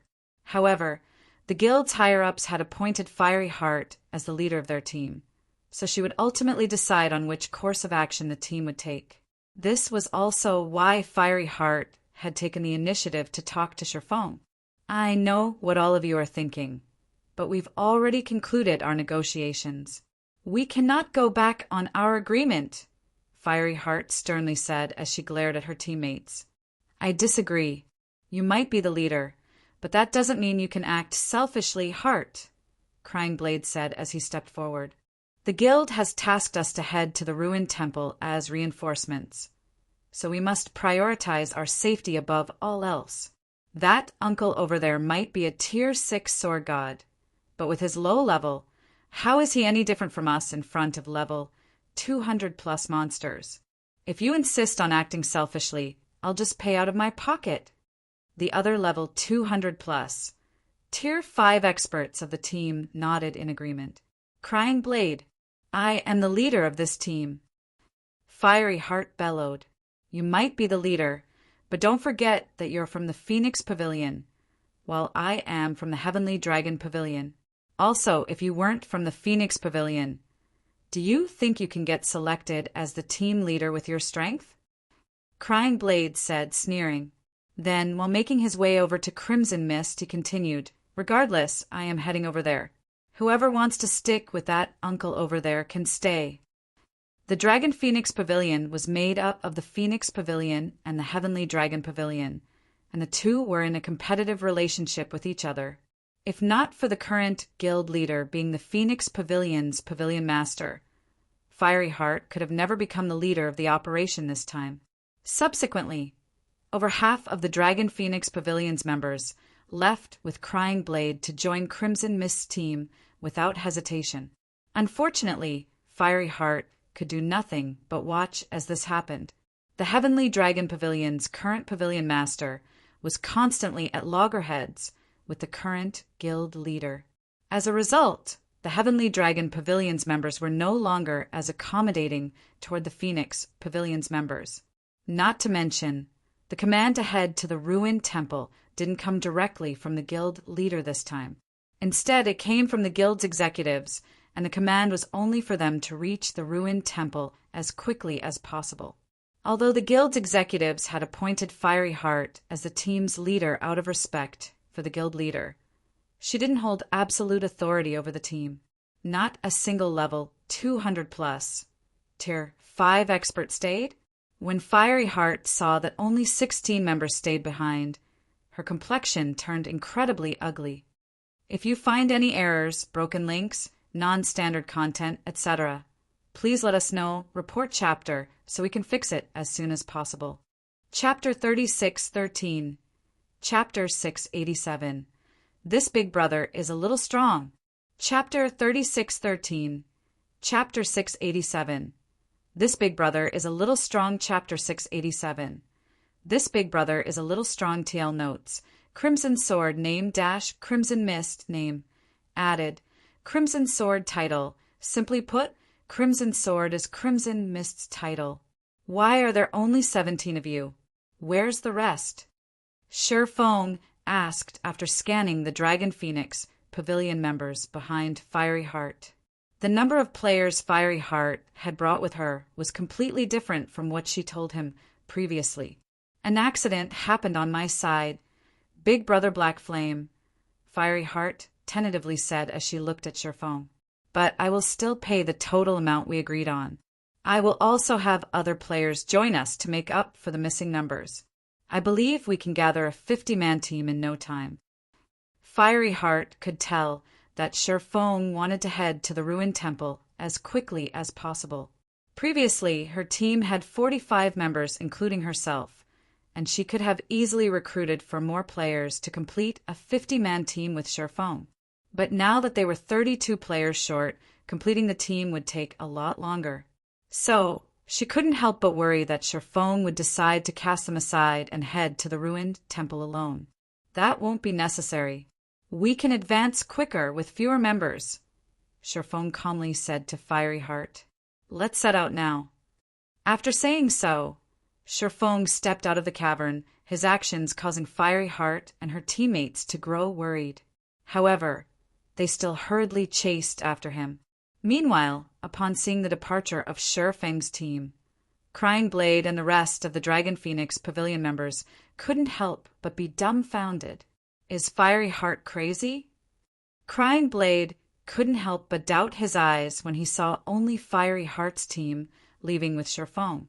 It could be said that a 50-man team was the ideal standard for players looking to travel to the ruined temple. At this size, the team would only need to face monster hordes that were about equal in size. However, if the team was any larger, it would have to fight against monster hordes that were several times larger.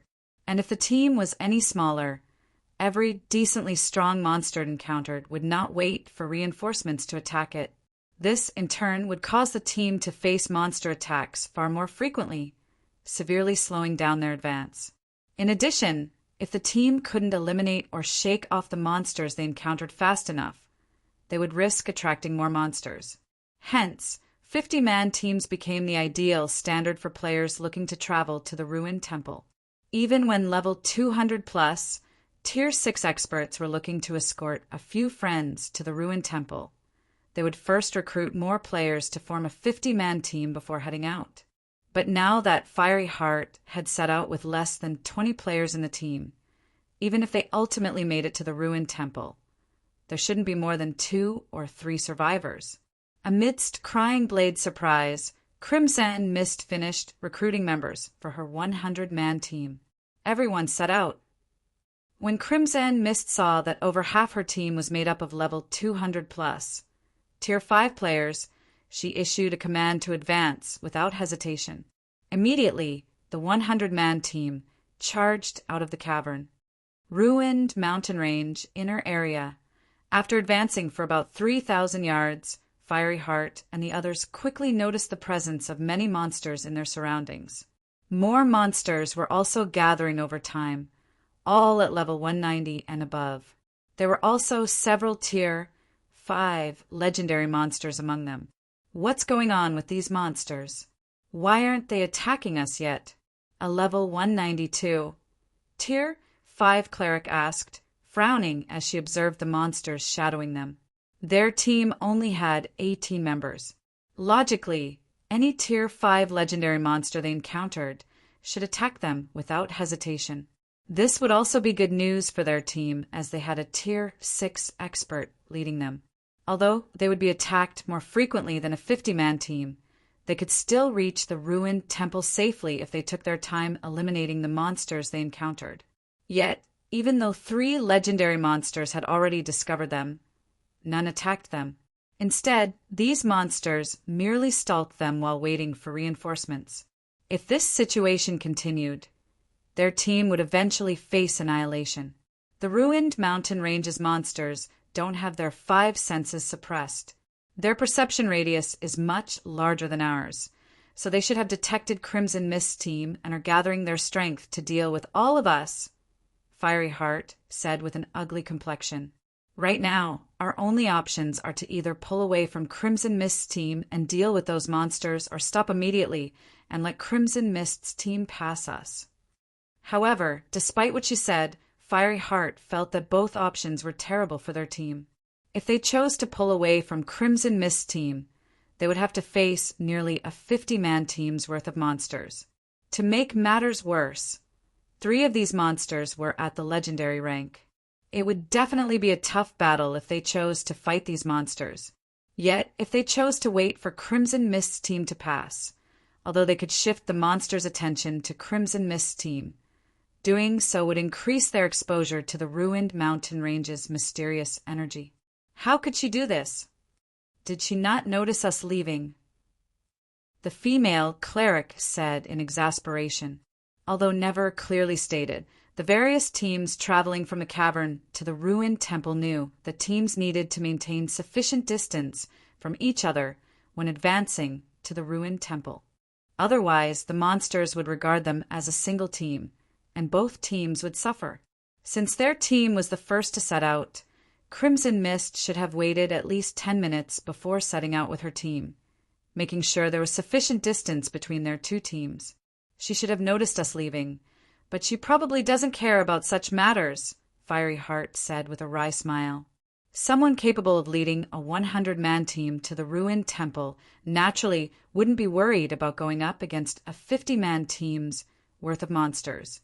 Even if this number increased several times, it still shouldn't be a big problem. To save time, Crimson Mist naturally wouldn't care about showing common courtesy to a small team like theirs. Should we stop now, big brother? Fiery Heart asked Sherfong through the team chat. If we continue advancing, we will have to face more and more monsters later on. Ignore them. We will continue advancing, Sherfong calmly replied. Is he not worried in the slightest? Fiery Heart couldn't help but be surprised by Sherfeng's indifferent response. She never thought Sherfong would be confident enough to challenge Crimson Mist. Any player capable of reaching Tier 6 wouldn't be a fool. They would know how to accurately gauge their and their opponent's strengths. So, the fact that Sherfong had chosen to continue advancing meant that he was strong enough to deal with their current adversaries.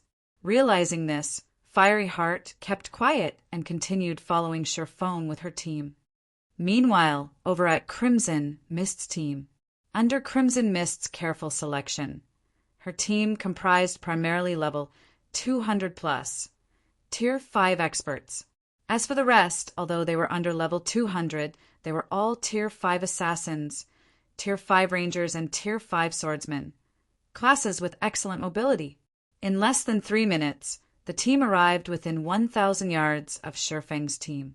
This was also the limit of players' perception range in the ruined mountain range.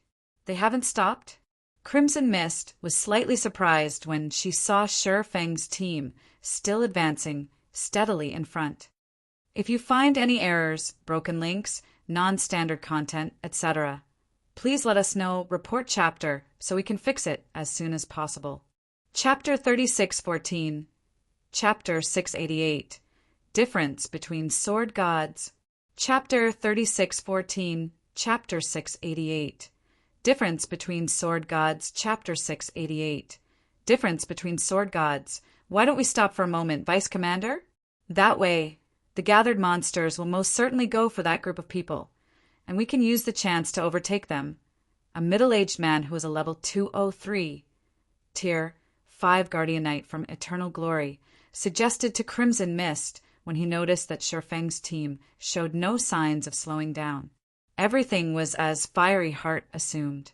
They had indeed noticed Shi Feng's team leaving, but they did not care about dealing with more monsters, so they boldly departed without waiting in the hopes that Shi Feng's team would wisely step aside and let them go first.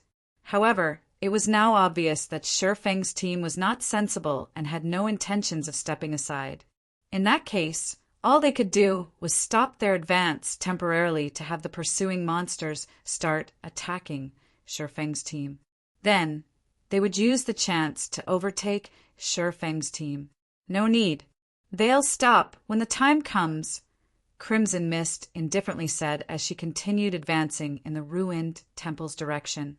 She didn't even glance at Shi Feng's team, showing no interest in them and regarding them as no more than pebbles on the roadside. Understood. The middle-aged Guardian Knight retreated to the side and stopped speaking. Crimson Mist might have chosen the most troublesome method to advance, which would ultimately cause them to be attacked by a portion of the pursuing monsters, but it still wasn't a problem for them. Shi Feng's team would be the only ones who would be in trouble.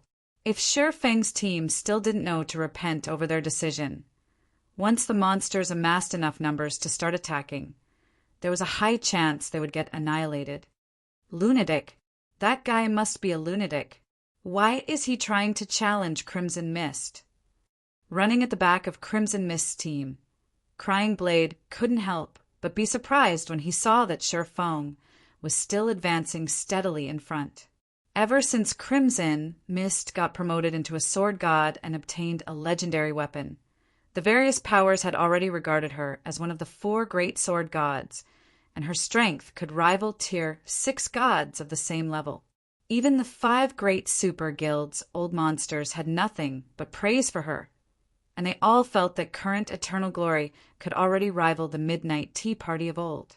So, it could be seen just how highly the 5 great super guilds, old monsters, evaluated Crimson Mist. She simply wasn't an existence the average Tier 6 expert could hope to match. Currently, the number of monsters pursuing Shi Feng's team had already exceeded 100, and the number of legendary monsters had even reached 6. It should be known that the ruined mountain range's legendary monsters normally required a party of Tier 5 experts to deal with, and even Tier 6 experts could only suppress them in one-on-one situations.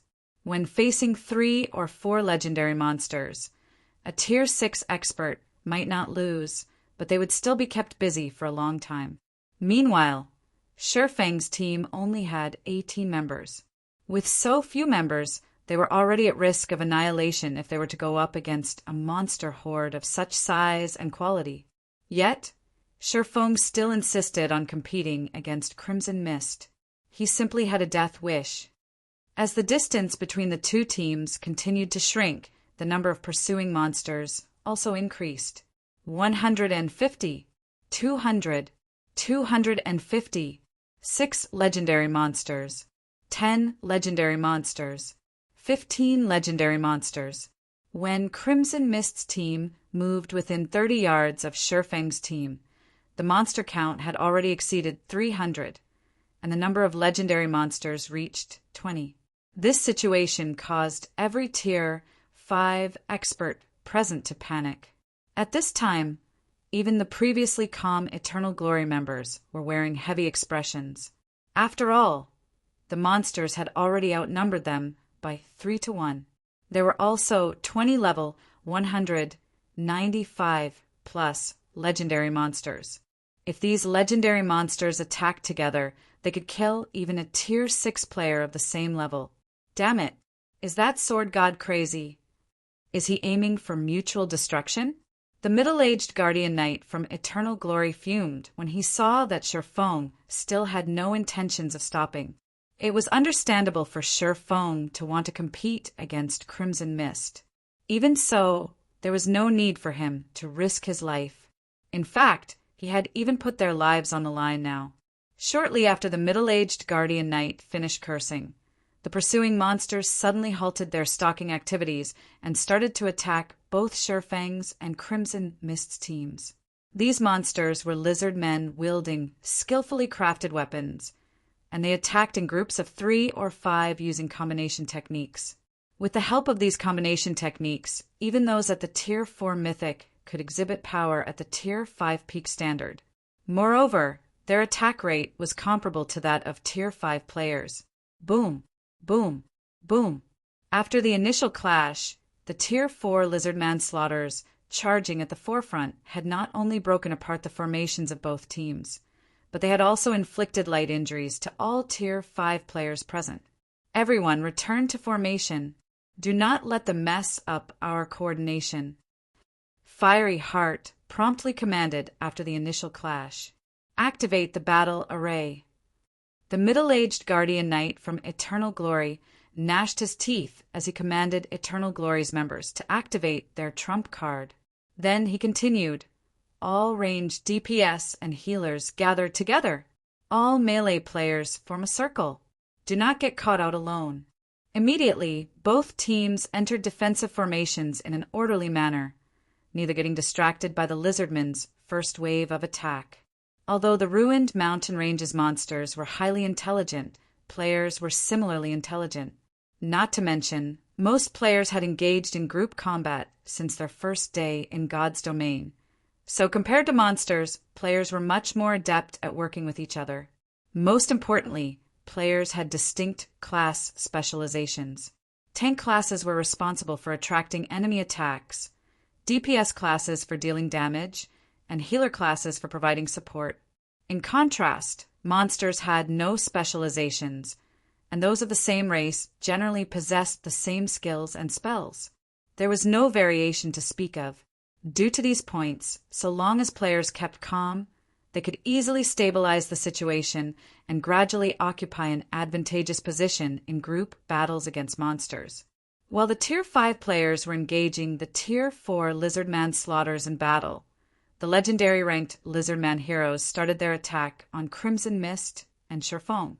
The Lizardman heroes similarly moved in coordination, the 20 of them splitting into 2 groups of 10 to deal with the 2 Tier 6 players.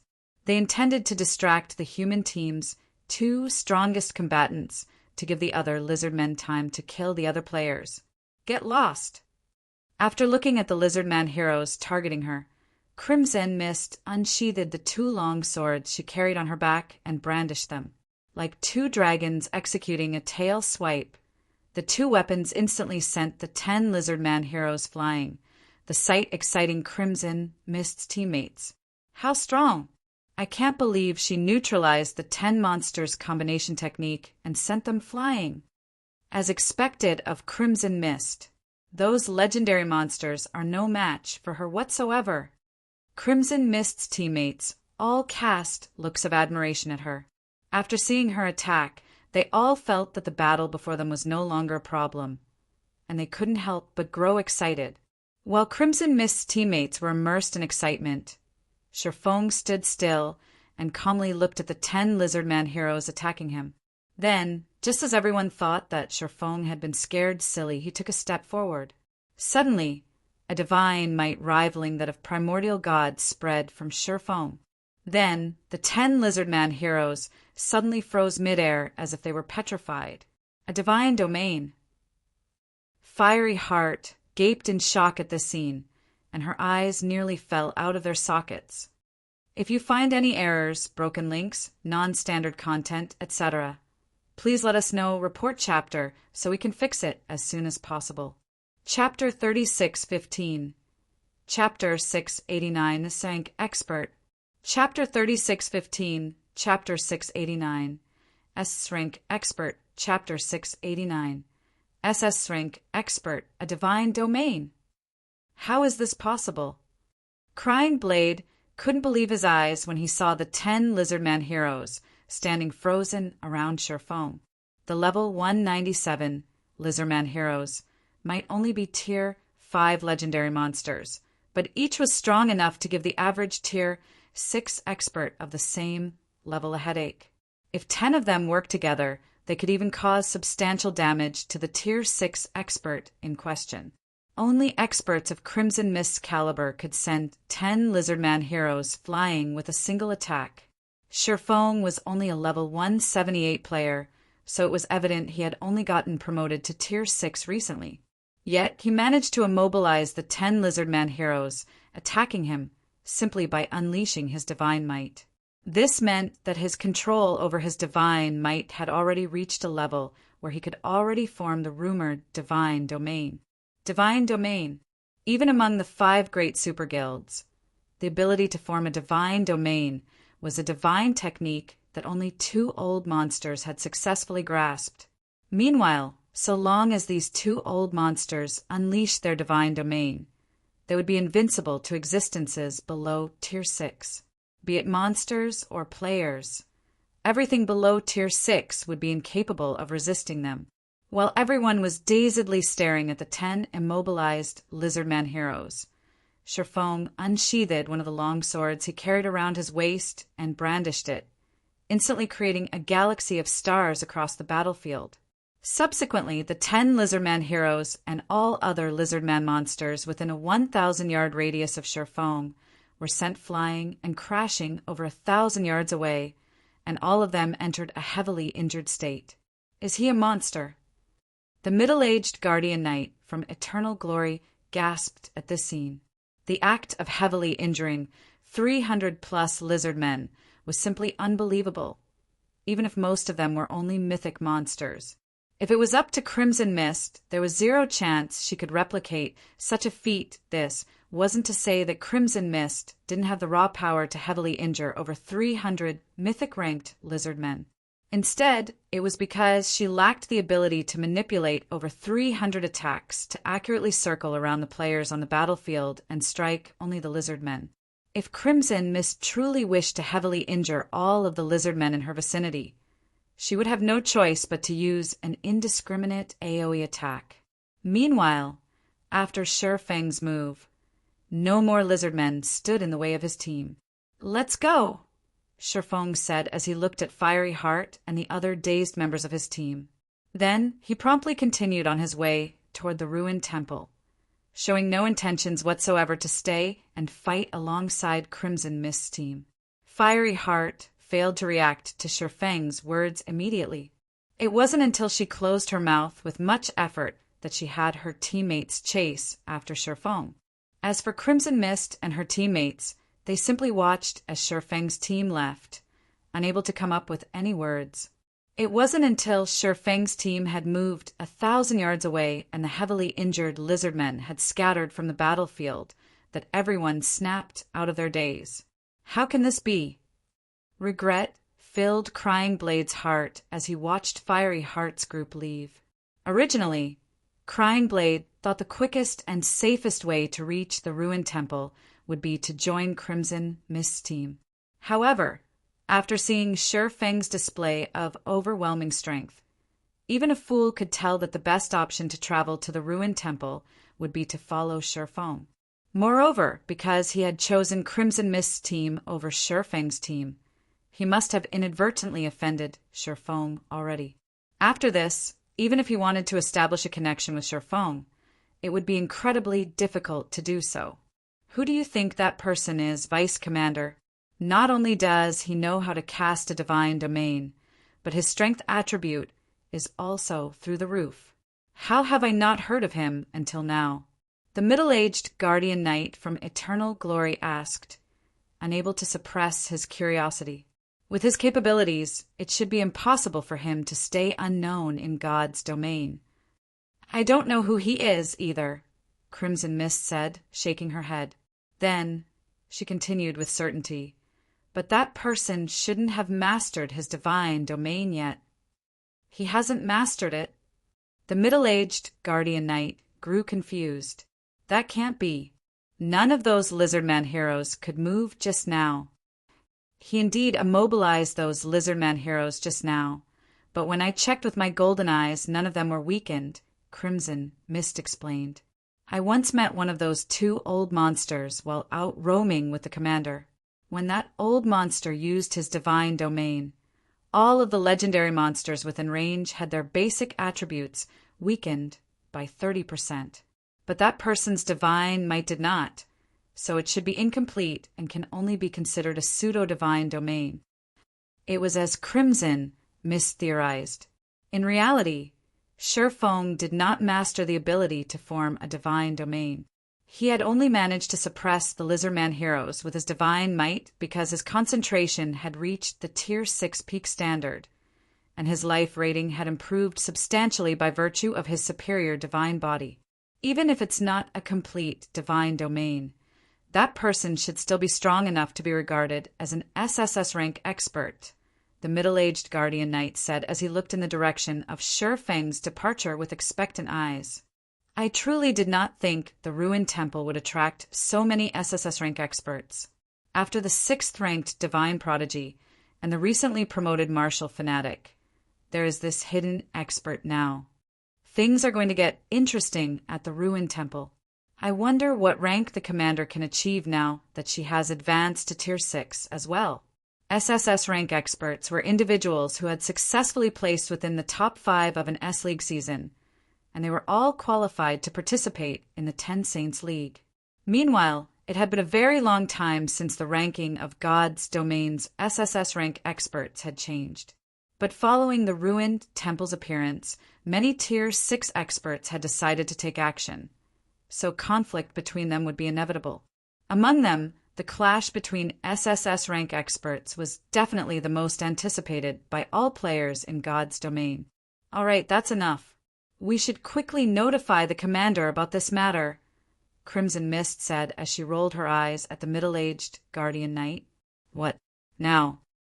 Hearing Crimson Mist's intentions, the middle-aged guardian knight worriedly said, But if we inform the commander of such a powerful hidden expert now, what if she fails to resist her urges and challenge him right away? Wouldn't we miss the opportunity of a lifetime? Apart from searching the ruined temple for treasures, their goal in exploring the ruined temple this time was to solidify the Eternal Glory Adventurer team's position in God's Domain. After all, 2 of Eternal Glory's members had successfully advanced to Tier 6 recently. The adventure team's strength was no longer the same as before. Meanwhile, under normal circumstances, it was almost impossible to see 2 SSS rank experts in the same place, much less see them clashing.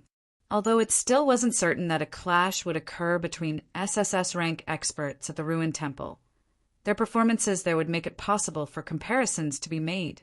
This would, in turn, create a good opportunity for Eternal Glory to make a name for itself in God's Domain. We cannot hide this information. After all, there are only a few such experts in God's Domain, and every move they make is of great significance, Crimson Mist said. Then a hint of expectation appeared in her eyes as she continued. Also, between that person and the commander, aren't you curious to find out who is stronger?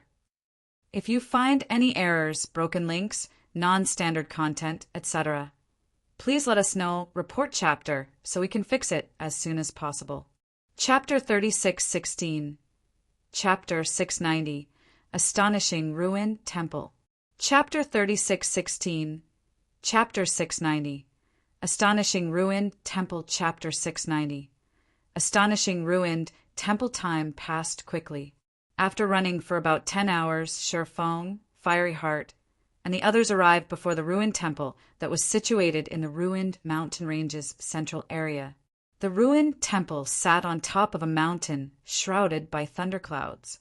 The presence of these thunderclouds made it so that even Tier 6 gods would only dare to travel to the ruined temple on foot. If they tried to fly, they would put themselves at risk of getting vaporized by lightning. Amazing! How many experts have come to the ruined temple? Fiery Heart was both shocked and excited when she saw the hundreds of thousands of players gathered outside the ruined temple. Normally, S-League participants were incredibly hard to meet in God's domain. Yet, many of them could be seen gathered in the plaza before the ruined temple right now. She even spotted more than 30 of God's domain's elusive Tier 6 experts. It felt as if she was attending the God's Domain Association's International 10 Saints League, starting a team to explore the ruined temple's chapel area, recruiting only level 200 plus. Tier 5 experts with 6-piece level 200 plus epic equipment sets. Recruiting members to explore the graveyard area. We have a former Tier 6 S-League expert leading us. All drops and treasure chests will be auctioned internally, accepting only level 200 plus. Tier 5 A-League experts. Only 15 slots remain. Selling 3 7 luminaries treasure chests fresh out of the ruined temple, each for only 5,000 units of 7 luminaries crystal. Come and try your luck at obtaining a fragmented legendary item. Aside from players recruiting for teams to explore the ruined temple, the plaza also had many players selling the loot they acquired from the temple. Many of the players who had just arrived at the ruined temple couldn't help but drool at this sight, as they didn't think there would be people selling 7 luminaries treasure chests. 7 luminaries treasure chests were one of the highest-ranking treasure chests available in God's domain. Even the worst item players could obtain from one would be a piece of top-tier epic equipment. Not to mention, the 7 luminaries treasure chests being sold were obtained from the ruined temple, a level 200-plus ancient ruin. The chances of obtaining a fragmented legendary weapon or equipment from them were bound to be higher than from 7 luminaries treasure chests obtained from other places. Although the price of each 7 luminaries treasure chest was exorbitant so long as one could obtain a fragmented legendary item from them, one would instantly recover their cost and make a huge profit on top of it. After all, any random piece of fragmented legendary equipment could be sold for tens of thousands of units of 7 luminaries crystal. If it was a top-tier piece, it could even be sold for more than 100,000 units. When Fiery Heart and the others saw this scene, they couldn't help but be astonished by the potential harvests available in the ruined temple. Normally, players who obtained a 7 luminaries treasure chest would never publicize their harvests. Instead, they would gamble on their luck and secretly open it themselves. After all, even if they failed to obtain a fragmented legendary item, so long as they could obtain a top-tier design or recipe, they could still make a significant sum of 7 luminaries crystals. Yet, there were now players willing to sell the 7 luminaries treasure chests they acquired. This meant that the drop rate for 7 luminaries treasure chests was considerably high in the ruined temple. Otherwise, there was no way these players would be willing to take the conservative route and settle for just 5,000 units of 7 luminaries crystal. Meanwhile, after Sherfong and the others arrived before the ruined temple's entrance, Fiery Heart suddenly turned to Sherfong and asked, "Would you consider joining our team, Big Brother?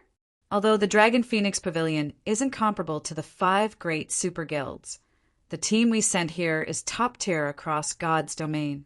Our guild leader will also offer you a satisfactory price." Fiery Heart had already gained a good understanding of Sherfeng's strength on their way here. He could absolutely be considered an SSS rank expert. Meanwhile, an expert of such caliber could be of massive help to any team. If she could invite Sherfeng to join the Dragon Phoenix Pavilion's exploration team, she would be making a huge contribution to the guild. However, before Sherfeng could respond, a pleasant female voice suddenly interjected. The Dragon Phoenix Pavilion might have dispatched a top-tier team to explore the ruined temple, but compared to joining the pavilion, it would be much better if you joined Eternal Glory's team. The owner of the voice was a woman who had just stepped out of the ruined temple. The woman wore a silvery gray mage robe and wielded a jade staff. The mana gathered around her was of a solid state, and it was comparable to the mana of Tier 6 gods. The woman was also at level 210, her level being much higher than most of the Tier 6 experts present in the plaza. Following the woman's appearance, a commotion occurred in the plaza. My God, it's Ji Luorong. Eternal Glory's commander is actually here as well. Wait, she's a Tier 6 mage god now. She actually succeeded in her promotion. Many of the experts present recognized the woman in the silvery gray mage robe, and all of them couldn't help but look at her in surprise. However, they were surprised not simply because Ji Luorong was the Eternal Glory Adventurer Team's commander, but also because she had successfully advanced from a Tier 5 Grand Wizard to a Tier 6 Mage God. Eternal Glory was one of God's Domain's top-ranking adventure teams, and a large part of how it achieved its current position was because of its commander, Ji Luorong. In the past, despite being only at Tier 5, Ji Luorong had successfully killed multiple Tier 6 experts when she involved herself in a chaotic war between the various superpowers. As a result, even though she was not at Tier 6, the God's Domain Association still regarded her as an SSS rank expert. Many people even felt that should Ji Luorong successfully advance to Tier 6, she could secure herself a spot among the 10 saints. Unfortunately, Ji Luorong never managed to advance to Tier 6, and her name gradually faded from everyone's minds after the war between the various superpowers ended. But now, hello! I am Ji Luorong, commander of the Eternal Glory Adventure Team. Under everyone's gaze, Ji Luorong approached Shifeng and introduced herself with a smile. May I know if you are interested in joining Eternal Glory's team?